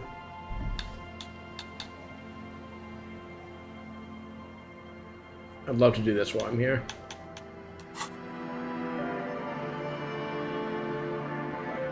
Keep my finger glued to the bumper because I cannot be trusted to... Okay.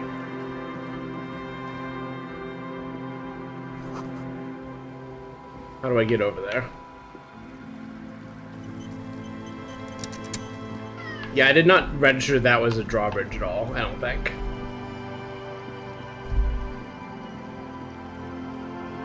Like, it's not just self-deprecation saying that I don't mesh with the way this game works, because clearly it expects me to... Yeah, that just didn't look navigable even a little bit. Okay. I see. Cool. Would have been great to know ages ago that I could walk here. It would have been great to know that this was a place I could go, instead of it looking like a place I couldn't walk. A shaggy-looking girl in I have not met this person. Or early 20s kneels on the ice with an electronic contraption in her hand. Hearing you approach, she looks up. Oh, hello there. It's cold out here, but she's not wearing a hat. She must be freezing. Everyone knows drugs make you invulnerable to cold. You bet this one likes to party. Huh? Maybe she didn't hear you. A little louder. So should you. True. You don't have to do anything. I don't know, some kind of a store? Maybe a general store? Look, man, fuck the hat. Your pulse rises. I'm sorry I said fuck the hat. I was concentrating on something else. My whole family swears and it rubbed off on me. A cell. Her hair is dyed blonde, with dark roots showing. There's a coarseness to her features, some masculinity below that timidness. Why? Okay, it's Burger. This is a portable recording device. It's for field recording. Low quality, but still. Actually, just one wire. I picked on it till the braiding came loose. The wire leads to a contact microphone. A contact mic records sounds from inside things, like this ice. Ooh. Nice.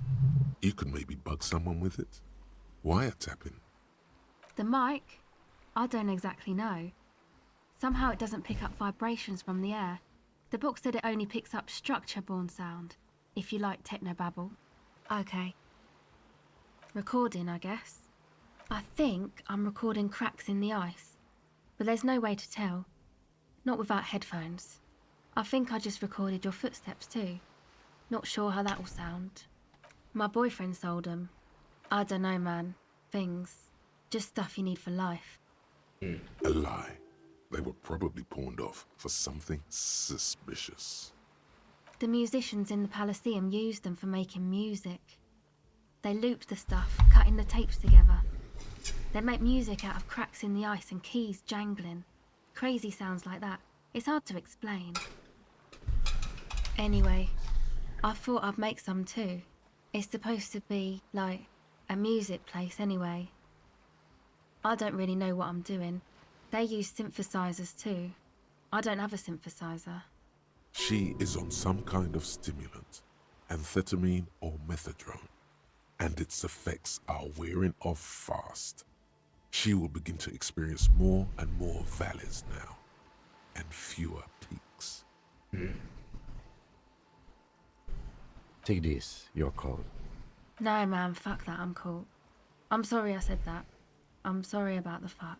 I don't actually want to be on her case about the language, but I guess I just walked myself into that conversational loop. It's okay. Go ahead.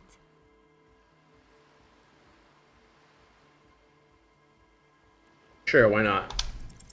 The device is cold to the touch. An angular Omicron logo adorns the yellow plastic cover. Underneath, you see a reel of tape rolling. You put the device back on the ice. Okay, bye.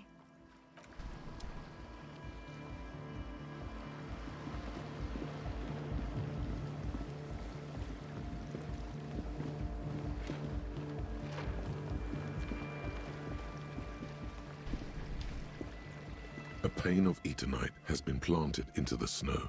2 poles are holding it up. Barely holding it up. It could fall over any minute. A stronger gust of wind might be enough. It looks like a makeshift bridge. Could be convenient. The pane falls into the icy snow with a soft thunk. Trisha, why? Bridge accomplished. The tent erect, huh?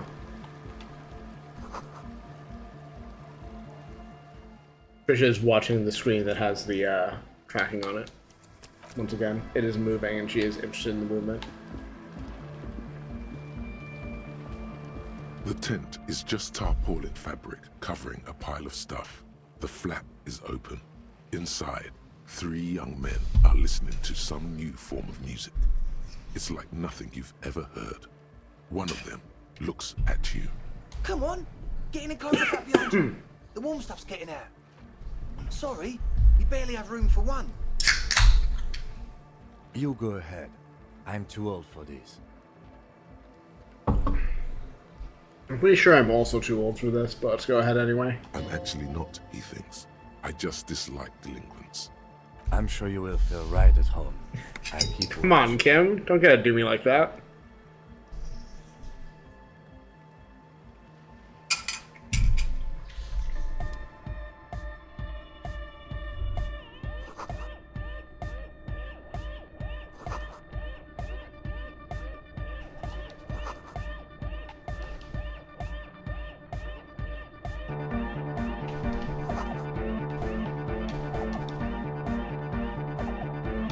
You see a youngish man bleaching the tips of his hair with a toothbrush. He puts the toothbrush down and extends his hand in greeting. Hello, I'm Andre. It's a pleasure to meet you. His grip is strong, sweaty, and warm. He's trying to project and inspire confidence. This is my posse, Noid. The young man with earrings looks at you suspiciously. And Egghead. Egg! Sure, man. Together with a Settle Burger, who's out there right now, doing some seriously progressive sonic experimentation, we like to think of ourselves as music venue organisers. We have many in the pipeline, officer. Mm-hmm. You see, we've been all over Jamrock North, prospecting for real estate to establish a new venue in. Also for talent. Yeah, thank you, Egghead. And while there is no shortage of raw, unfettered talent spinning tapes in Jamrock, we've had rotten luck with the real estate part. Place is a shithole. I apologise for my friend Noid's potty mouth. I realise this is not how you speak to a police officer. He has authority issues. Which brings me to the problem of occupied ecclesiastical property. I bet you've noticed the derelict hive of narcomania on the coast. I have.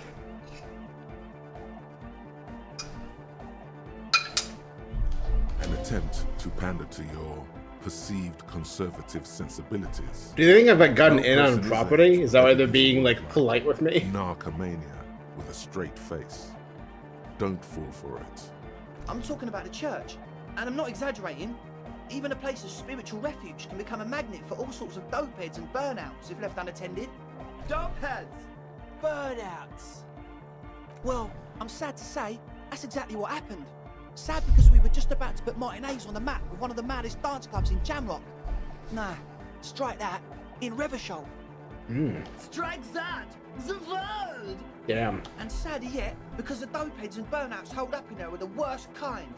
He leans back a little, watching you with a steady, serious... Bit of a dopehead myself. Letting you imagine just how bad those dopeheads and burnouts really are.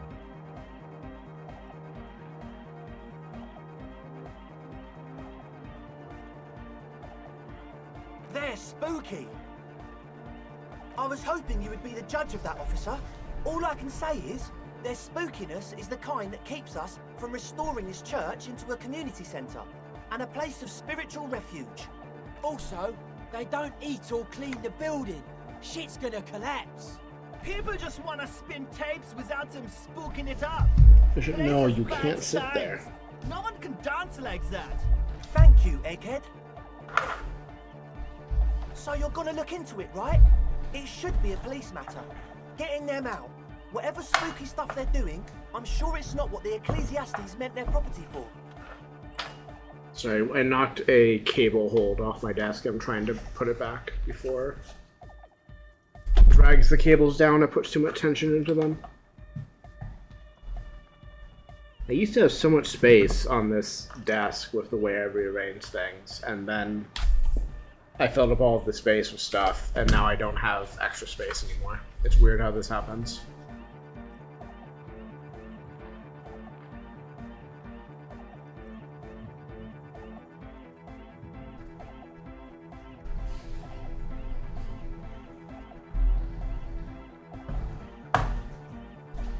Okay, let's do it.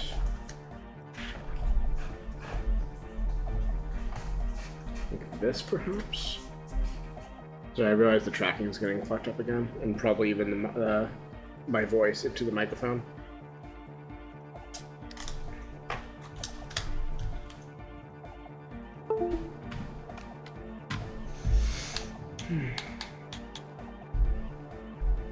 You know what? Sure. All right, man.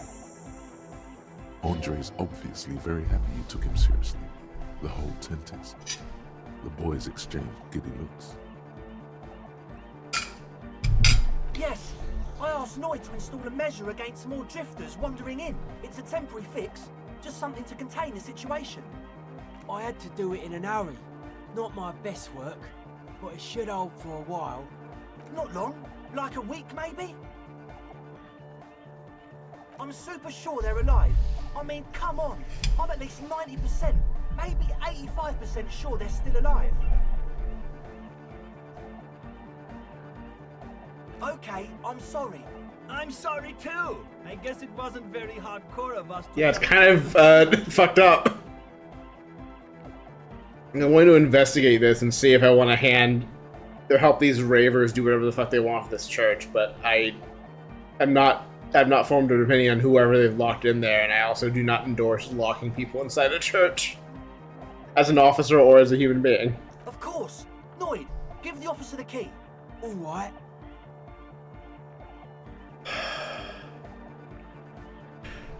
Fingers crossed. It's as Fuck. if time has frozen somehow. You think you can sense the key moving in the air. Yeah, this is going to be way cool. Blam! Straight Yep, in the there we go. Straight in the old eyeball. In the looking ball. Man up.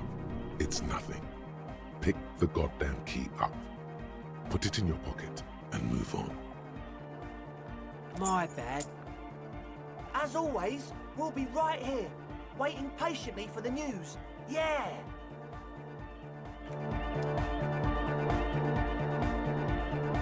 A young man with peroxide blonde hair holds up a Harman Welshi tape player, nodding along to the music. He looks at you with a knowing smile and says, Hardcore!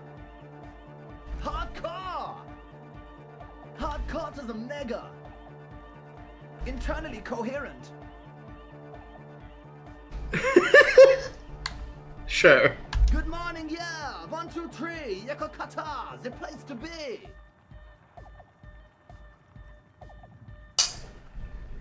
It's the message, so listen and you will see. No illusion, the spirit is what you feel. could there have been a right way out of this garden of forking paths, you think? Oh boy. I mean, if there is, I'm certainly not gonna find it.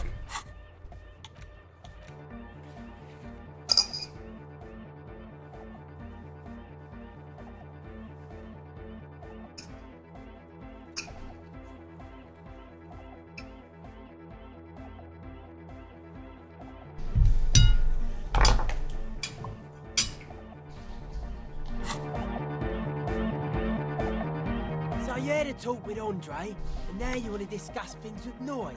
Good. It's good you talked to Andre first. Gave me time to get a reading on your sign. Can't really talk to people before you get a reading. Yeah, gotta compare. See if we can align. I suck at socialising, man. Mood. Even now, our sign synchronisation is way off.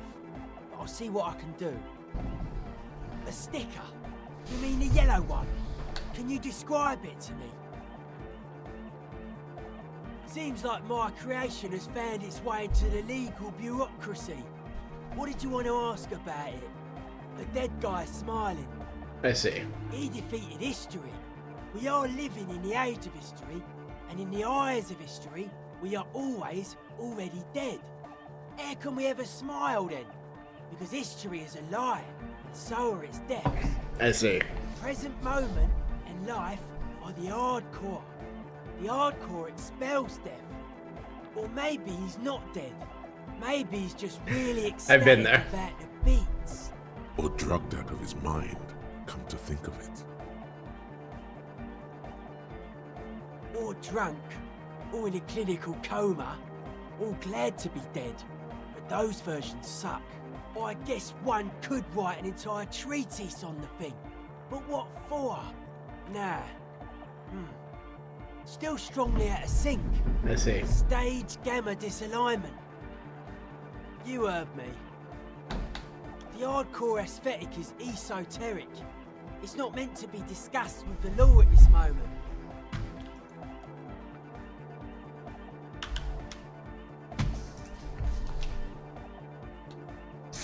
Nope. God damn it. I can see that. Further sign matching would do good for us. One way to achieve sign synchronicity would be by getting us into the church.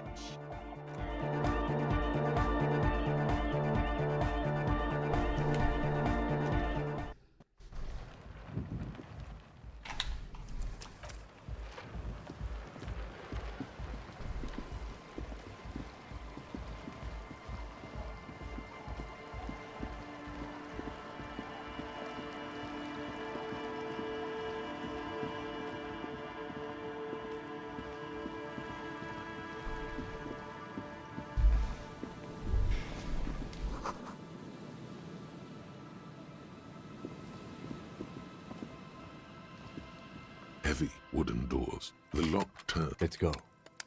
A great whoosh of air rushes into the dark innards of the church, as though rushing to fill a great vacuum. In the heart of the city,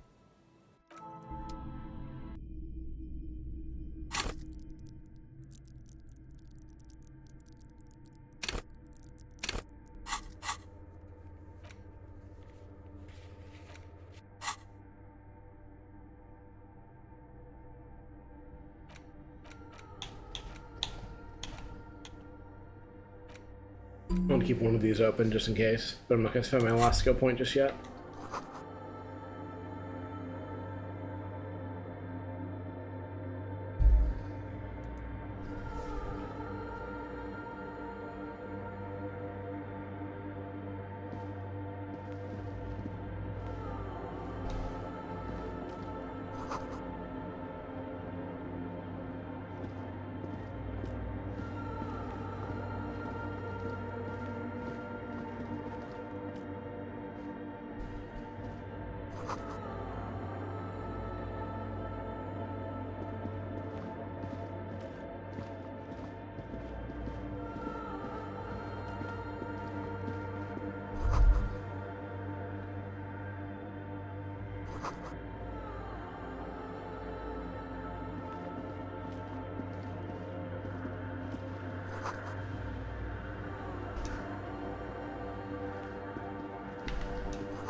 a machine stands in the corner, watched over by the figures on the stained glass window. It's turned on and quivering with soft electricity. Another radio computer. And this time it's already turned on. We should leave. I doubt this place bears any connection to the case. You see fluorescent play and print buttons on the keyboard. A hatch connected to the central compartment is wide open. The lieutenant says nothing. You see the machine's glowing frame reflected back from his diamond-shaped glasses. You're free to proceed. Behind the hatch sits a cube-like crisscross of filaments, smoldering in the dark like fireflies. Silver tape on the side says, in black marker, log February to March. Another filament memory. Press play to talk with the repeater. The speaker comes to life. Static seeps through the machine's planar magnetic driver. An old lady greets you. Her voice sounds 100 years old. Good afternoon, Fortress Accident on Saint-Brune. This is the East Insulindian Repeater Station 1. Please repeat. Is this the personal log? It's the same old woman you spoke with through the radio computer in the doomed commercial area. Good. Please repeat the password. One day we'll know the Let's password. look around. There's no use trying to guess the answer. Received. I will register this login attempt. Fortress Accident, is there anything else I can do for you today? Goodbye, Fortress Accident. The machine's keyboard is still...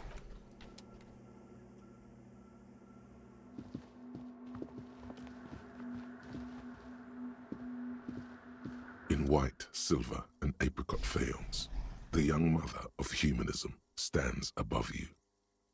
A crack runs across her More body. than a crack, I would She say. is impossibly tall, oval-faced and sad. A dark and radiant majesty. This is her innocence, Dolores Day. Cradled in her arms are a pair of glowing lungs, clearly visible from underneath her flowing dress. You should kneel. Cold wind seeps in from the crack in the glass. Snowdrifts cover the floorboards at your feet. Above, you feel her multicolored eyes on you, inspecting you. As that bitter thought passes through your head, the lieutenant draws an X-shaped cross from shoulder to shoulder with 3 fingers. Good call. She left us all in the shits. Don't give her a That's single about how I thing. felt. Just stand there in the apricot-colored light of the window, secretly grinding your teeth. The woman smiles her distant smile, unmoved, struck in half by the crack in the glass. Serves her right. She only cares about her sovereign's orb and her silk robes and getting to the aerodrome on time. To leave.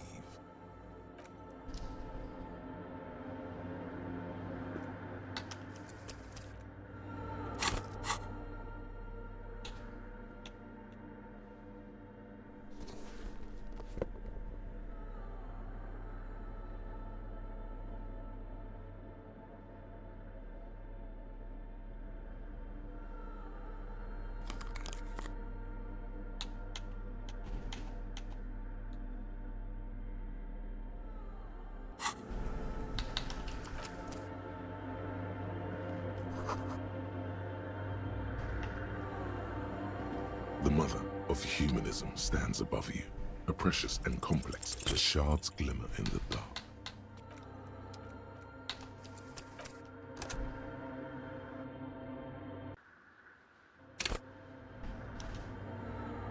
The mother of humanism stands above the shards glimmer in the dark.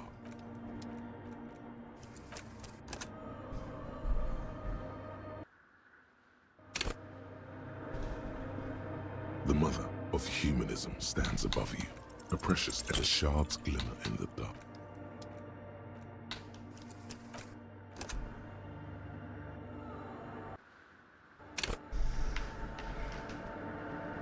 The mother of humanism stands above you, as the shards glimmer in the dark. You see...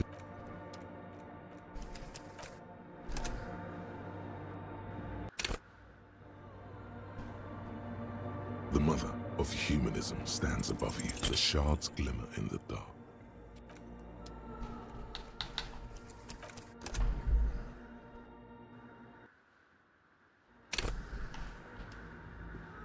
The mother of humanism stands above you. A jigsaw of broken shards falls into place in front of you, a ghostly reconstruction of the stained glass window. Before it was shattered, there was an older woman beneath the younger one, and a text, a light motif below them both. Unknown. A motor carriage, a gunshot, someone falling into it, or maybe just hooligans looking for something to break. The escutcheon on her throne says, Irene the Navigator. She is depicted as an older woman wearing thick-rimmed eyeglasses, holding a golden rights apfel in one hand and a scepter in the other. This is the queen her innocence day advised. Above, she herself is whole. Small figures of wise men, common men, worshippers walk up the stairs to stand at her feet.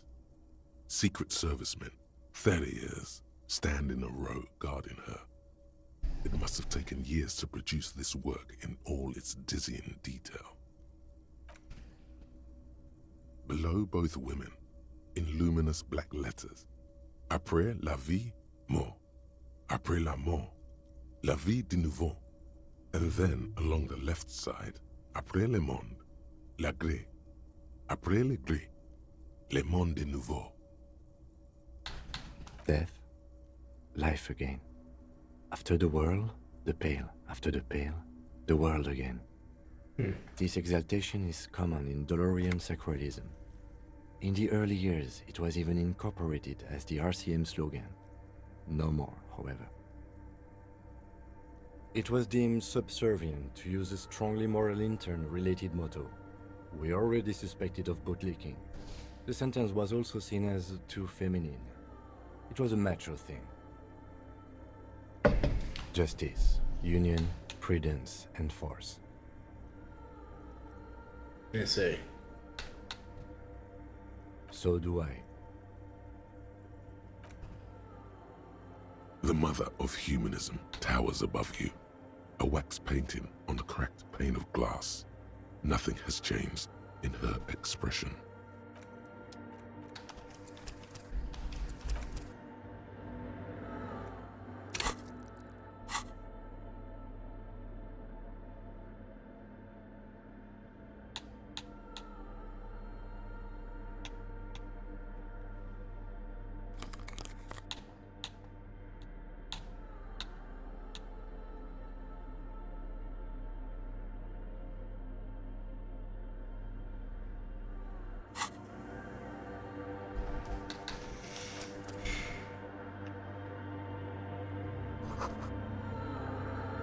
The mother of humanism stands above you, a precious and despite the damage you've done to yourself, the title appears lodged in your hippocampus. This is her innocence, Dolores Day, the innocence of humanism, internationalism, and the welfare state. Perhaps the most famous human being ever to have lived. No amount of Commodore Red can wipe her sad smile from your brain thing. It has survived the deluge and haunts you still, and will haunt you forever as it haunts all men. The highest category of historic individual, an embodiment of the world spirit. In a way, an innocence is elected to office by the founding party, a precedent that has taken place a mere 6 times in the entirety of history. The legal system of the Real Belt is built from the ground up to accommodate an authentic rule should it coincide with our time.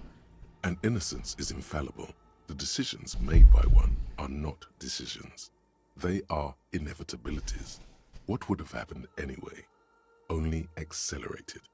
I think I saw this bit of dialogue on a quote account from this game. Compressed event, a sacred human being. It is an honor and a glory to live when one is in office.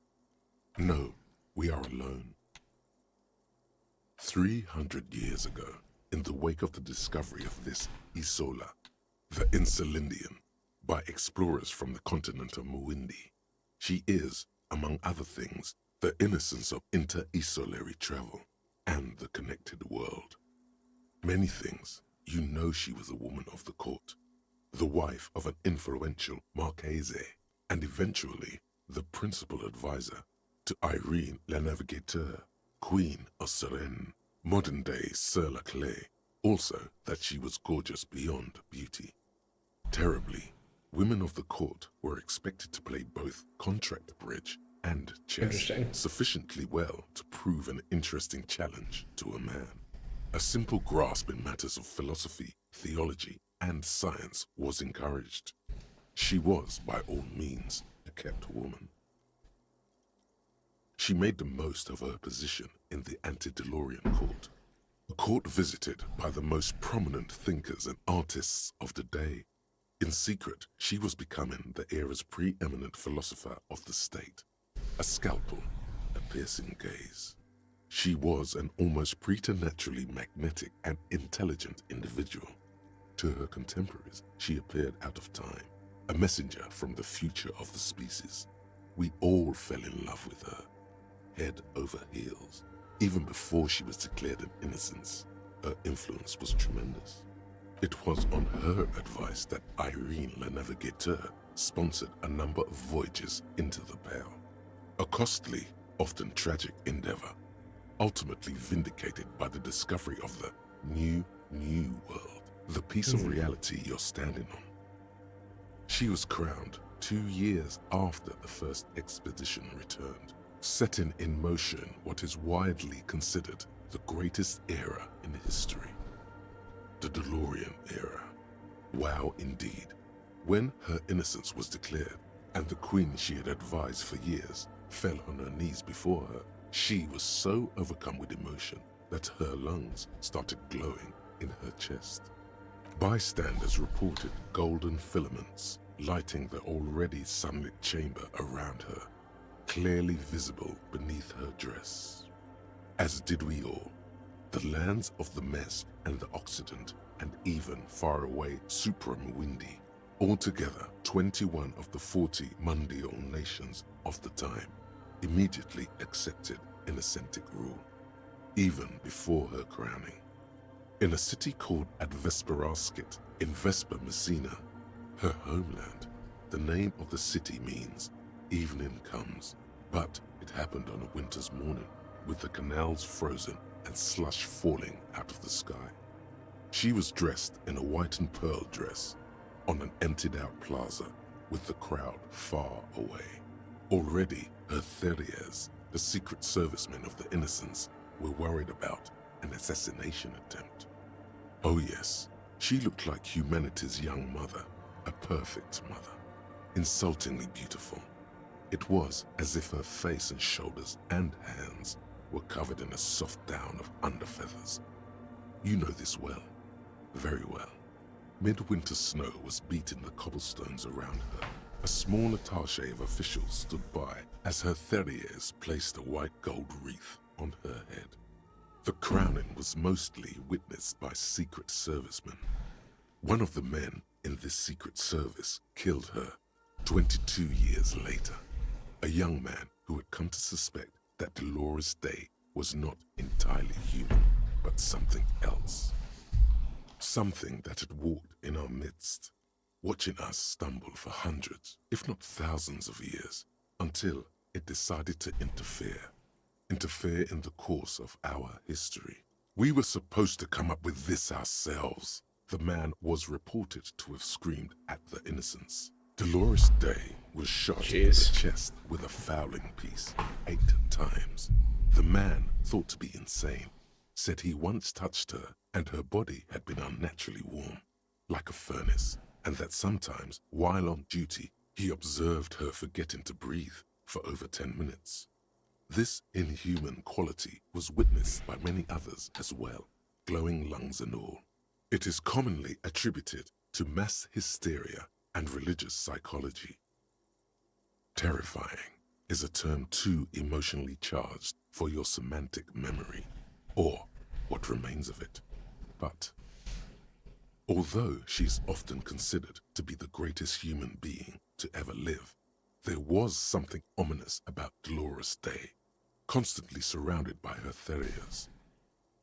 She was the most socially secluded and least self-aware of all the Innocences. Some modern thinkers would consider her a war criminal for the campaigns she waged against the Mesk state. And then there were the resettlement programs. The Mesk state tried to detach itself from Innocentic rule. Parts of the world were experiencing whiplash from accelerating into secularism. Her mandatory education programs and mass resettlement of upstream Marguerite were problematic as well. Dissenters were suppressed by a military force she called the Army of Humanity. She adored chess, yes, but also military war games. Dolores Day often holds a tiny tin soldier between her index finger and thumb in icons such as this.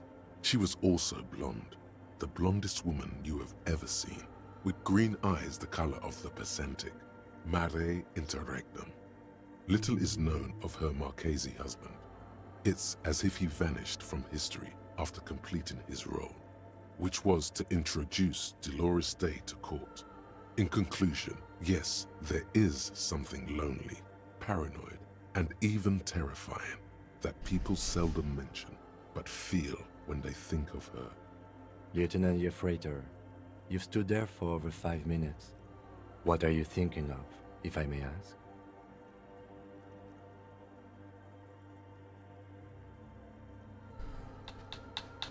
I don't know about that. It was a different time, a different war. I don't know that I'm gonna let her get off with that excuse, even if I barely know anything about this history of this woman. Either way, this church, the coast in general, we shouldn't linger here. This isn't a good place to get lost in. We should conclude our business and move on.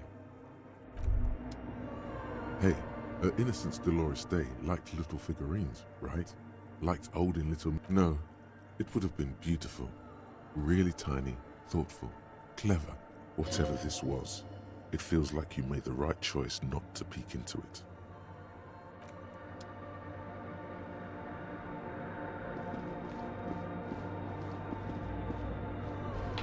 Nope, this one.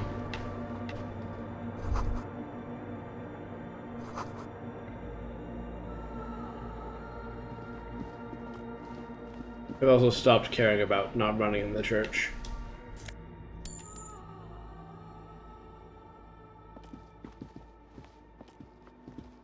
Yeah, sure, why wouldn't the way to walk up there be all the way down here? Is he trying to use the other... Sure.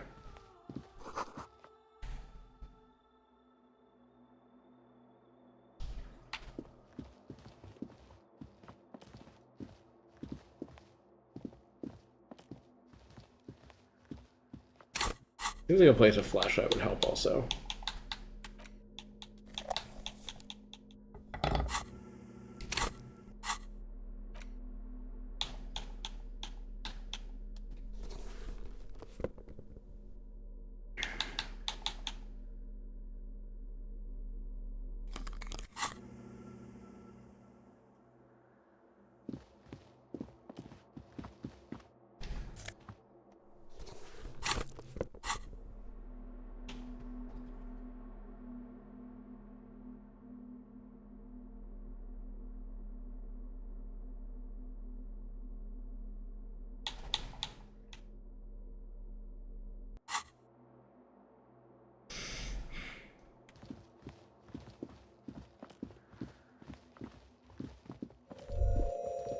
The silence in this part of the church, it's almost palpable. All the shifting matter and shuffling of living things is gone. Nothing seems to exist beyond the church anymore. Maybe if you were to stand in just the right spot, even your footsteps would be completely silent. And then it's gone. Almost all of it. But for the faintest of hums, you can hardly hear your own breathing. You produce a few muffled thumps, after which the silence feels even more total, somehow.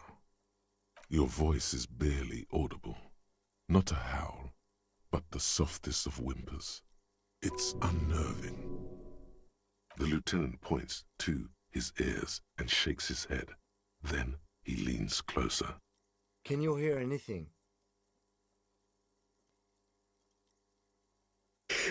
I wonder why the church was built with such strange acoustics. The lieutenant doesn't reply, but you can sense him tense up next to you. The orderly rows of ceiling panels become barely visible, then disappear completely in the darkness of the tower overhead. Wish me luck. Yes!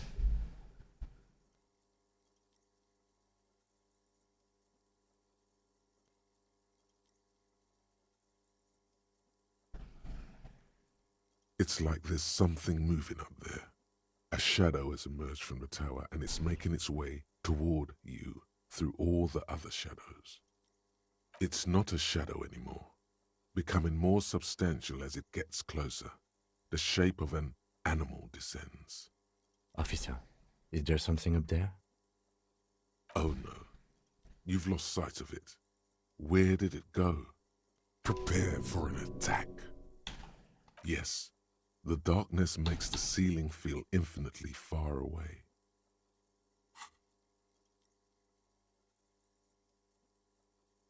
You see something hanging from the rafters, looking straight at you with dark eyes.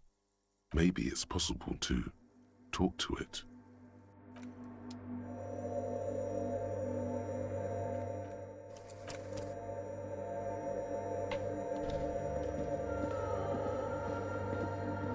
Is that a man?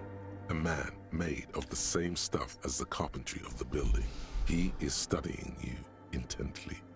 The man leaned forward a little, fixing you with a steady, unreadable gaze, then speaks. Habitual alcohol use has made you into a scared little pussy, Holmes. But don't worry, everything's gonna be alright. You come to the right place. Here you can receive the mother's love. And when you're ready, she will take your hand and lift you out of the despair at the bottom of that bottle. This man is obviously a habitual narcotics user. Do we really need to question him? Hey, and what was that about, the bottle again? You haven't even drank that much lately. Lay off it already. Shish. Oh yeah, sure. You don't know anything about alcohol use. You got it all under control, Way. I could smell the control all the way over here. I know it's hard to admit that you got a problem. I was like you. You know, actually, since we're here, you may want to pay attention to what the ceiling climber is saying. I mean, I do actually have my alcoholism under control now, is the thing. I have not drunk since the game started. I have done drugs. That's different, though. Look at these crazes. What is this shit?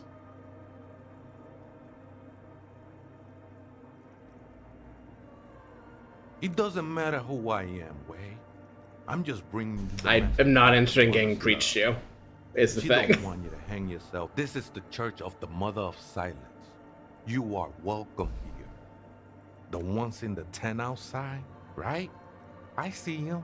Think they scared of me. Why not? They wouldn't bother me none.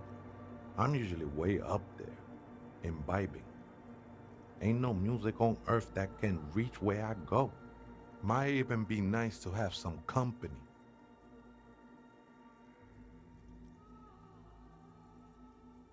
Other spooker? Oh, esa viejita es muy estudiosa. Don't know, Holmes. You just have to wait until she comes back, or search through her radio computer. Too many times, Essay. You need it for something. Surveys are a good way to fish for personal information, especially in the name of public safety. Don't sweat it, vato. The password is after Should have guessed. Death. What you think of that? Makes me almost pity La Nilita Pequeña when I hear it. Little nihilist. Sure did, Holmes.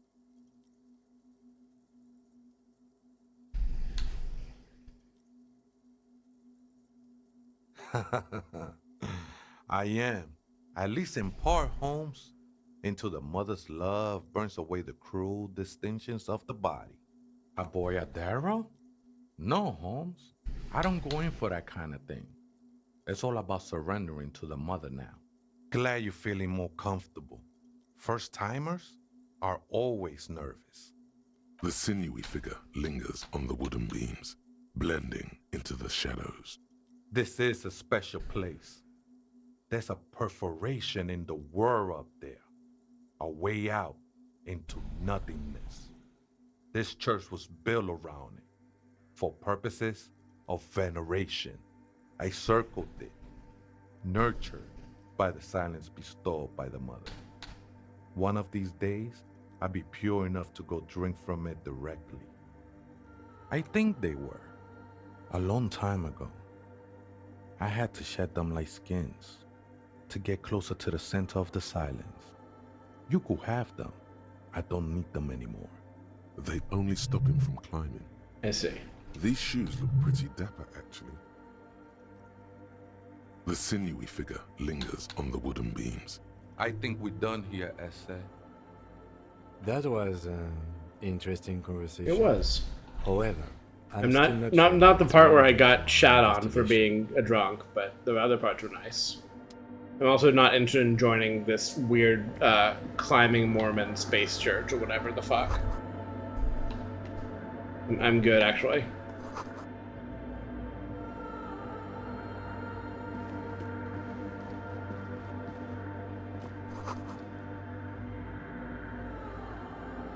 Please examine pants, question mark?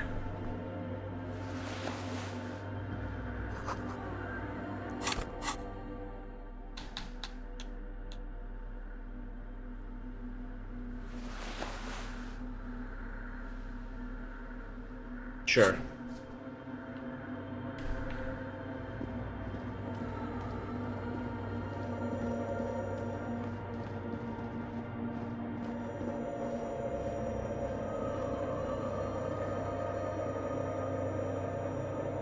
Something about contact microphoning and the hexagon to do something, I guess.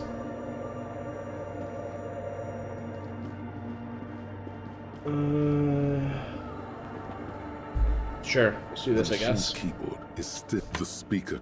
Good afternoon. Authorized access. Good. Please repeat. Good. I have unlocked the filament. After ending the call, please press print to access the filament. Fortress accident. Is there anything else I can do for you today? I have 2 machines registered to this company name in Martinez. One on Saint-Brun, the other on Rue de Saint-Ghislaine. Saint-Brun, that's the church. And Rue de Saint-Ghislaine, that's the doomed commercial area. See. Anything else I can help you with? Goodbye, Fortress accident. I'm curious if the same password works on both, but we'll worry about that after I see whatever this is, I Is guess. still, the printer prints out a long text document with dated paragraphs. It looks a bit like someone's journal. The first entry, made on the 4th of February, 51, by an unknown author, is short and concise. Arrived at the church. The door was boarded up, so I used the crowbar to get inside. Looks like the place has been deserted. Nothing out of the ordinary, but I'll ask around. Need to figure out how to get the electricity in. The lieutenant leans closer, scouring the printout over your shoulder. Just as you finish reading, he looks up, muttering under his breath. 4th of February. That's over a month ago. Whoever set up those machines has been here for quite a while. I think I'm reading a radio book. Also, hello.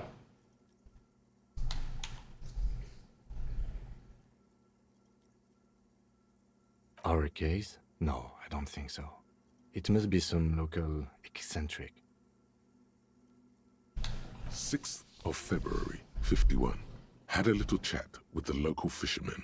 Said I shouldn't go near that place, that the church was spooky and ridden with narcotics. It's a little spooky, all right. Still haven't figured out the electricity. But you said audio, I said radio.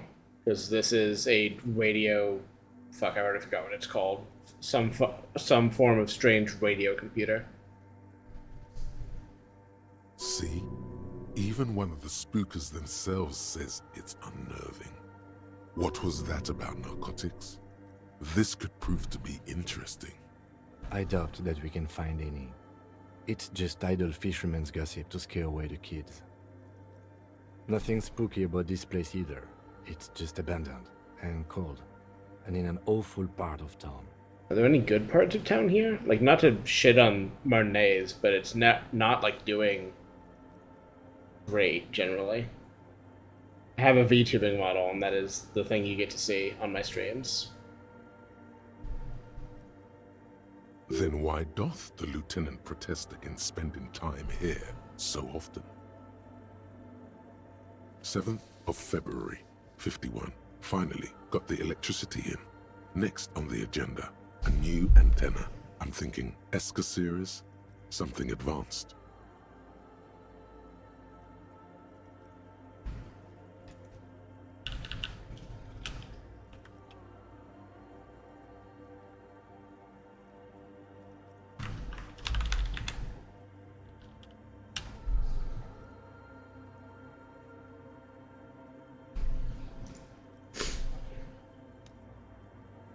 Why would anyone need any of this equipment here? So is this a different group doing like weird sound stuff than the teens in their tent? I guess we'll find out.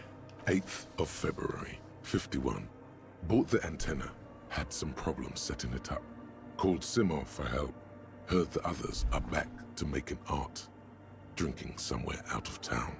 Sulislav started a rock band again. Lexi has been seen asking money from strangers. But at least the artists have their act together. They're qualified labor. They can get work anywhere.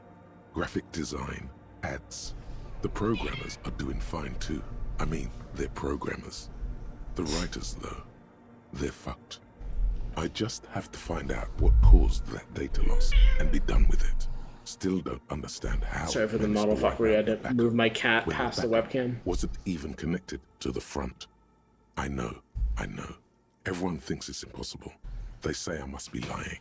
I'm here to set it right. Seems like something to do with radio computers. Unfortunately, I don't know enough about them to understand what the author is saying.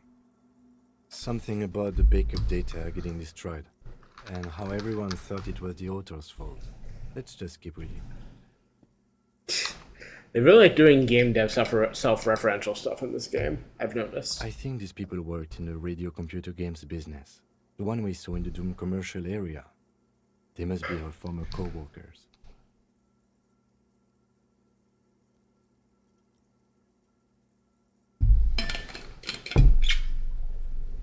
Having water. 12th of February, 51. Brought some food from the grocery store. Apparently, there's a strike going on in the harbor. Definitely not happy to see the Martinez people again. Everything's now set up in the church. Going to start working tomorrow, 8 a.m. The strike. We are nearing the date of the murder. Interesting. Keep reading. I'm interested now. I want to know what's that radio anomaly that sent this person here in the first place. 25th of February, 51. I've been sending data up to Lintel for a while now, trying to recreate the data loss, but nothing. Didn't even feel like logging in, the disappointment. But I did discover a curious audio-spatial anomaly at the back of the church. I've named it the Swallow. It swallows sound. Sexy. Need to get some mics. Is she talking about? 28th of February, 51. Yes, the first recordings confirm that the Swallow is real, and I'm not just losing my mind. It's a pillar of silence, with a diameter of approximately 3 meters. Seems like the higher I go, the less I record. This might be a coincidence, or it could be connected to the data loss that led me here. The pillar of silence. She is talking about the silence. Is she suggesting it's more than just an architectural quirk? I'm assuming she found the same thing that our Rafters man was so enthralled about. The lieutenant doesn't answer. He follows your gaze, studying the basins. The water shines in them. No ripples. March 51. Some kind of young disco men have appeared next to the church. I've been trying to record the silence to find the epicenter, but now it turns out I've also been capturing the future of dance music, one neo-disco song over and over again. Fortunately, the song is so monotonous, I was able to devise an algorithm to factor it out. The other day, one of the disco men came in. Before I could even say hello, she got scared and left. Good, I don't want anyone distracting me from my work. That disco man must be a cell. The girl on the ice? Sounds like her, yes. March 51. I got a call from the repeater station. Someone has tried to access the radio computer in our old office in Martinez. Can't do anything about it. The storekeeper still doesn't want to let me inside the building. Thinks I'm part of some kind of curse. My actions have How consequences? Martinez of her. I knew it wasn't a good idea to meddle with the machine. God, I wonder what happens, or what entry you get if you just don't touch that. Or if you, don't, if you've managed to find the password before you do it.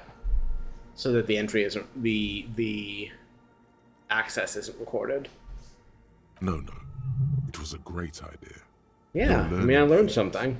This is how you learn things about machines. It's how you have consequences on the narrative in a way that the game observes and points out to you. March 51. A new 2-meter aux cable. Noodles. Crackers. Ping energy drinks. Water. Toothpaste. Gum. Also, some canned air. Your reading is interrupted by the sound of the church. Oh, hey, she's gonna yell at me for accessing this computer. A strange woman makes straight for the radio computer. Ma'am? I'm doing police business. Don't get mad at me.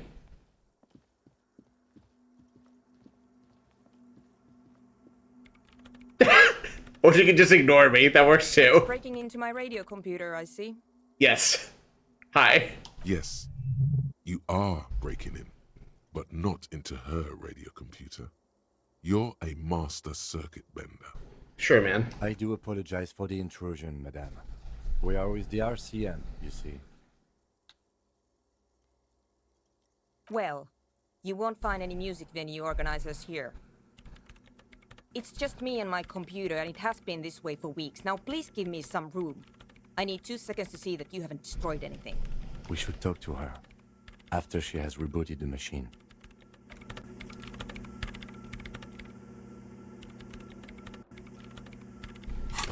Oh, stop pointing a flashlight at her face.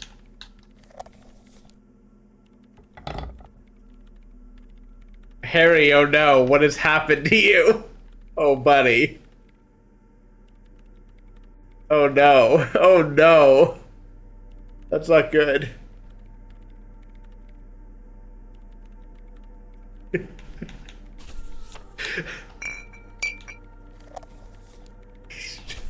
Just been reshaped to hold the flashlight. She can only pose correctly with holding the flashlight. I guess I have to. Wait, no. Oh, no, that's not. Nope. Jesus.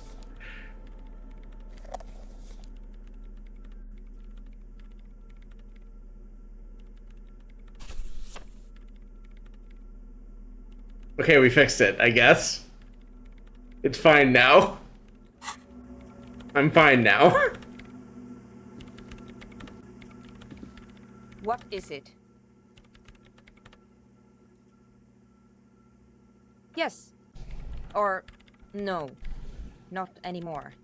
That project is dead. She doesn't seem surprised to be recognized. Rather sad. Something passes over her face before she straightens her back. No, you just printed out my personal log and wasted some paper. I am Soona Luukkanen-Kilde, the former lead programmer of Fortress Accident and RSA radios. I have over 16 years of programming experience, and I'm proficient in both Vox and Orbis languages. If you're not here to hire me, I don't really know how I can help you. No. Yes. And? No. You're right. I'm not. Aw, that's not what I said. I think you're a big deal. 16 years programming in languages that are on radio computers that are probably really cool and impressive. What? I hate it. Maybe I'd have to be on drugs to get it, but to a sober mind it just sounds like Uninspired rug whipping is quite the phrase. Has to do with either dancing or music. This is about those speed freaks in the tent, isn't it? I've got some news for you. It's not a nightclub they want to build here. Take a guess, why don't you?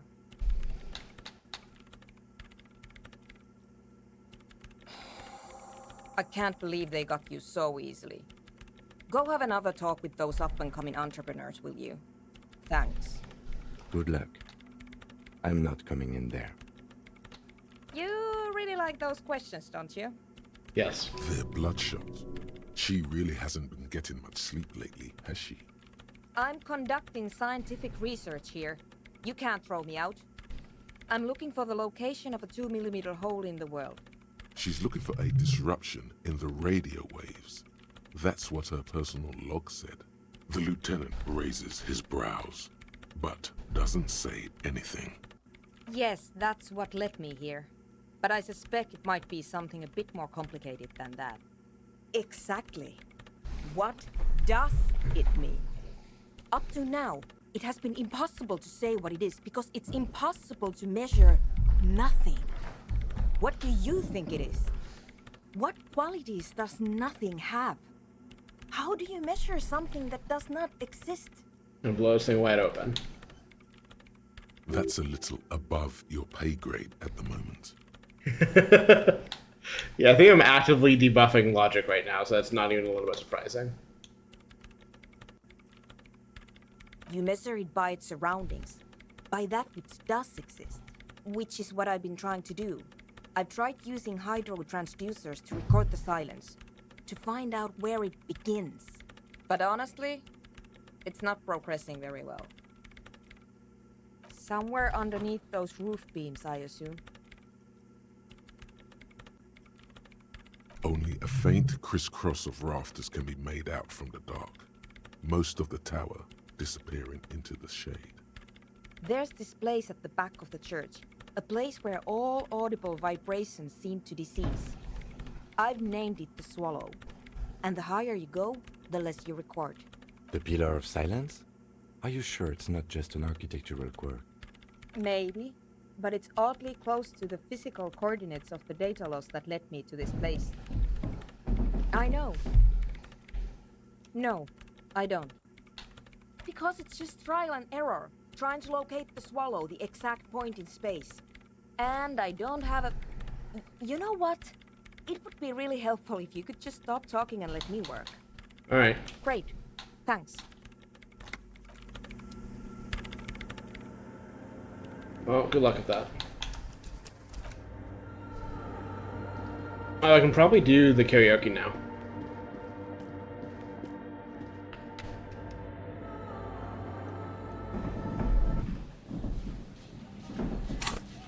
What is in my journal? We can have this conversation first, but...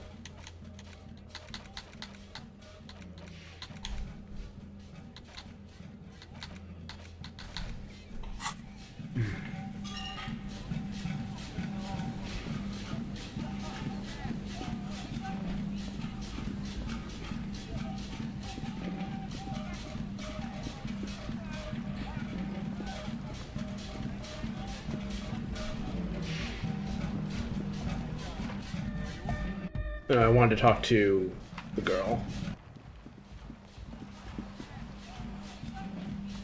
The shaggy-haired girl kneels on the sea ice. She looks up as you approach. So you talked to my associates, right? Are you going to help us? With the church, I mean. Shoot. My associates? I haven't got much to say about them. Of course I do. I just don't tell people about my friends and who they are. Fair. Don't talk to cops. I don't provide information on them. Me? I'm a silver bird. Don't know what makes you think it'll be any different later, but...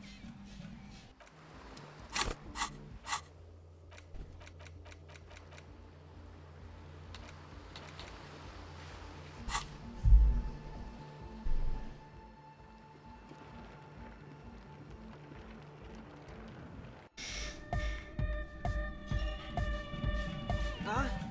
I see you here.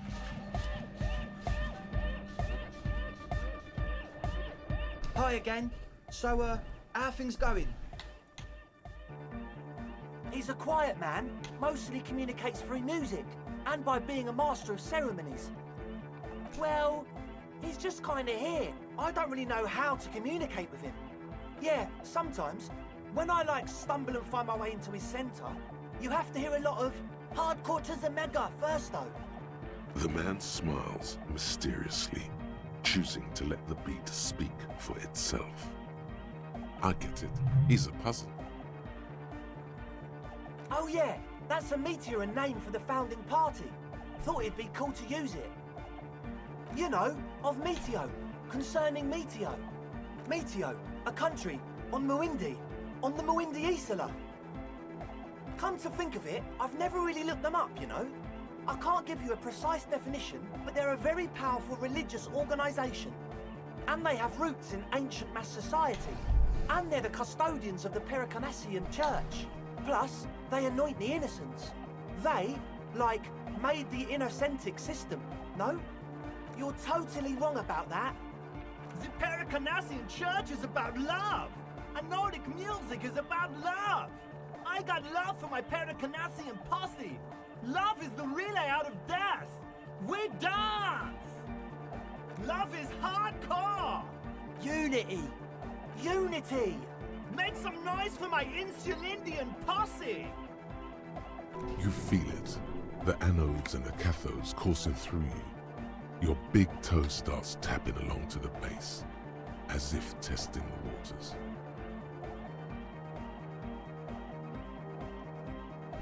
That's pretty downbeat. I think I speak for all of us when I say we expected the law to be more open to the idea of love, unity, and the Pericarnassian posse. Yeah, I know you don't. So, you got more questions? The one with the large head is still looking at you, nodding his head, waiting for your body to start moving. His expectation is fierce. You can't be scared of moving a little bit, are you? Get the grind on. Goodbye, officer.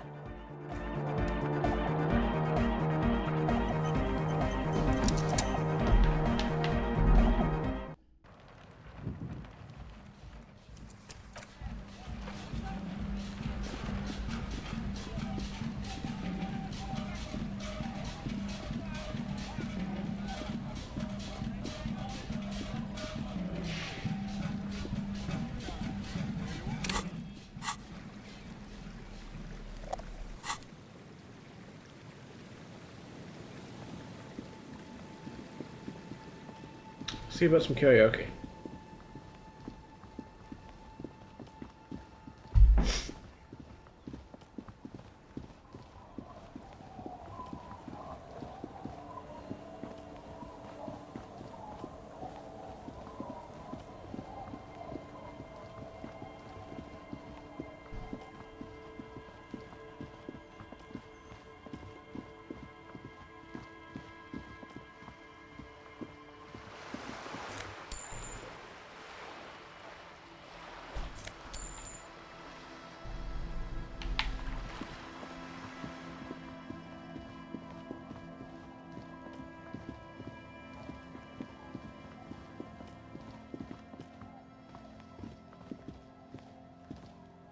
Oh no, it's on top of this, right?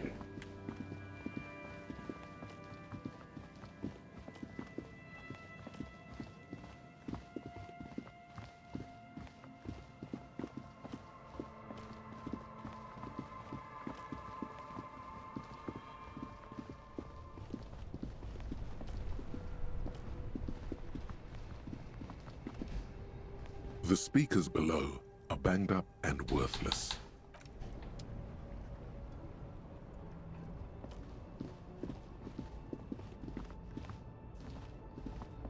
The shine on these.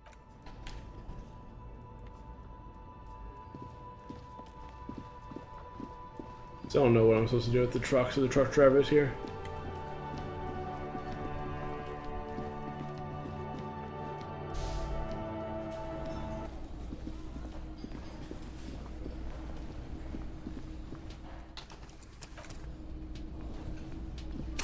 Just want drama, right?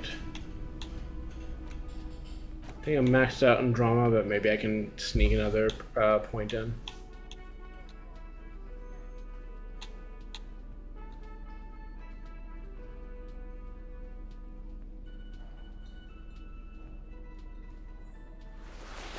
Right. It had not occurred to me that those were the same slot for some reason. Well, I was right that I could increase points of drama, but not in the way I thought was the case.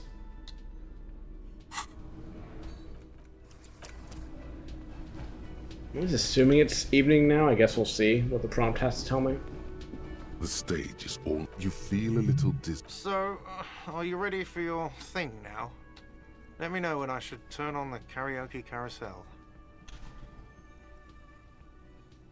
Can you save scum these two, or are these the kind that it will not let you? That it will still be a failure if you save and reload?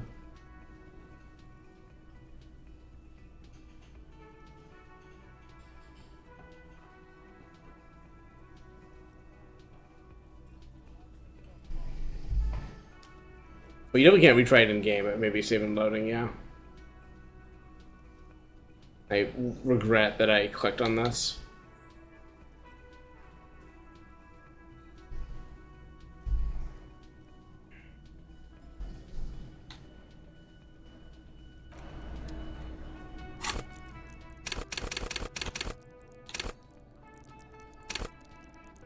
We can do a little bit more. What do you mean back out? Like out of the menu, or?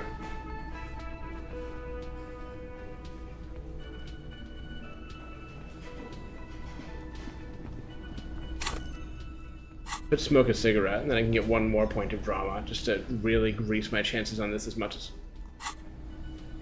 I mean, I'm looking at it as I play. I don't know what you want from me. Like... The stage is all. You feel a little. So, are you ready for your thing now? Let me know when I should turn on the karaoke carousel. Do you mean I can, if I had this drama formidable thing up, I could go into it and then back out of it?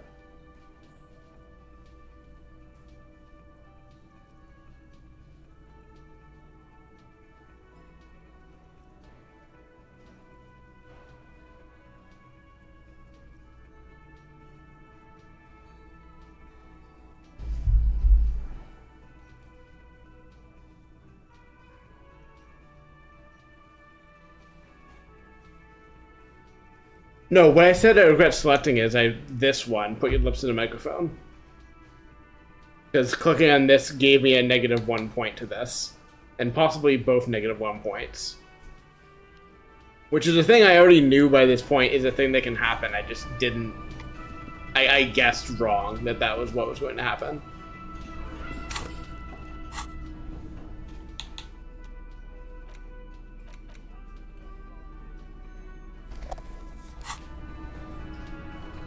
Let's get her intellect up. Or can I? Am I not up? Is it not time to, am I not able to smoke right now? Oh, there it is. I see.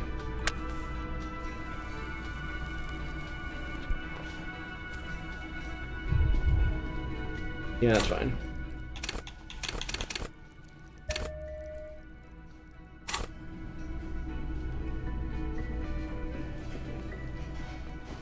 Well, that's the best I can do.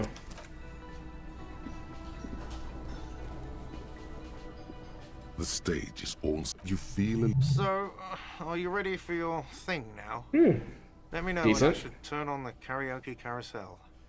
Well, we'll see if I'm allowed to... If I fail this, we'll see if I'm allowed to load it, but fingers crossed that I just simply succeed the check. The air is thick with anticipation. The tape clicks into the carousel, and then the music starts. I don't want to replay social anxiety, man. I can get that for free. I don't need to play a game for it.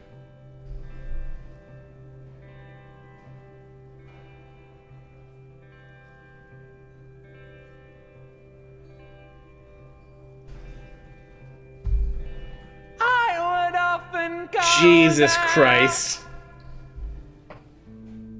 to the tiny church there.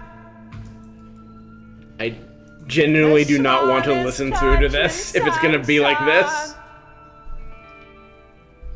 Now it once was larger. How the realm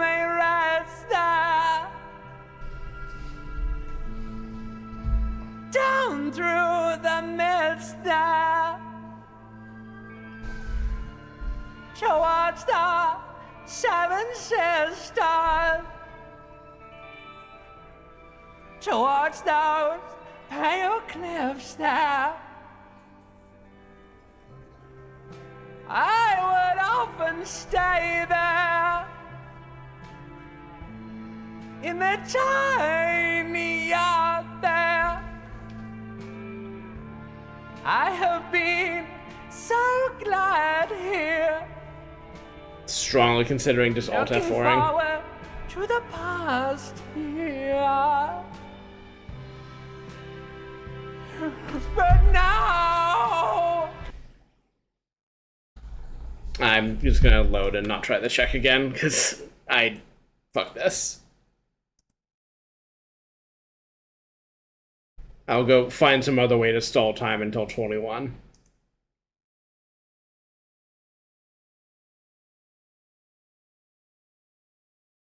Why am I getting a tutorial on Steam input games?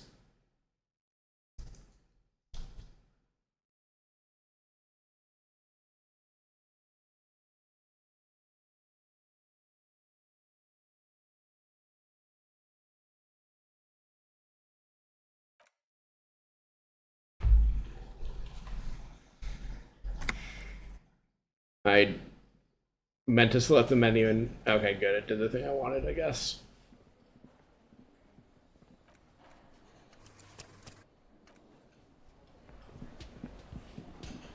If it's back up, I'm not re-rolling it. I just want to know if it's still here or not.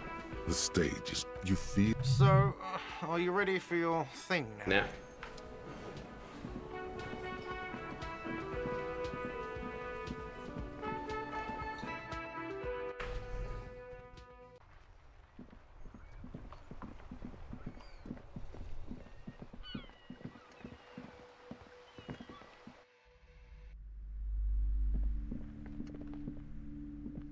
The display rack is brimming with. Oh, man from Hjelmdal. Blood and violence, scantily clad women, epic narratives. All. What does it matter?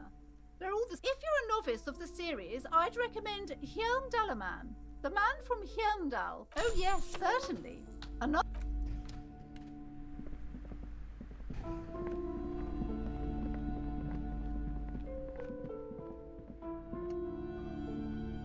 Shelves filled. Oh, crime, you're a. Sex crimes did. Crime fiction. These books, furthermore, what's more, not a single mention of all the stress this. You see, a killing is. Can I actually buy. Shelves filled. These are just for scene wrestling, I see. I'm trying to take the loading screen's advice that reading books is a good way to waste time. Biographies of famous people. I would say. The Greatest Innocence. Yeah, a very influential. The book is also very daring. Shelves full of biographies of famous people. A true cultural touch. This bookstore, amidst the point of the book, and meant various. Sir, I can't have you end up.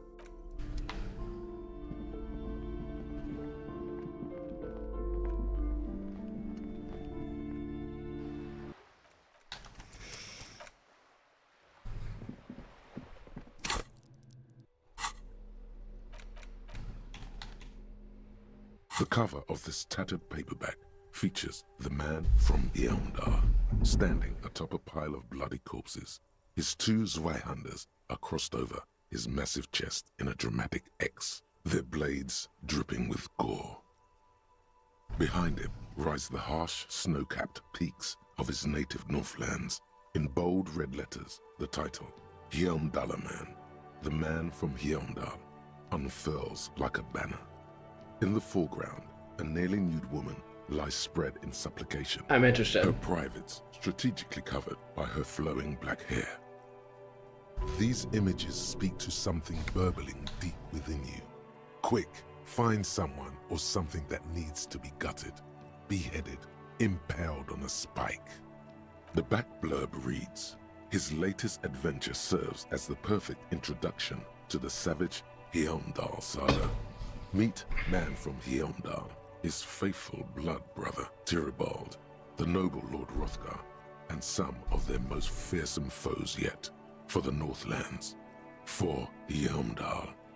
Below, in smaller font, you see the parenthetical, adapted from Man from Hjelmdal and the Necromancer's Treasure, Man from Hjelmdal, Lord of Hrothgar, and Man from Hjelmdal, the Curse of Nacht-Hera. The story opens in media res. The man from Hjelmdal and his band of northern reavers are in the bowels of an ancient temple, surrounded by an army of gibbering whites, led by the deathless necromancer. One by one, the brave Northmen fall to the relentless crush of undead, only to join their number as reanimated corpses. By nightfall, only the man from Hjelmdal and his blood brother, Noble Tyribald, are left standing against the dead horde. It is an honor to die by your side, brother, Tyribald cries, as his battle axe beheads one of their reanimated comrades. 9, Tyribald, the man from Hjelmdal, bellows over the army of flesh and bone. Have courage, for the Northlands, for Hjelmdal. He leaps to the mezzanine to face the black-eyed figure, and like a mad ice bear, whirling twin Zweihanders, Sturm and Drang, he plows through the ranks of the deathless, surrounding the necromancer. The writer has never held a sword in their life, let alone two two-handed swords at the same time. And with deadly finesse, his twin blades scissor the necromancer's head from its body. The undead legions collapse. Using two different Zweihanders to knock a guy's head off seems excessive. And the two Northmen stand alone in their cursed temple, where the bodies of their lost brothers litter the floors. A few chapters later, the man from Hjelmdal and Tyribald are in a completely different setting, high above an arid desert, riding a pair of griffins that always seem to appear at narratively convenient moments. The Northmen find themselves in the court of a powerful southern king, Lord Hrothgar. The old king beseeches the man from Hjelmdal to rid his kingdom of the Nacht-Hera, a subterranean clan of blind wizards who traded their souls for demonic powers. Demonic powers, you say? The man from Hjelmdal extracts a high price from the desperate king. He asks land for the homeless desert pygmies living exiled in the kingdom's borderlands. Hrothgar offers the hand of his eldest daughter instead, but the son of winter does not budge. What do you mean? Because the flame of justice burns bright within his chest. Because, above all, he's driven to bring honor to the name of his beloved Hjelmdal. Because his noble Cutland blood lusts for glory and conquest. It cannot be denied. What do you mean, is that all? He is the man from Hjelmdal, forged in the fury of battle. Death was his sire, and blood his dam. He had but 14 winters when he left his frigid homelands in Cutla to seek glory and honor. That is his character. You skip past a section detailing an elaborate banquet with many toasts, as well as the long and perilous journey from Hrothgar's keep to the ancient forest of Yesdor, where our heroes infiltrate the Nacht-Hera's dire hall. In the center of the great hall stands a blood altar on which a pair of Nacht-Hera are disemboweling a shrieking peasant, an unholy rite that empowers the Nacht-Hera forbidden magic. As the vile ceremony ends, the sound of steel unsheathing draws the Nacht-Hera's attention to a pair of cloaked figures standing in the doorway. This is what you came for, isn't it? A climatic bloodletting, where men are reduced to muscle and fury.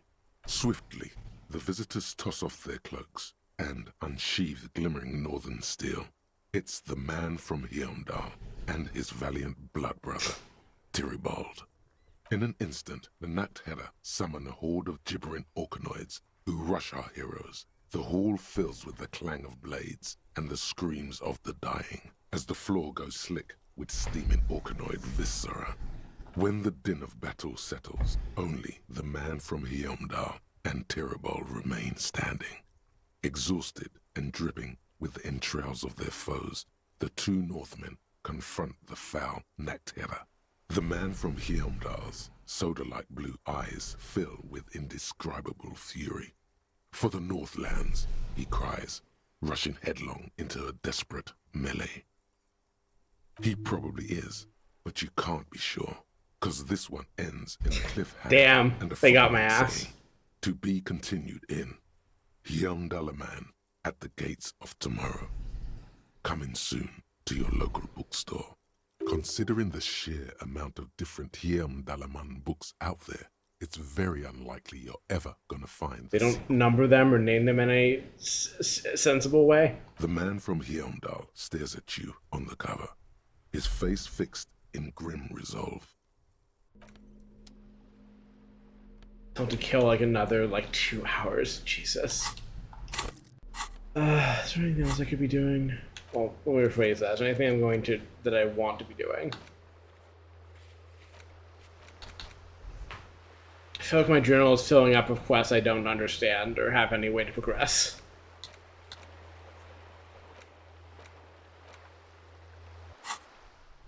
I'm gonna go stare at trucks again and get increasingly frustrated, probably.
I guess let's go do this.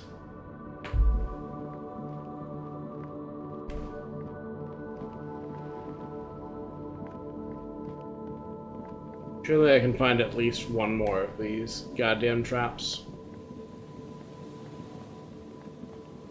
I mean, in theory I can find the one I already saw that was with the cryptozoologist, but as previously mentioned, I do not understand how this area is laid out.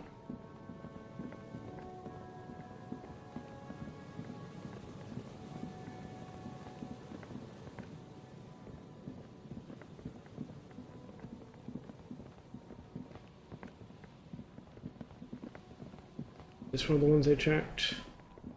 This might be the only one I have Nothing checked. has changed. Yes.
Hello.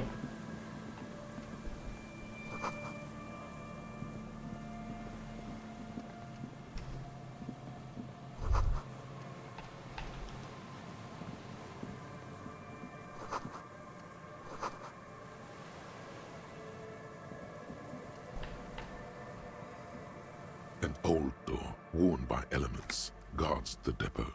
The wind has blown a sand dune in front of it. The door hasn't been opened in a long while. You see a handle. It's military, a service depot of some sort.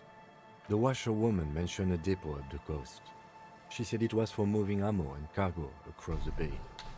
This might be it.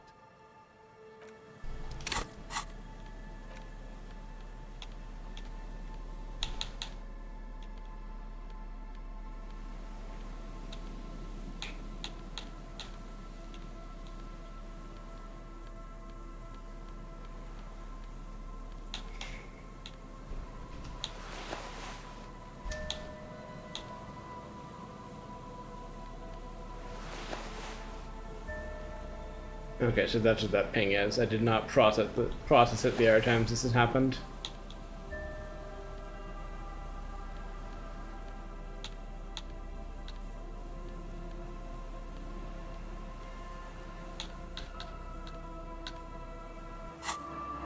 I'm almost certainly gonna fail this one, but I'm sure it'll be funny, at least, when I do. An old door, worn by elements. You rattle the handle a bit, then push on the door with all your weight. It does not budge. Not only is it locked, it's also jammed shut.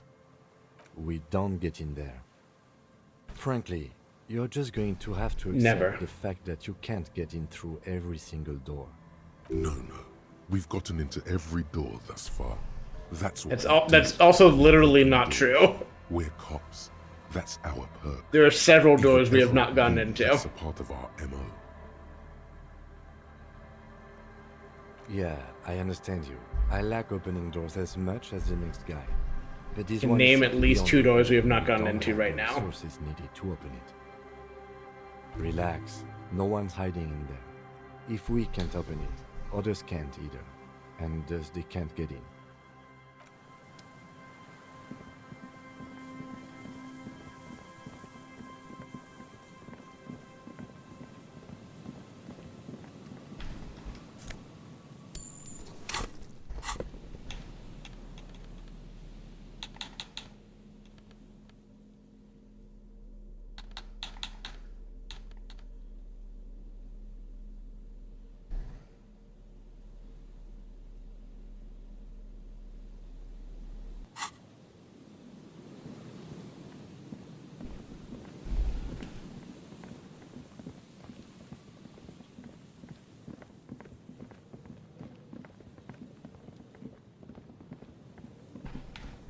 This must be Land's A End. familiar apparatus lies among the reeds sway in the coastal breeze. They seem to be waiting for something. The wind picks up here, near the Cape's end, surrounding the narrow strip of land from 3 cardinal directions. It's cold for this time of year. This trap is also full of panicked locusts. No sign of any cryptozoological beast inside. Another empty trap? Of course. Noted.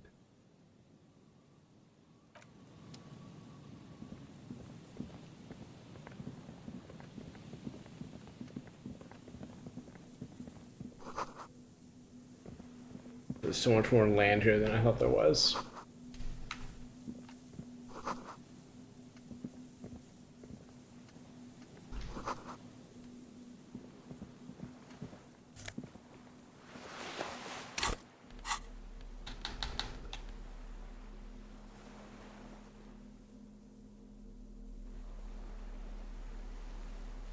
I'm good.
Somewhere west of this, then, huh?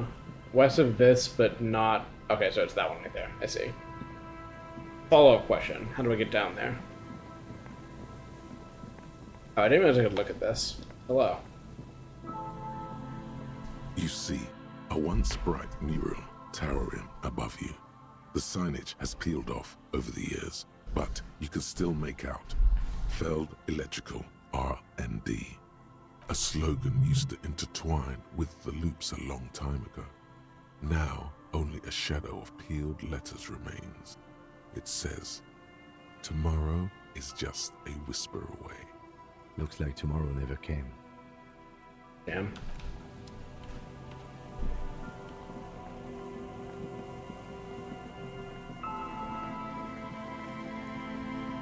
Hey babe, thanks for hanging out. I think I'm committed to staying up long enough to see what's up with the smoker on the balcony, but I feel like I've not gotten much else out of this session today. This is the trap Morel just set. Checking it over, he said nothing but locusts in this. Empty as all of them. One more of these and we're done. Of course. Noted.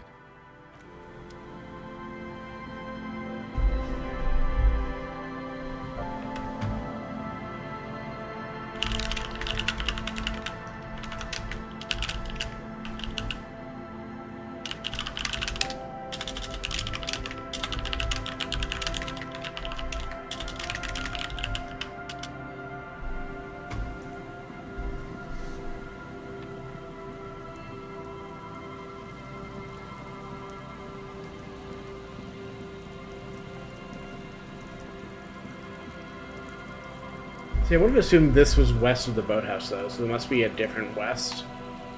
I guess it could also be that I am doing the directions incorrectly. But in my defense, the map is difficult for me to process, and they have not given me any other way to indicate to process what direction is. Also, I guess it could be literally right here. It takes you a moment, but finally, the trap feels light and silent as you pick it up. Something is different here. No locusts. Well, the bait worked on something. This doesn't mean it was a real monster. Unless you see one in there. I just see an empty trap. The netting is a little untidy, messier than the others. Like someone or something picked up the trap and shook it before dropping it back down on the ground. Perhaps our cryptozoologists have competition in the form of an actual entomologist, or someone else is sabotaging them. I could present more theories, but then I would be taking this on as a case, which I'm not. We did sort of promise to tell them, didn't we? Behind you, a ruined residential building looms over the reeds, shielding them from the wind. They rustle confidentially, in tune with the pitter-patter of the rain. When this district was booming, the reeds were kept at bay. Nothing obscured the freshly painted facades. Nowhere for drunks and adventurous teenagers to hide. Now only the wind blows.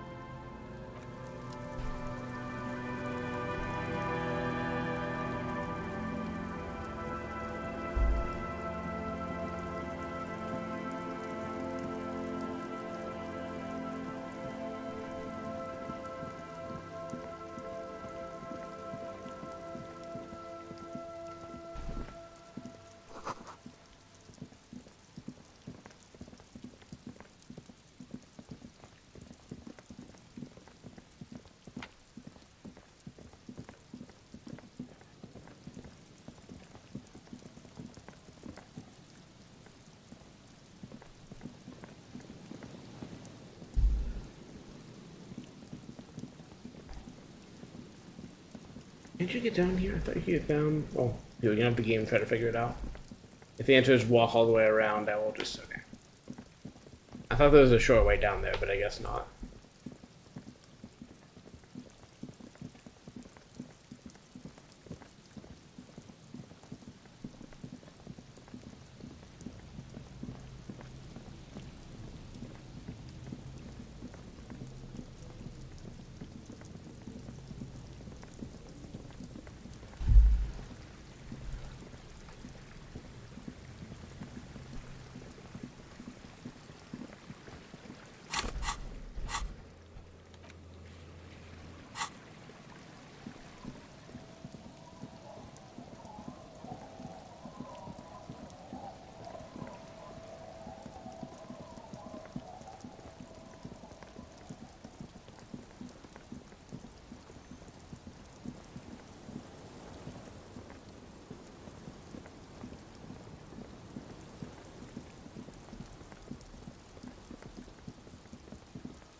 Right, I do have the concept of fast travel, and now I understand how to do it even.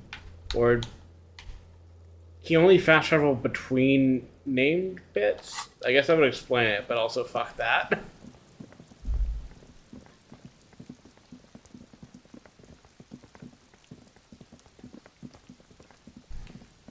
What are you?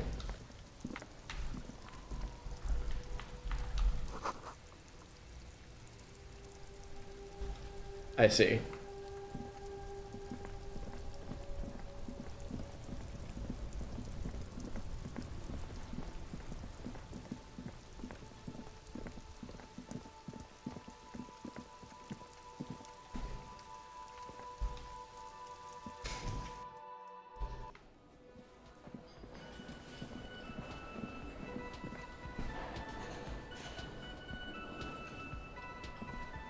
It's great to see you again, officer.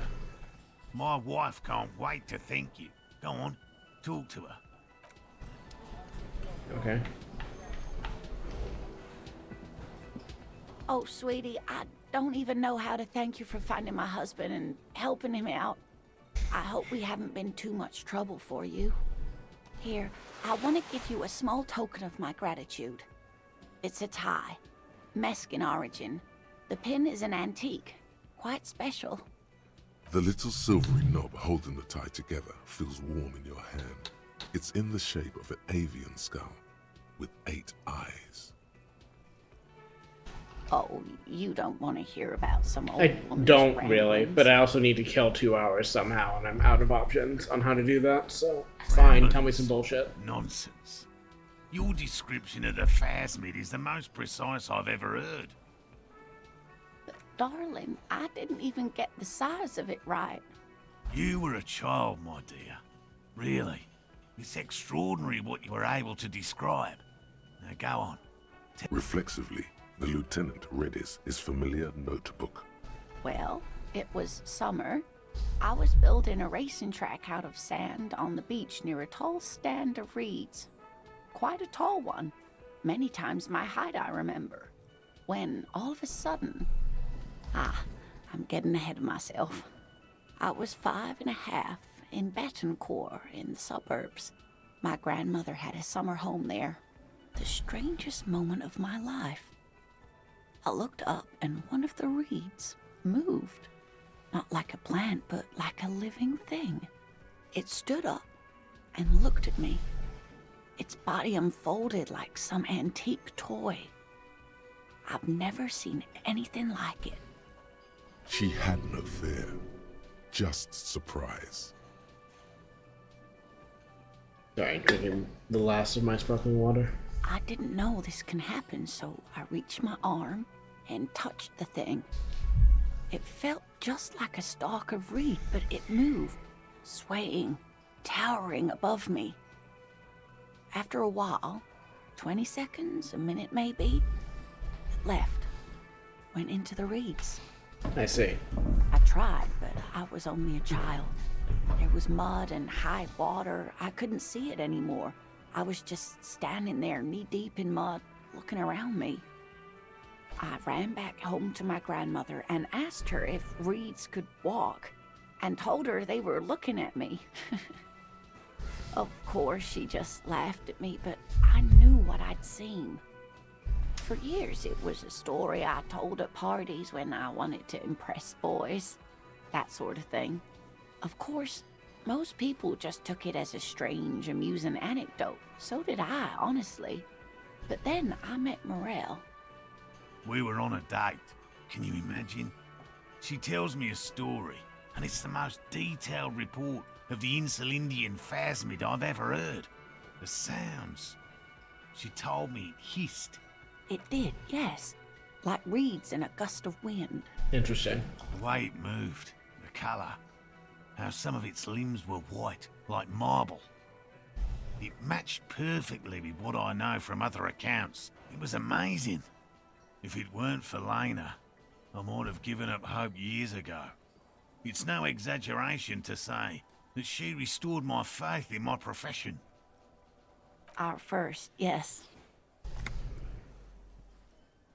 The glance is tender, yes, but tempered by something else. A thought she can't express, even to him. Not all of them. There is some white coloration reported, along with beige, where the camouflage ends. It's hard to say how big things are when you're quite small yourself. To me, it seemed to be taller than I was then, but that's probably not the case. I thought it was a wonderful story, man. How could she? Who imagines this? She didn't know about the phasmid. This is the main thing here, what makes it a confirmed sighting. She had no previous knowledge of the insect. That's true, yes. I'm almost certain neither my mother nor my grandmother knew of it. It was only when I started telling my story as a teenager that boys would tell me, "Lena, you trying to tell us you saw the Insulindian phasmid out there in those reeds?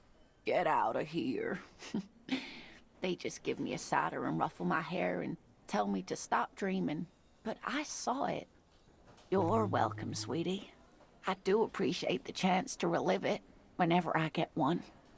It was just such an impossibly sunshiny day. So warm.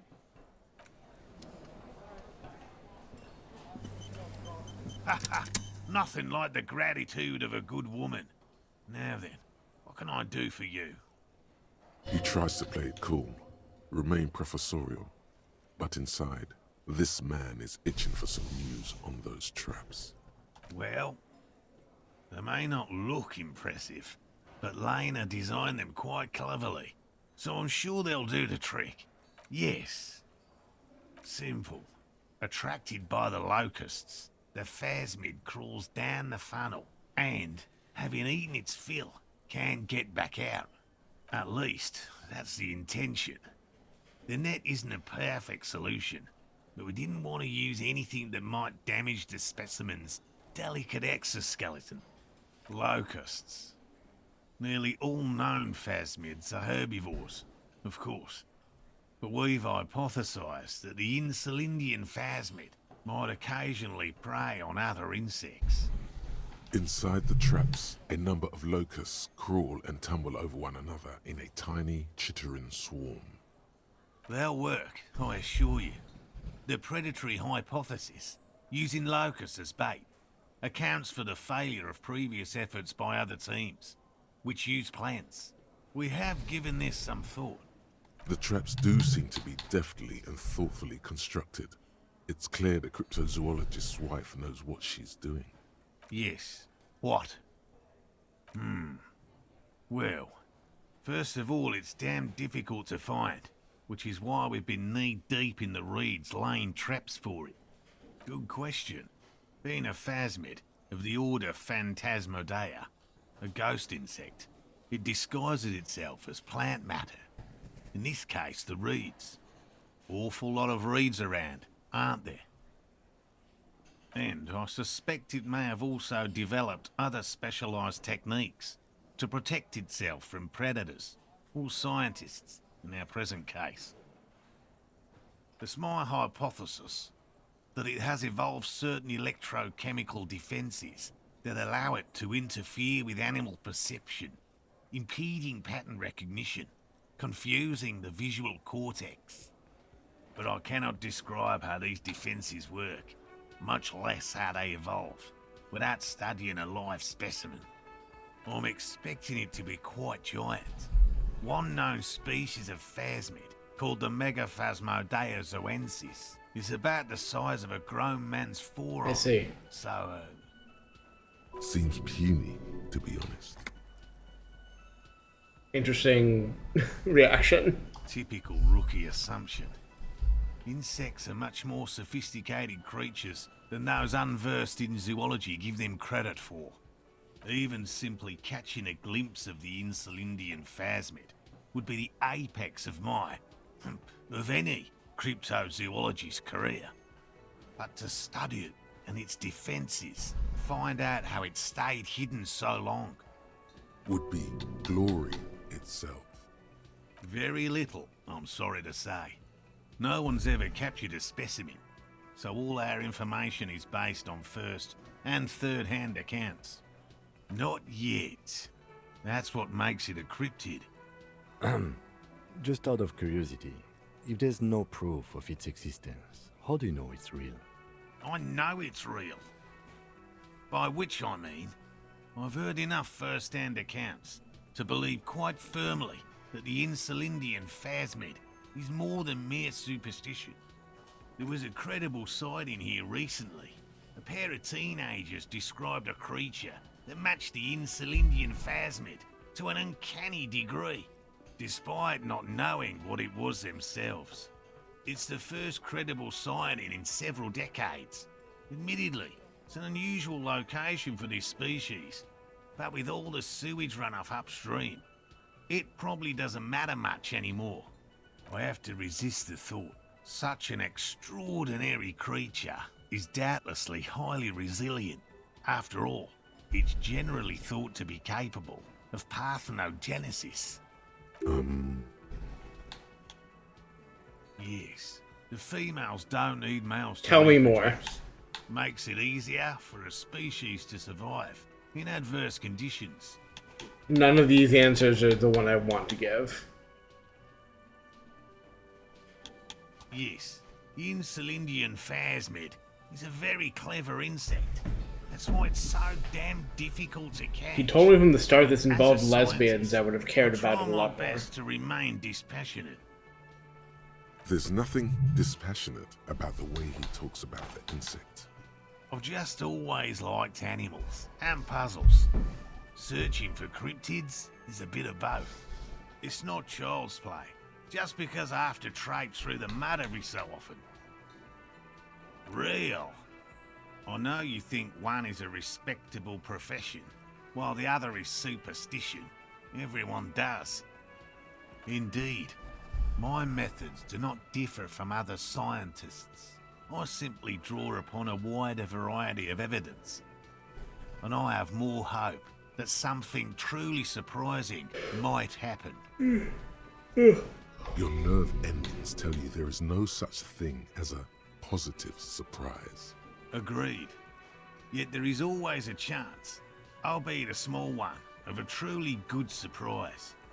One simply needs to look at the history of science. Serendipities abound.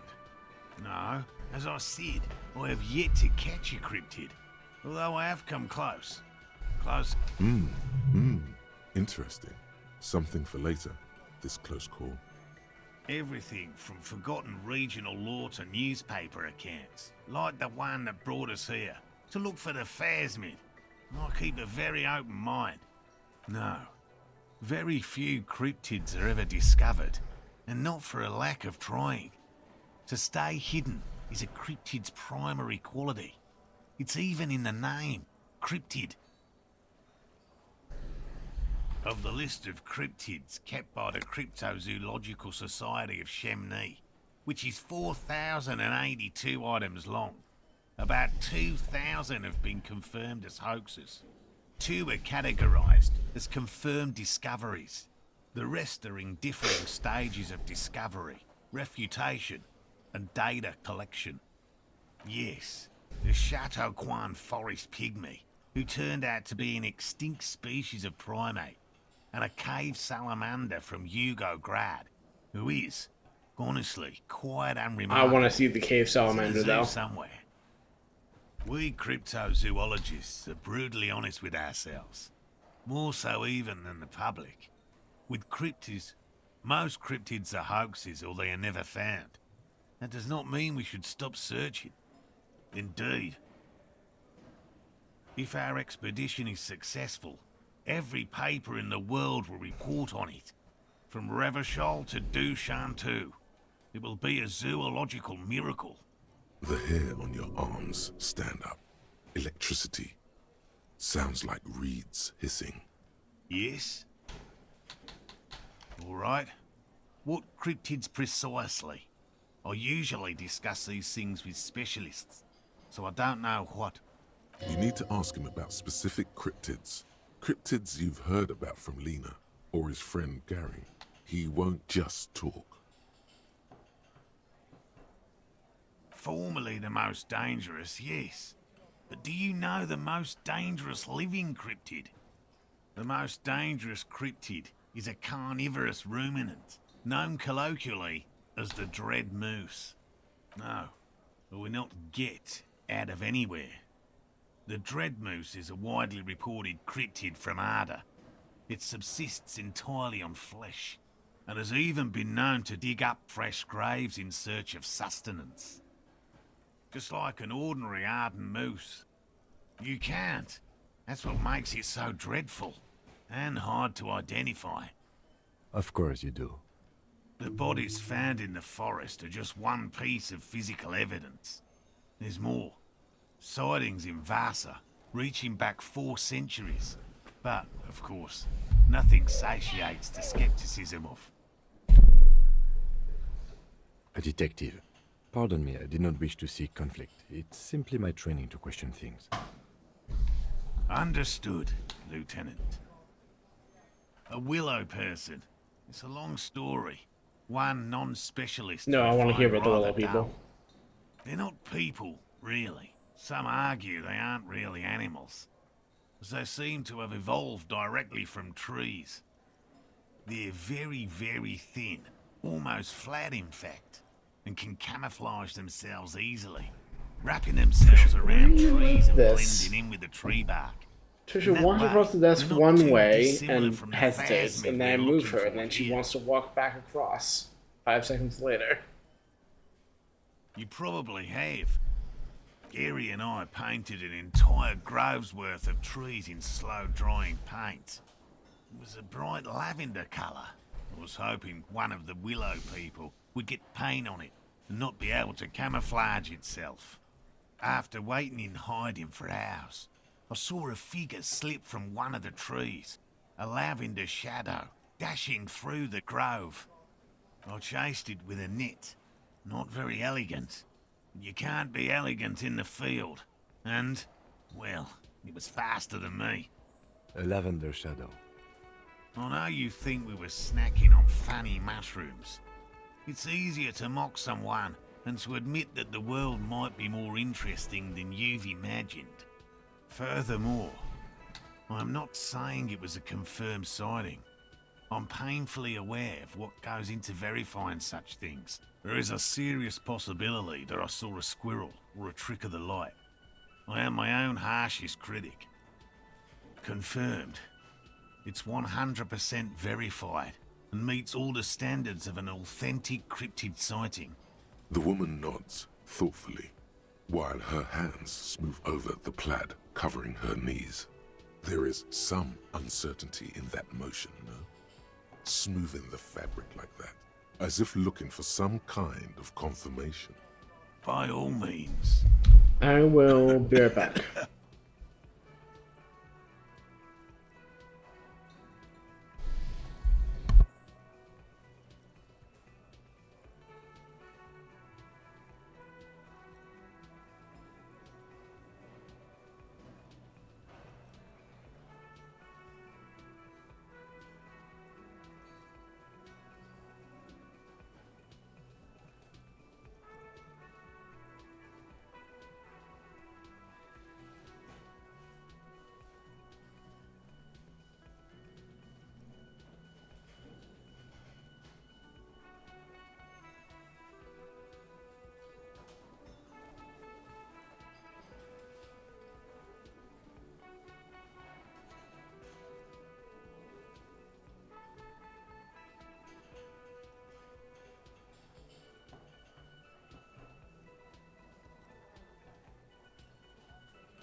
Okay.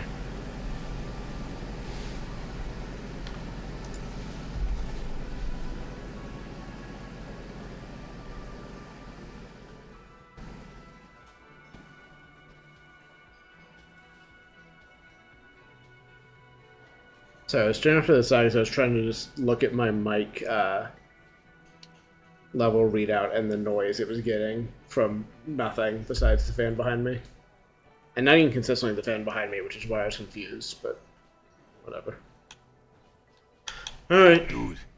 Okay. And? Completely empty? Surprise, tempered with fear and trepidation. He doesn't know what to think yet. Maybe you're joking? No locusts? No phasmid either? That's not ideal, but... It just means the Insulindian phasmid is even more clever than we thought. Of course, more clever. Yes, the Phantasmadeia picked off the locusts and escaped. This is good news, though we'll have to reconsider the design of the traps. Make them more secure. Another trip to the Reeds. Of course. Be sarcastic. Unless you have an alternative hypothesis you'd like to venture. Mine stands, okay? Sure, man. Actually, no. Excuse me for getting emotional. This is a big deal for us. You've helped us twice now. And brought some great news too. My gratitude, and the gratitude of the Société Cryptozoologique de Ravachol, is yours. Some kind of foul play might be afoot. Theft? Thank you, it's an honor. We should probably return to our main investigation here. This has been refreshing, but...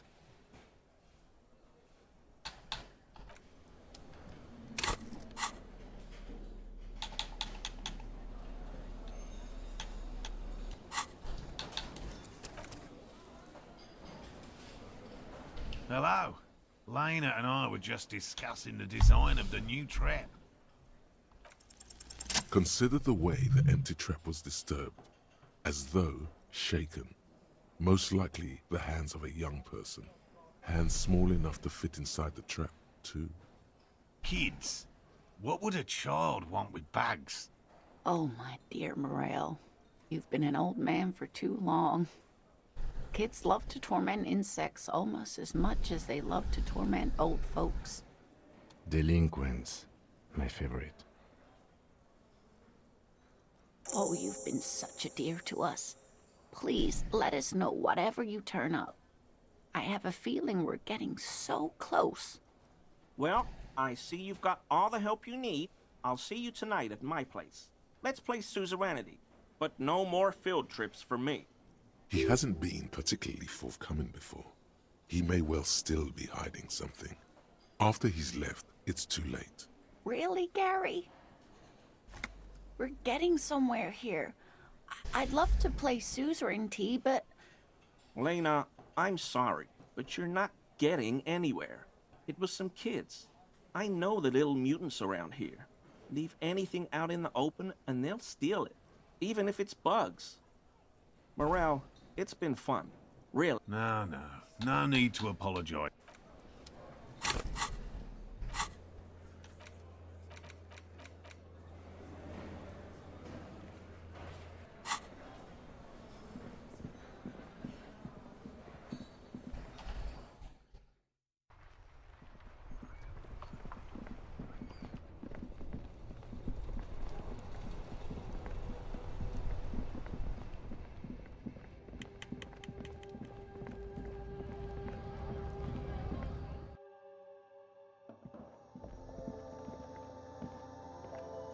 The tear machine stand. A small cabinet on the wall is filled with various medicine bottles, nasal. Okay, here. I hope Saint Baptiste makes you feel better or something. Okay, here. I hope Saint Baptiste makes you feel better or something. Okay, here. Okay, here. I hope Saint... Okay, here. Okay, here. I hope Saint Baptiste makes you feel better.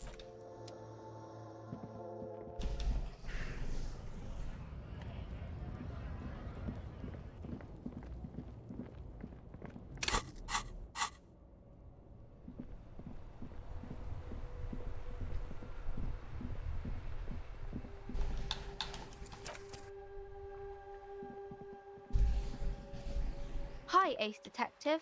Are you here for more books? You have absolutely no idea. Familiar?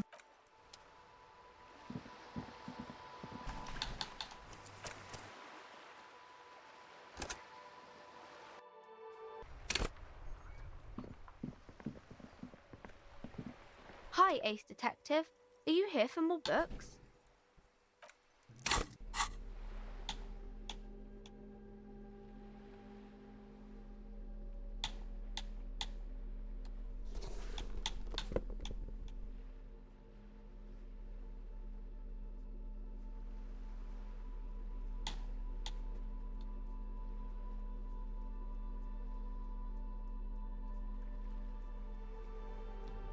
That's a cool looking tie.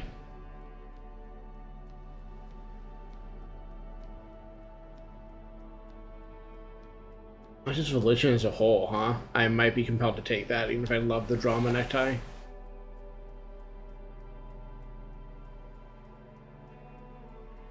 I know, that's just... okay. Never mind. I can live without that, actually. I'm already at 4, and that's fine.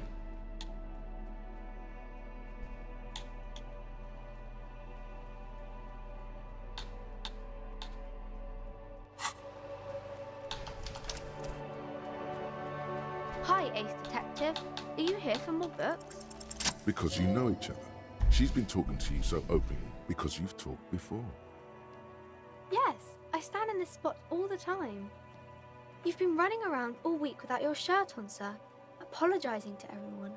I don't really understand what you've done wrong. Of course, you've stopped by a few times. You certainly look better than the last time I saw you. Yeah, I can see. You don't have party eyes anymore. Great. Party eyes. Yes, of course. That makes sense. You know, like a cat in the dark, I or see. big and wide-eyed. It certainly looks odd on a man. The swiveling eyes of a loony drug addict. That is what she meant. You were probably gurning too. Fuck yeah. You should get some party eyes right now. Snap those sequins on you, boy. Don't leave us hanging like that, man. Open yourself to the experiences of the world. Expand your consciousness with amphetamines. I'm glad I could help you, sir.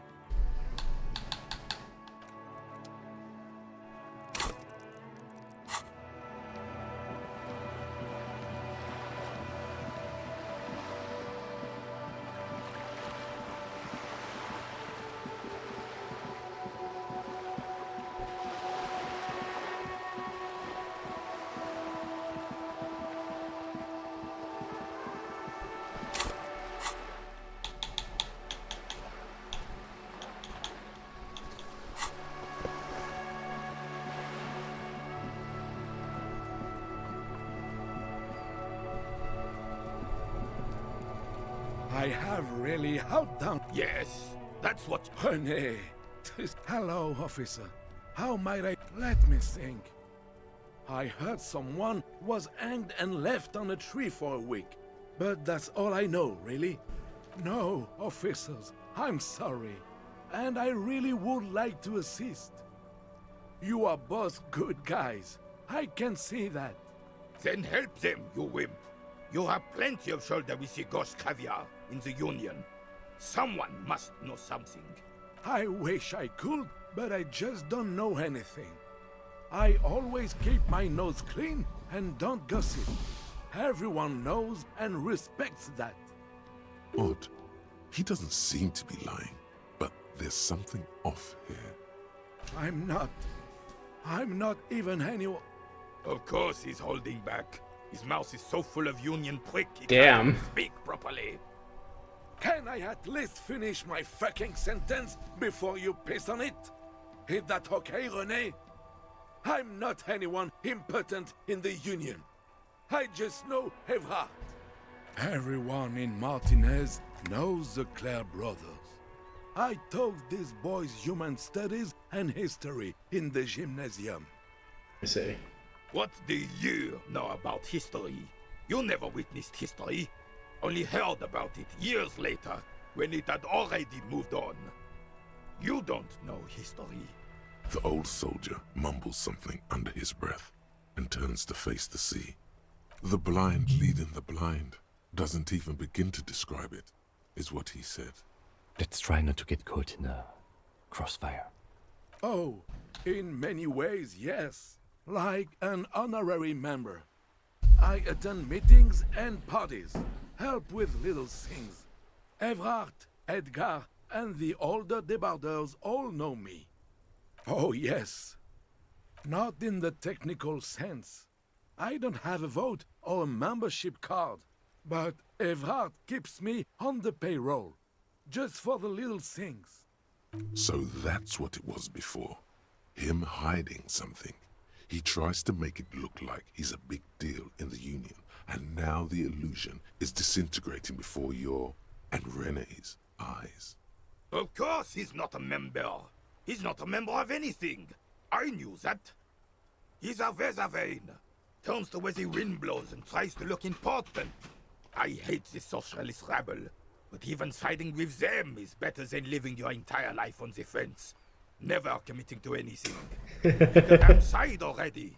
Hell yeah, dude. Writing work mostly.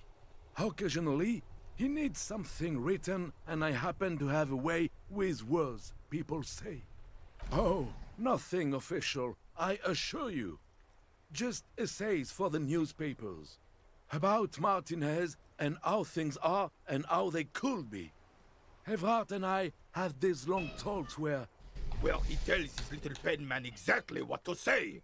It's commie propaganda, plain and simple. You should be ashamed of yourself. On the Union track? No, thank you. For being consummate professionals, you'll have this case wrapped up in no time. I'm sorry, officer, but I really don't share food. Nothing personal, it's just a principle. Fair enough. The only one you have. Suddenly you realize how hungry you are. The last time you ate must have been... New quest, discover food. The sandwich looks like a culinary wonder. Well made and abundant in components. The author sure knew their craft. In addition to the obvious slice of ham, a fat one, you notice a brim of a tomato peeking from below. And is that mayonnaise? I could go. I'm not a fan of tomatoes personally. They just don't work for me. I think it's a texture thing more than anything else. Oh, that's good. That's very good. You must have other business then? I need to try this one. I'm gonna give it one roll and then quit. I'm not gonna try to re-roll it.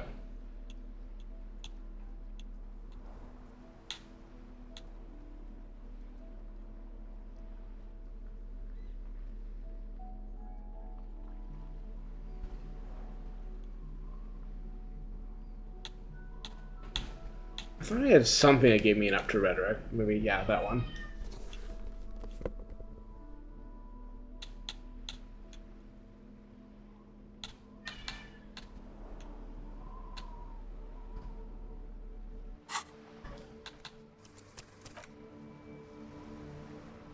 It is such a pleasure to see you again, officer. A man so principled about his sandwich calls for a principled approach. You really do. Now, unleash the Great. fury.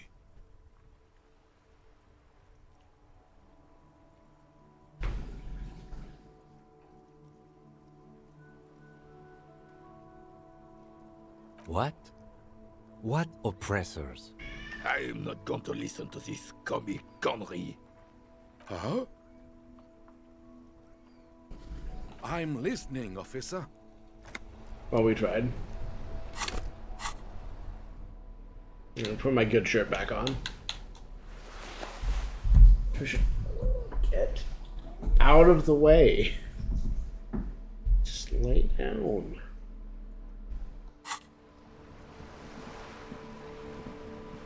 Officer, sadly no. It was the foreigners who brought them to their knees. We fought valiantly, too valiantly. So valiantly we got licked. Should have fought dirty, like they did with their suicide sex cult propaganda. Say more. And mad anarchist women. Say more. Bombs. We didn't though. and we lacked caliber.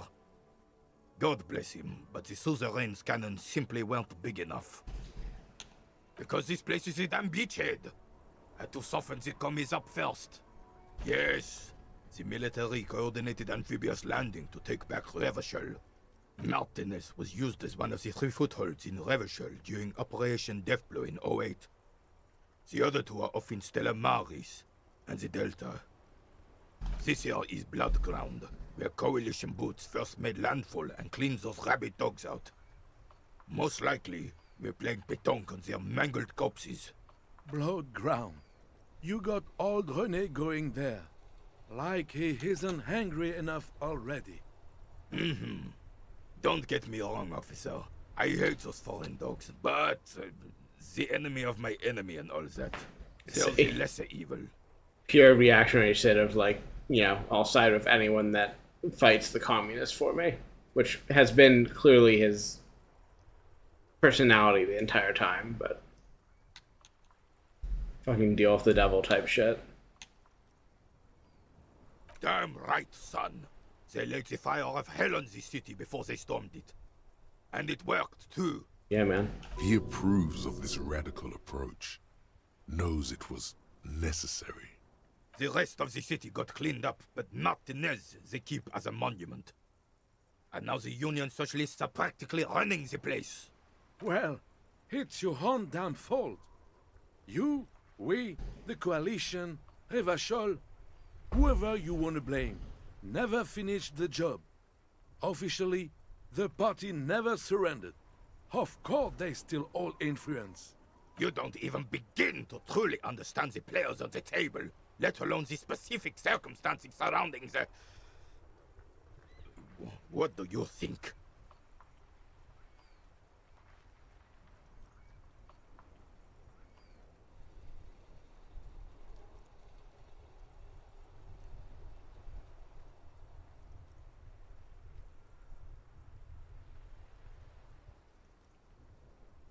I'm just so damn sorry it had to be the coalition. After 8 years of fighting those hyenas, boiling cats for food and drinking piss in the mountains, I would have preferred if the Right Honorable King Guillaume returned through Revachol, or even if that damn clan Frissel had risen from the grave and led us. Sadly, that was not the case. Instead, all that is just, holy, and beautiful in the world was wiped away, and now it's neon signs with toothpaste ads everywhere. Foreign influence peddling garbage and stupid music on the radio. This is just what the commies wanted. This was their plan all along. This is what they wanted to replace the role of the suzerain with. It doesn't. That was 100 years ago. It had nothing to do with anything. Damn Frissel. He was the king we couldn't protect. The Carabineers failed him. And fuck yes. Love to hear it. He died in the hands of the Hyperlay, in a very public execution. Can I tell him that this was good, actually? He says that. It makes him smaller, admitting they left the king to the mob. A true king in both blood and mind led Revachol before Frissel. He would have been better, but the damn commies drove him into exile. Some manner of self-deceit is present in his thinking. Sounds like this Guillaume abandoned him, and he doesn't want to admit it. The suzerain is the king! Has everyone forgotten already? They forgotten already. It's no use talking to you. You were still in Daddy's balls when it happened. When we took our last stand against the Filth and rode the cavalry straight. I mean, that sounds like a stupid thing to do, personally. I would not ride into gunfire. I would dodge it in a cool way, or run away from it. An extremely inadvisable strategy against automatic weapons. Be sure not to make the same mistake.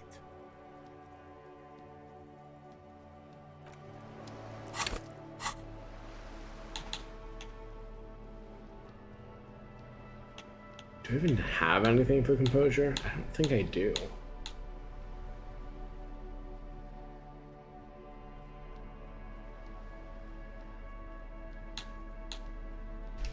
I lied, I do.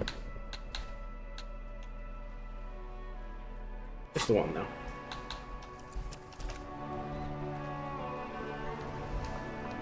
The purity of snow always reminds me of the purity of a man's soul. If he's got... All you observe is a veteran refusing to let go of the past and his old uniform. This is not uncommon. This is the uniform of the Royal Carabineers in service of Frissel I, Guillaume le Lion, and the valiant King Philip V before him. Don't you mean Frissel the Fan? You do not speak his name, Craven, although he was a clown. But he was our clown, ours to ridicule and to mourn. There's something you missed. You will get to it. Don't worry.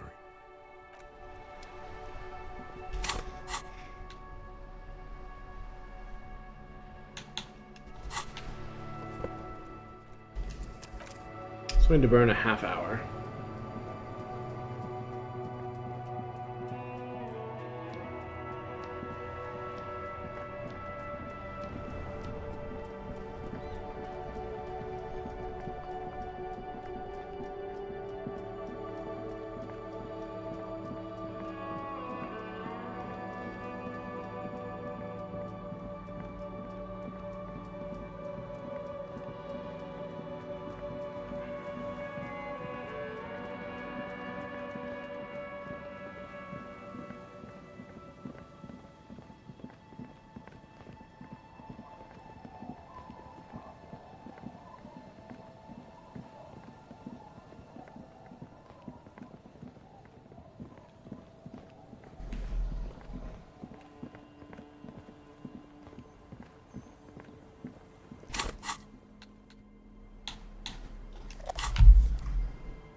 Hello, mister.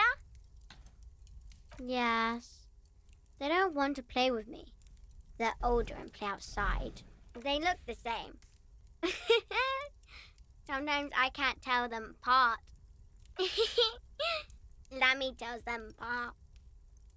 It's Lammy. He's my friend. Lambie is a stuffed lamb that, admittedly, has seen better days.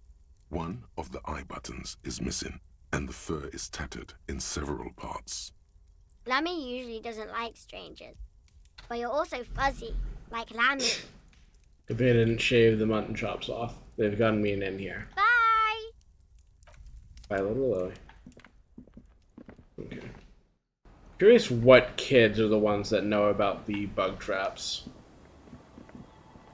There's got to be some of the ones over here. The little boy kicks a stone. I really don't want it to be Kuno or Kuno-esque because I don't want to talk to them. The stone-kicking one becomes frantic all of a sudden, as if that's something to be scared of. The obvious fact that you just stated. He looks just like me. The boy doesn't answer. His brother throws another rock. Both of their hair is covered in some kind of dirt. The rock kicker was just being shy, but now he's enthusiastic again. You're bad with kids. Maybe I am. Now, how about some actual police work? We are not getting anything. Fuck off, Kim. I am. I feel like I've had a decent record of kids in this game. Like, oh. I could also make the argument that most of the kids in this game are just shitty. Like the bookstore girl and little Lily seem to get along with me just fine.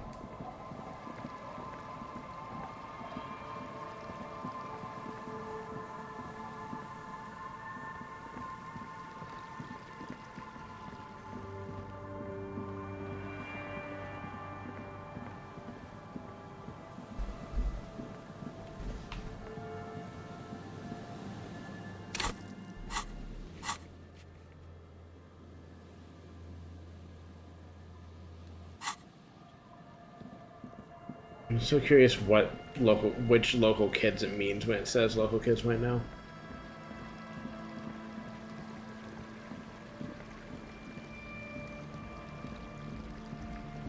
Also means these ones, but...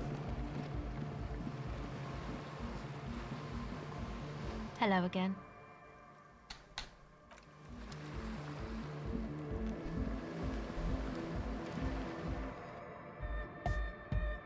The young man, This is hardcore. Hardcore! Hardcore to the mega. Internally coherent. Encore! All right! Yeah! he furrows his brow as his very large head traces the sublime invisible movement of the music in the very real air of the stuffy tent. Hardcore! Ah! Is it though? But is it? I mean, really?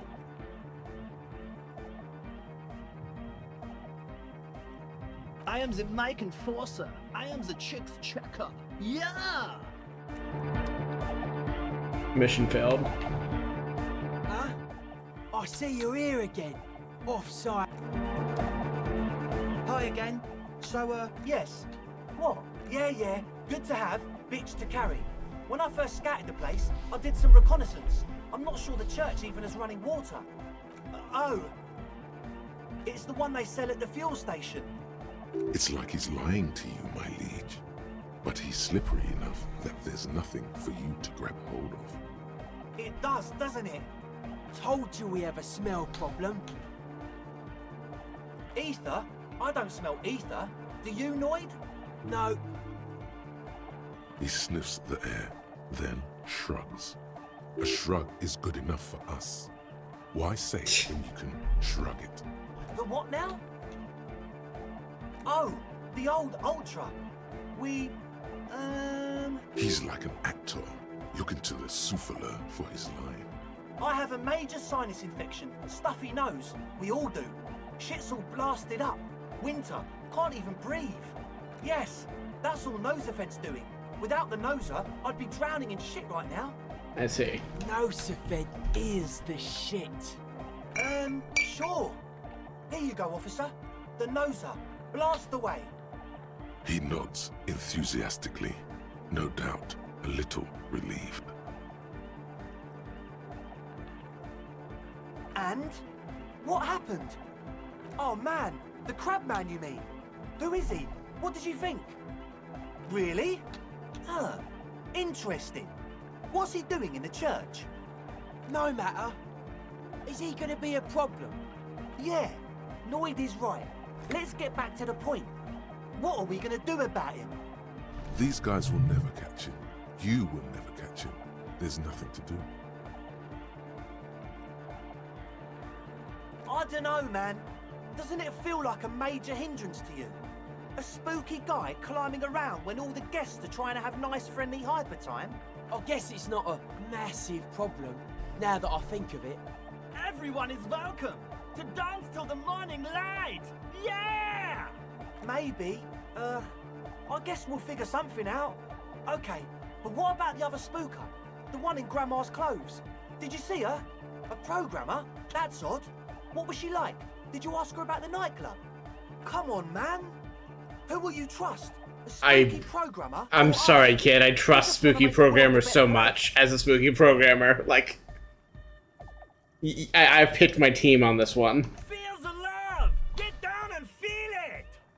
You'll get there, believe me. When we've got our gear set up, things will be flowing and pumping. Anyway, now that it's settled, how did she seem? I mean, disposition-wise, about the dance club idea. Yeah, Oda 9. Rocking it or dropping it? What a pity. That's my favourite thing in the world. And she doesn't like it at all. A shame. What can we do now? Do you see a way out of this jam? And into a laser-lit future of dance and unity? Unity! Dance! And you can't just evict her? Look at you, Honor Man. No, Noid. He's right. Maybe we've approached it the wrong way after all. I'm sure there's a workaround. We can make a deal not to bother her. If that's okay with her, we only want to get in the church and spread the joy and ecstasy of music. The lines in the dark exist. Coexist. At least Crabman seems like an advanced being. He's hard. He'll understand. Yeah, he can do his climbing thing in the tower. And the programmer, does she like Nordic dance music? Egghead cannot believe what you just said. It makes him pump the jam a little slower for a moment, but then he returns to the full swing of it. No worries. We'll figure it out. If coexisting fails, you can always muscle her out, right? If it's all okay with you, what do you think? Excellent! Good luck, my friend. Goodbye, officer.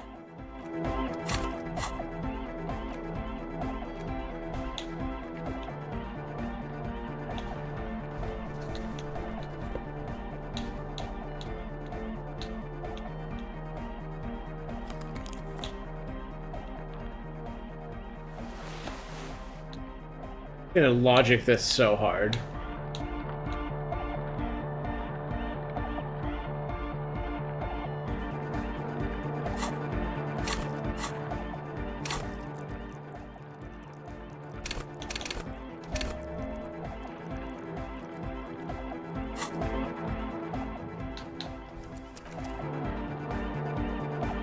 Hi again. So, how are things going? We got this. A number of things don't add up. Let's take a look. How about gather around, kids? The young speed freak puts down a busted capacitor and looks at you.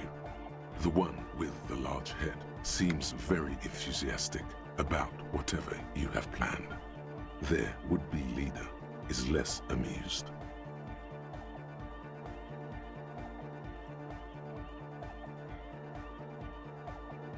But you still are.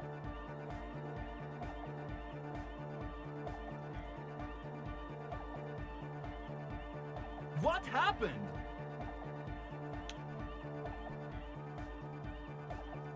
I've been trying to say we need the next step in dance music to happen fast. Shut it. What? I have. I've said that. The young speed freak is silent.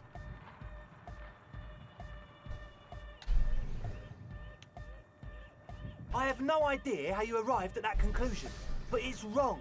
Look, we even have speakers. One speaker. They have one speaker. What do you know about spinning tape? Nothing. I'm sorry, but there is no lab equipment and no drug ingredients. He said it was for his nose. What more do you want? And of all cellular-based life, what's your point, Lawbringer? Make up your mind. First it's the sweat, then it's the ether. What do you mean, friend? It's a one-speaker system. It's monodynamic. You wouldn't know the first thing about sound reproduction in anodic music. Other speaker. No shit. Fuck, man. It's difficult to get along with some people, but we're trying to make an effort. We are on a mission here. That's... Come on, that's... I meant to say, not true.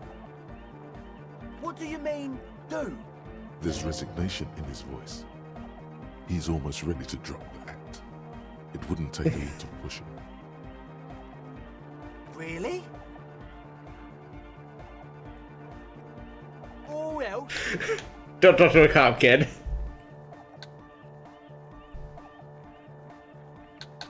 He thinks for a moment, then opens his mouth, but closes it again. Then finally raises his hands. Things are just way too hard for an entrepreneur in this city. It's not like we're not going to turn the church into the wickedest club in East Revershoal. Because we are! We totally are! We just got to turn it into a speed lab first. You know, to get our foot in the door. Like I told you, spooky arseholes moved in while I was getting all this stuff together. A month ago, the place was empty, and now it's all spooked up. No, man, they're spooky all right. It's just that they would also probably call the police if we started cooking speed in there. But the sign was way off too. I couldn't feel the love at all. So, what now?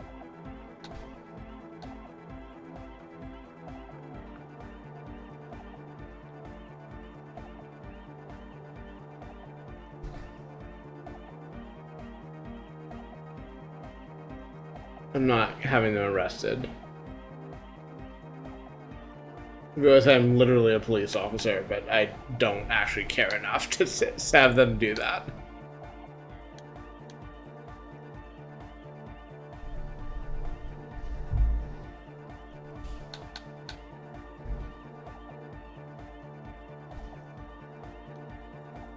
No, please! There needs to be a club for Nordic music in there. Everyone hates each other. Everybody hates it here. It's all just drugs and we're slaves and I can't. We are running out of time. We need a win. I promise this will be a win. We won't cook speed in there. We'll do it clean. We'll do it true. We'll do it. The thing is, really, like, more than the moral judgment here is that I'm pretty sure if they go ahead with the club in there, the programmer lady will just break all of their necks with her bare hands, and then I'll have to investigate 3 murders on top of the accidental death and the murder I am already investigating. This will be nothing. You can hear the ice cracking underneath you. Outside on the pier, the last century development crumbles in the wind. A grape-shot row of falling houses, and so does Rue de Saint-Giron and Main Street. The old cinema is sinking underneath Villa La Bosse. What? Fuck, man. I thought we were cool. Pack it up, Meg.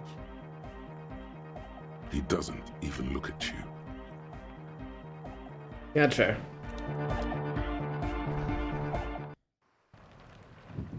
Whoa, they really just left, huh?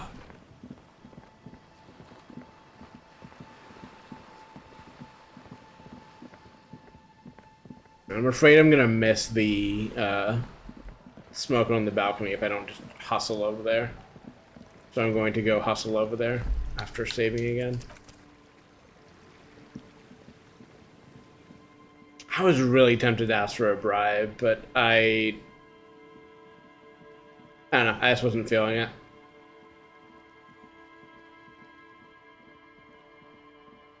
Just because I already was committed to either telling them to fuck off or... No, but it probably is that. I don't think I really had any intention of arresting them for it, despite, again, being a police officer. I was just like, fuck it, I don't care. Just don't harass the nice programmer lady. And don't try to set up a drug lab in there.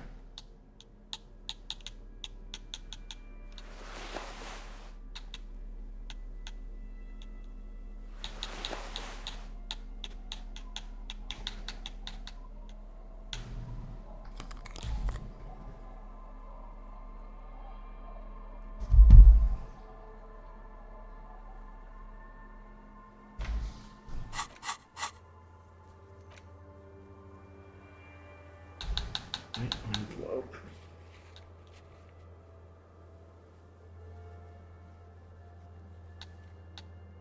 Oh, I know what one that is.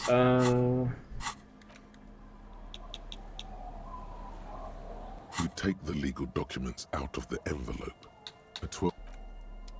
Here, let's see if we can win that one real quick since we've just re-upped.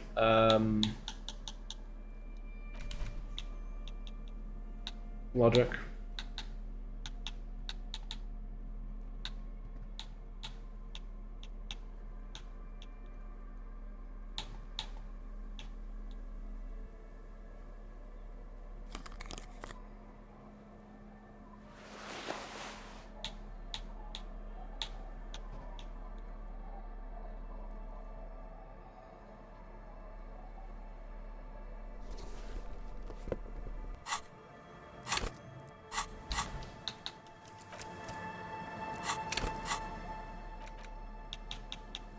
You take the legal documents out of the envelope. Again, the No, I'm gonna save skill on that one. It's an 83%. Come on, just give it to me. We're not playing XCOM here. You take the legal documents out of the... There is no loophole. The simple truth is, the current residents are going to lose their street access, and for the next 12 to 14 months, their lives will be dominated by constant construction noise right next door. Once the construction starts, it will probably take a few months, a year maybe, for even the most stubborn occupants to get tired of living like this. After that, they'll sell their property for cheap and move out. Of course, I should have seen it. Evrard probably has eyes on us, but if the second signature were to be somehow wrong... He won't say it outright, but he's suggesting forgery. Forgery, yes. It It would render the document invalid. It's not the sort of act I would normally encourage, but under the circumstances, if done discreetly, it may be the only way to save what's left of the village. Oh yeah. Or you could try to trick Everard. Get someone random to sign the document. By the time the Union boss finds out, your business here will already be concluded.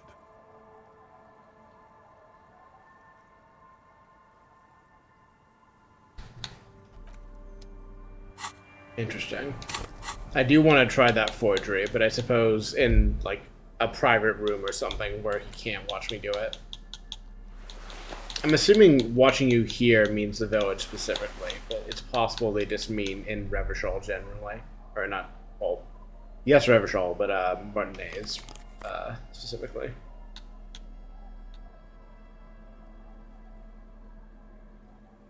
I suppose we will find out if I can get into a room and not have that debuff to check. I also can bump interfacing up, but I'll deal with that later. Finding someone else to sign it probably is a more sensible way to do it, but again, if I can successfully forge, that would be very cool.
Careful, Trisha. I want to go do the electrochemistry if it'll let me, but I'll worry about that in a second.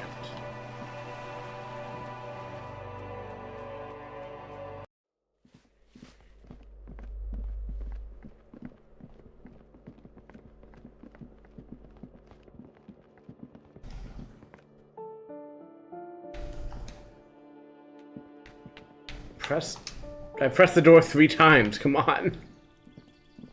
Hey, buddy.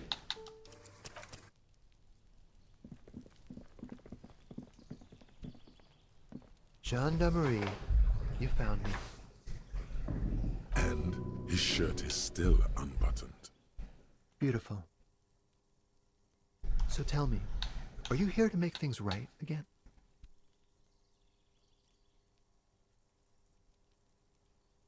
Beautiful.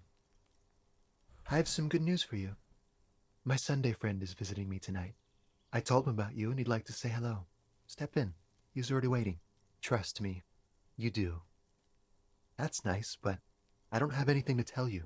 It's my friend you're looking for, not me. He takes another drag of his unfiltered cigarette and looks around.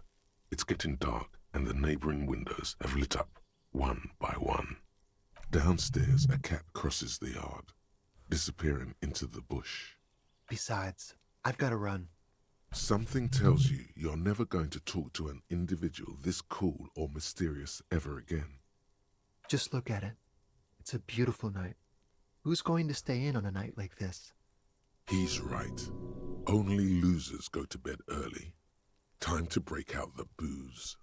A man on high heels stumbles out of a basement club, music blasting over the entire district. It's chilly, and as the chemicals hit his nervous system, 1,000 shivers ripple through his body. Something flutters in the corner of the lieutenant's mouth as you're saying those words. We'll talk. Just not tonight. Take care, all right? Hell yes. See you, man.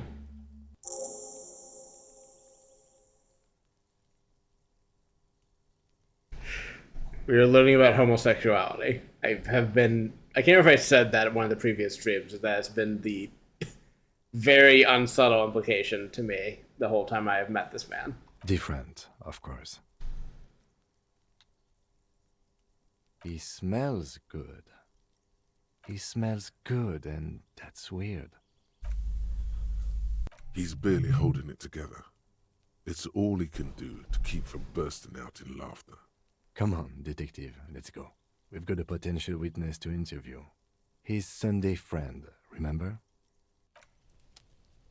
That's true.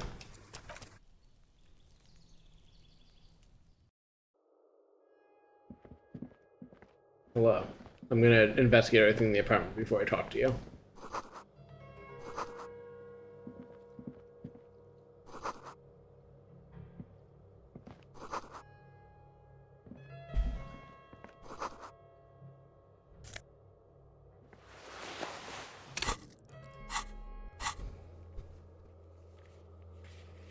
Okay, so it specifically says somewhere like you would sleep. Fair enough. You won't be there later. Interesting. I would like to... Okay. Interesting.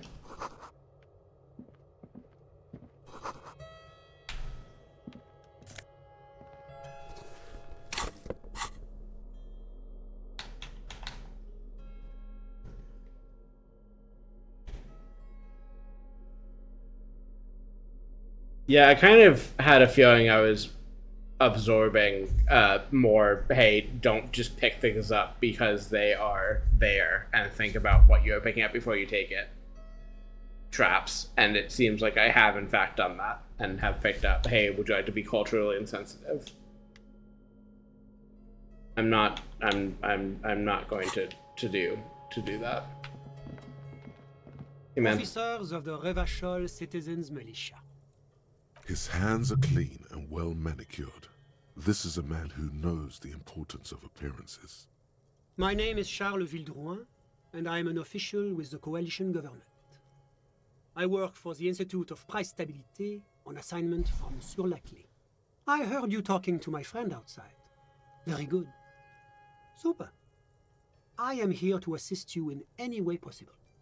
Ask me about the hanging. Oh yes. My friend has a great eye for these things. He refuses to tell me where it came from. It's a mystery. I believe they call this type of frame industrial. It's very comfy. That's really all I can tell you about it. The lieutenant takes out his notebook and nods to you to proceed. Ah, my friend. My friend is a good young man.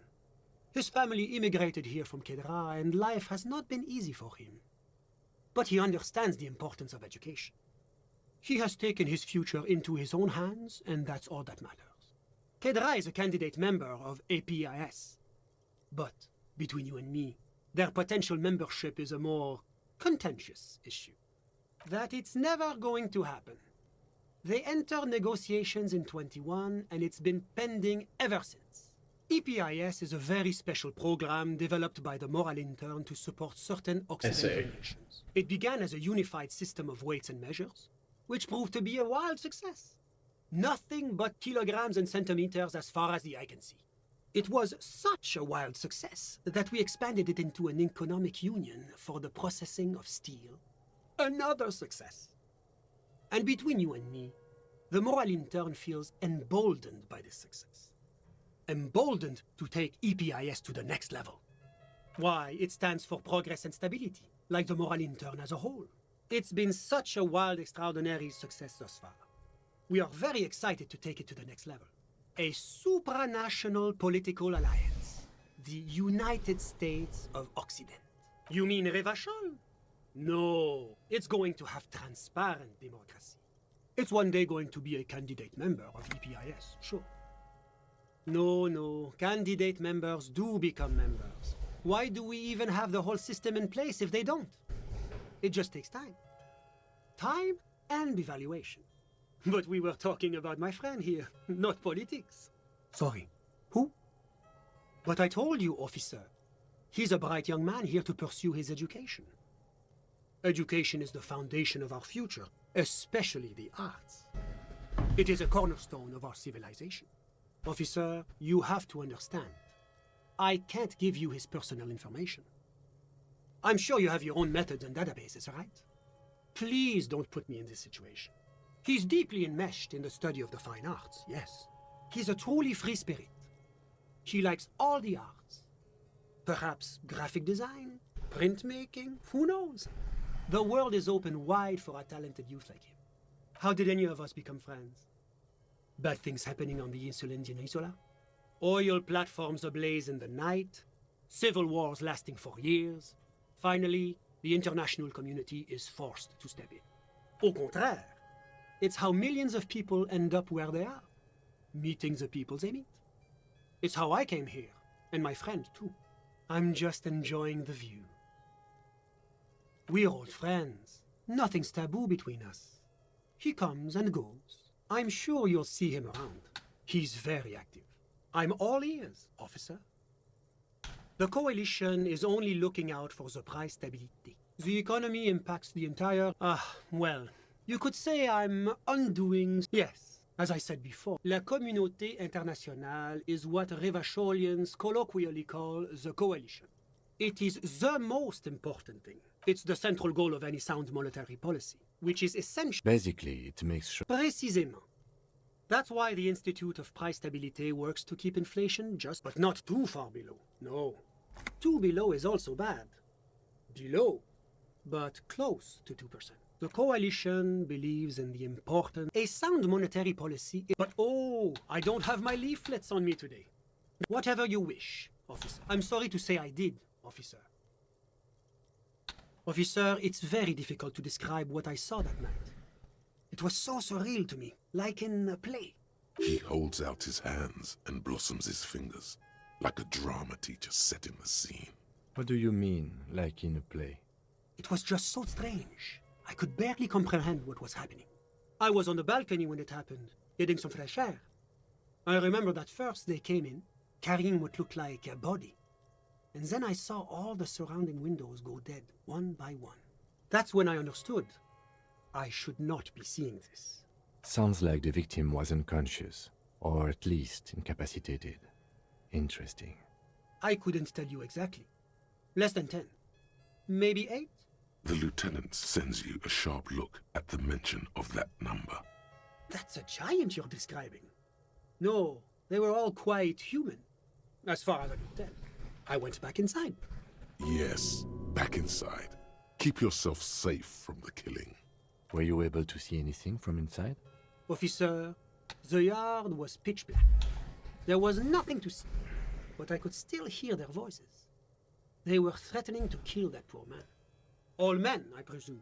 But again, I couldn't see very clearly. I believe they were mostly white, though I believe I saw 2 Areopagites among them. And I am quite certain that one spoke with a Mesk accent. Well, that's the strangest part, officer. Nothing happened. It was oddly quiet for a public lynching. Eventually, their shouts died down, and that was all. There were no gunshots, no celebratory shouts, no anything. I'm afraid I don't have anything else to add. About what time was all this happening, approximately? All I can say is that it was late. My watch. Yes, now I remember. It was 30 minutes past midnight, give or take. No, I didn't see the corpse until the following day. I'm sorry I couldn't be of more assistance. A moment, officer. Do you have everything you need from me? I'm afraid we won't have the chance to speak again once you leave. It's against diplomatic best practices for an official in my position to be discussing murders with local militiamen. Of course. I don't want to talk to Sunday Friend anymore. I'm sure I'm missing something, but it seems like most of what he has is their whole like moralist centrist concept, and I don't care. I really don't. This isn't leading me to the homosexual underground. I don't give a shit.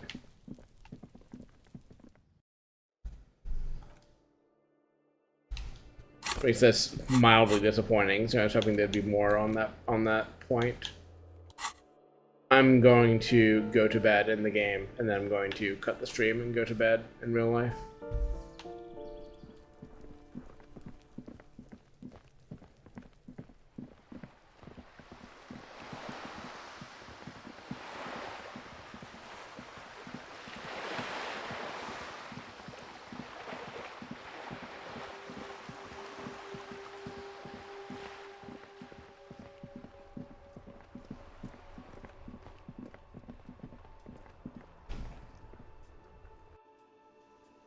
Right now, I have to go to the shack.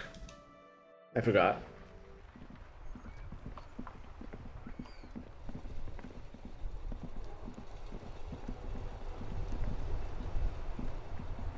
It would be polite, I guess, to drop Kim off somewhere, but I don't know if I can do that without going into the room that I'm pretty sure I'm no longer allowed to go into. So we're just gonna run all the way back.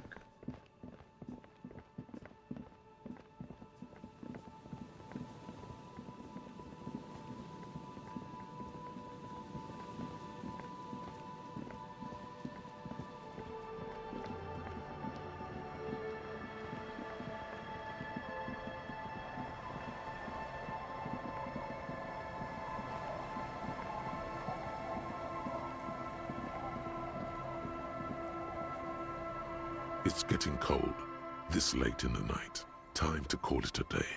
Good night, officer. We'll meet in front of the shack in the morning.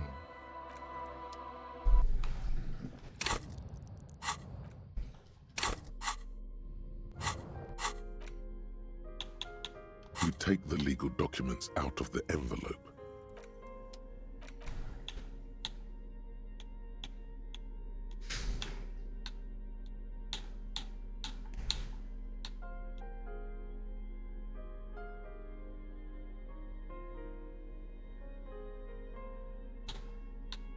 One day I'll just remember what my modifier things are.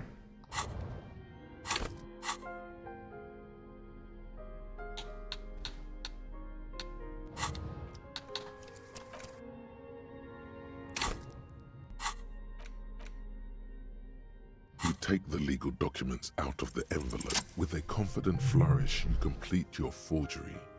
What do you see on the signature line? Indeed, to be honest, it does look very convincing. The calligraphy is close to superb. It might as well be her actual signature. But it's not, and the document will be nullified if she disputes it. That means Everard will have to start over. All you need to do now is mail the signatures to Everard's accountant in La Delta. Let's do that before I go to bed, too.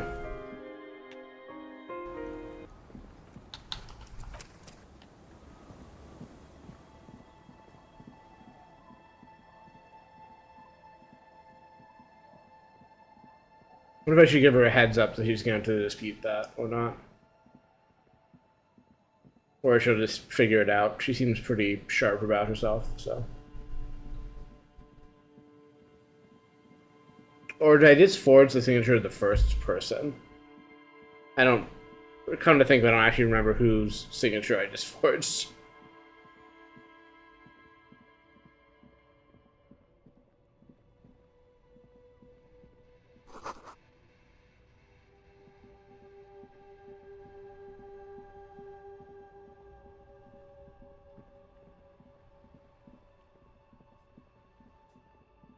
I have missed the mailbox. There you are. The dented yellow mailbox greets you with its graffito. Other than developing a personal relationship, looks like you were right. You drop the white envelope in the darkness. It lands with a soft thud on what sounds like a couple of letters. About a week's worth of mail as collected in there. They'll empty this very soon.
Back up from the screen, hun. Which is very interested in the movement of Harry Dubois on the screen and keeps moving closer to the screen to look and or paw at it. And I just need her to stay out of the way long enough for me to get back to the shack and quit this and go to bed. Well, and, you know, do various stream maintenance things before that, but that'll be the end of the parts where I am broadcasting live on the internet and where other people care about it.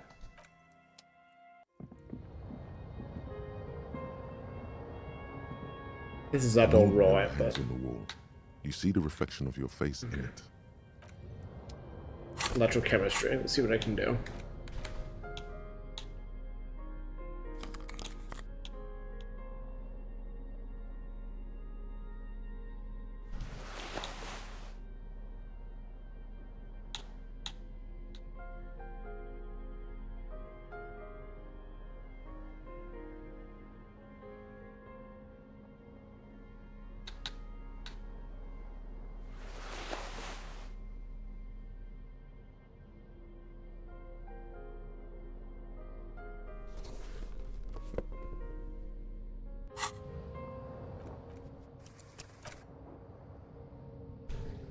An old mirror hangs on the wall. You see the reflection of it still not happening.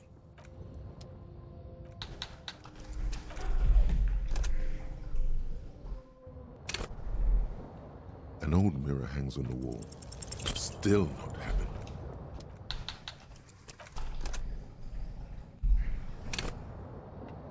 An old mirror hangs on the wall. You see the reflection still not happening.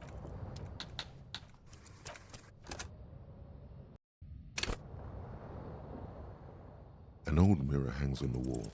Still not happening.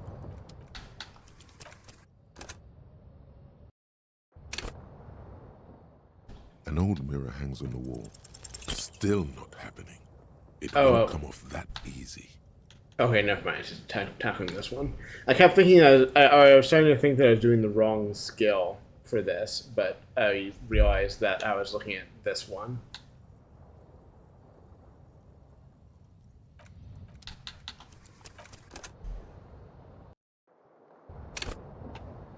An old mirror hangs on the wall. You see the reflection of your face. Still not happening. It won't come off that.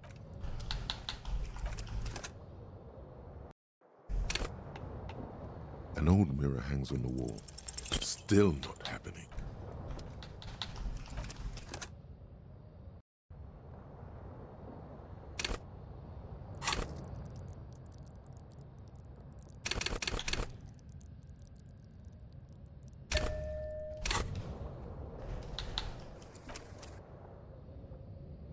An old mirror hangs on the wall. You see the reflection. Still not happening.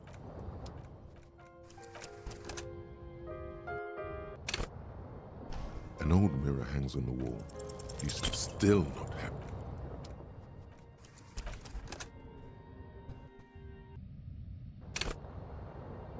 An old mirror hangs on the wall. It's like something snaps in you. A nerve ending. A thought. A sadness. Your face in the mirror is suddenly clean of the layer that had distorted it for God knows how long. Just like that, it's over. The running gag that your life had become. A sad old man looks back at you.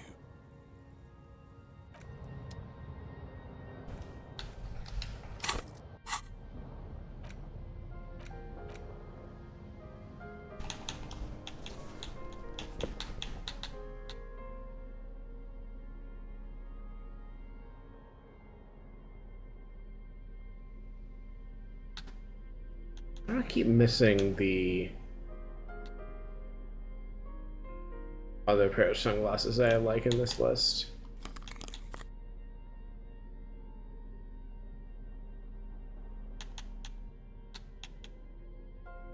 Did I manage to lose a pair somehow?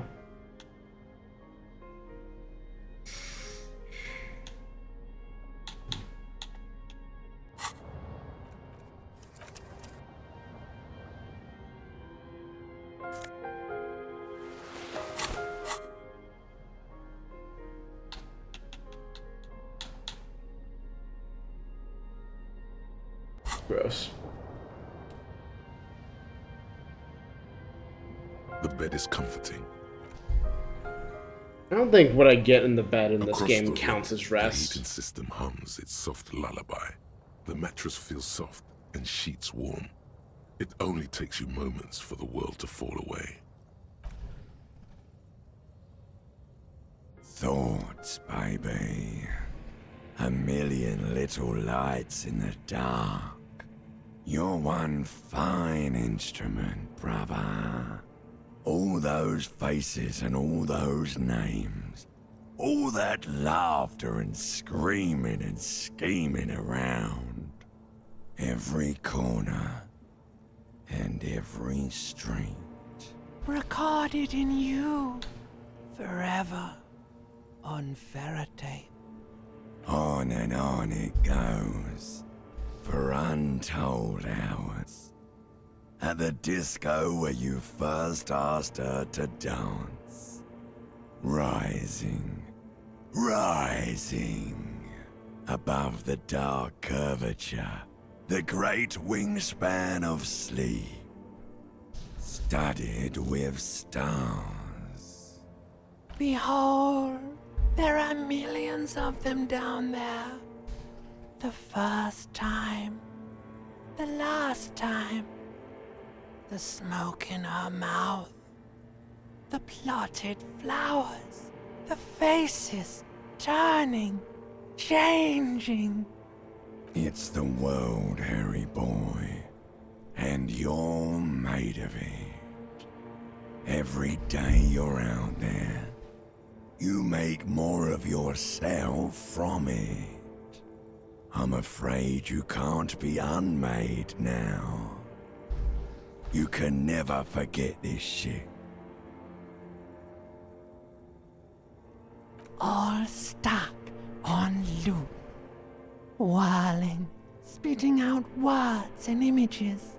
You're the son of the world again. Harrister, a ceaseless agent. Picking up litter and old newspapers. Collecting your little bubblegum wrappers and idiotic picture postcards. Meaningless, meaningless keepsakes. Reading your awful letters and recalling things, aren't you? The endless names of the world. An address book you are. The map of a city. You'll go insane if you keep going like this. One more day, and you'll be in the loony bin. I just know you will. And for what, brother man? For the working class. Solving your little crossword puzzle. Doing your tasks. Crossing names off lists. Trying to become some sort of world detector. It won't make it okay. It won't put smoke back in her mouth. There he goes again. He's a real political animal, our Harry. He still doesn't see that it's the world changing around him. He's got no idea what he's in for.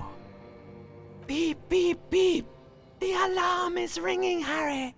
I feel like 3 hours is better than I've gotten so far in this game. You barely slept 3 hours last night. You can do it. It's nothing. Do it for the city. Go. Do it for the wind. I won't do anything for the wind. Rise and shine, comrade. It's time to get to work. Despite all the thinking you've been doing, only 0.0001% of communism has been built. It's too great a task to undertake alone. You're going to have to get organized. Uh-oh. Organization hasn't exactly been your strong suit, historically speaking. You must seek out your revolutionary brothers and sisters. Find out how much communism they've built. Then, together, maybe you'll be able to build as much as 0.0002% of communism. But it won't be easy. Decades of persecution by coalition authorities have driven the remaining communists of Martinaise underground. Possibly, if you have been, it's only because you're a double agent acting in furtherance of your long-term objectives. Regardless, what's past is past. You need to look forward to the work of building communism for all. Just between us, you may want to lay off this grind up the bourgeoisie stuff. It's a bit off-putting, even to fellow communists. Yeah, that's fair. Let your nose guide you, detective. No, we meant your nose, as in that swollen muck detector in the center of your face. It just happens to be perfectly calibrated for sensing communists. We really have no idea what they're talking about. There's no linkage between ideology and olfaction. Failure. That's why you're perfect for the job. No one's got a better nose for failure than you, Harry. What you're smelling is your own body odor, of course. Nothing a shower and I've change changed of my clothes so clothes many couldn't times. fix. People sometimes complain there are no real communists left in Martinaise, but you can smell their presence. They're out there, waiting for you to join them. First, you'll have to locate the remaining communists in Martinaise. When you get near to someone with revolutionary potential, your nose will give you the signal to establish contact. Again, no, it won't. Any olfactory response you perceive will be strictly psychosomatic. You'll discuss the monumental world historical task that lies before you. You'll engage in rigorous and spirited debates about Mazovian theory and practice. But mostly, you'll probably complain about other communists. Not at all. Complaining about other communists is one of the most important parts of being a communist. Here we go. Wake, brave worker. 'Tis no time for bed. Fight till there's no slaves below, and no masters o'erhead.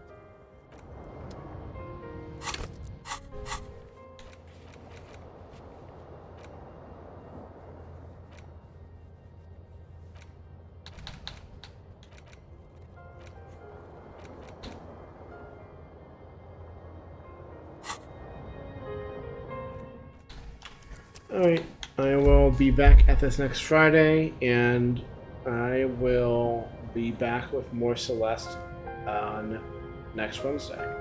Hoping to wrap the game up in that session.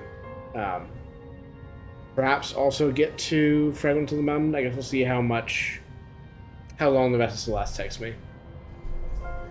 But yeah, thanks to everyone who dropped by. I will be back at those times, and this recording will be up as soon as I can. See ya.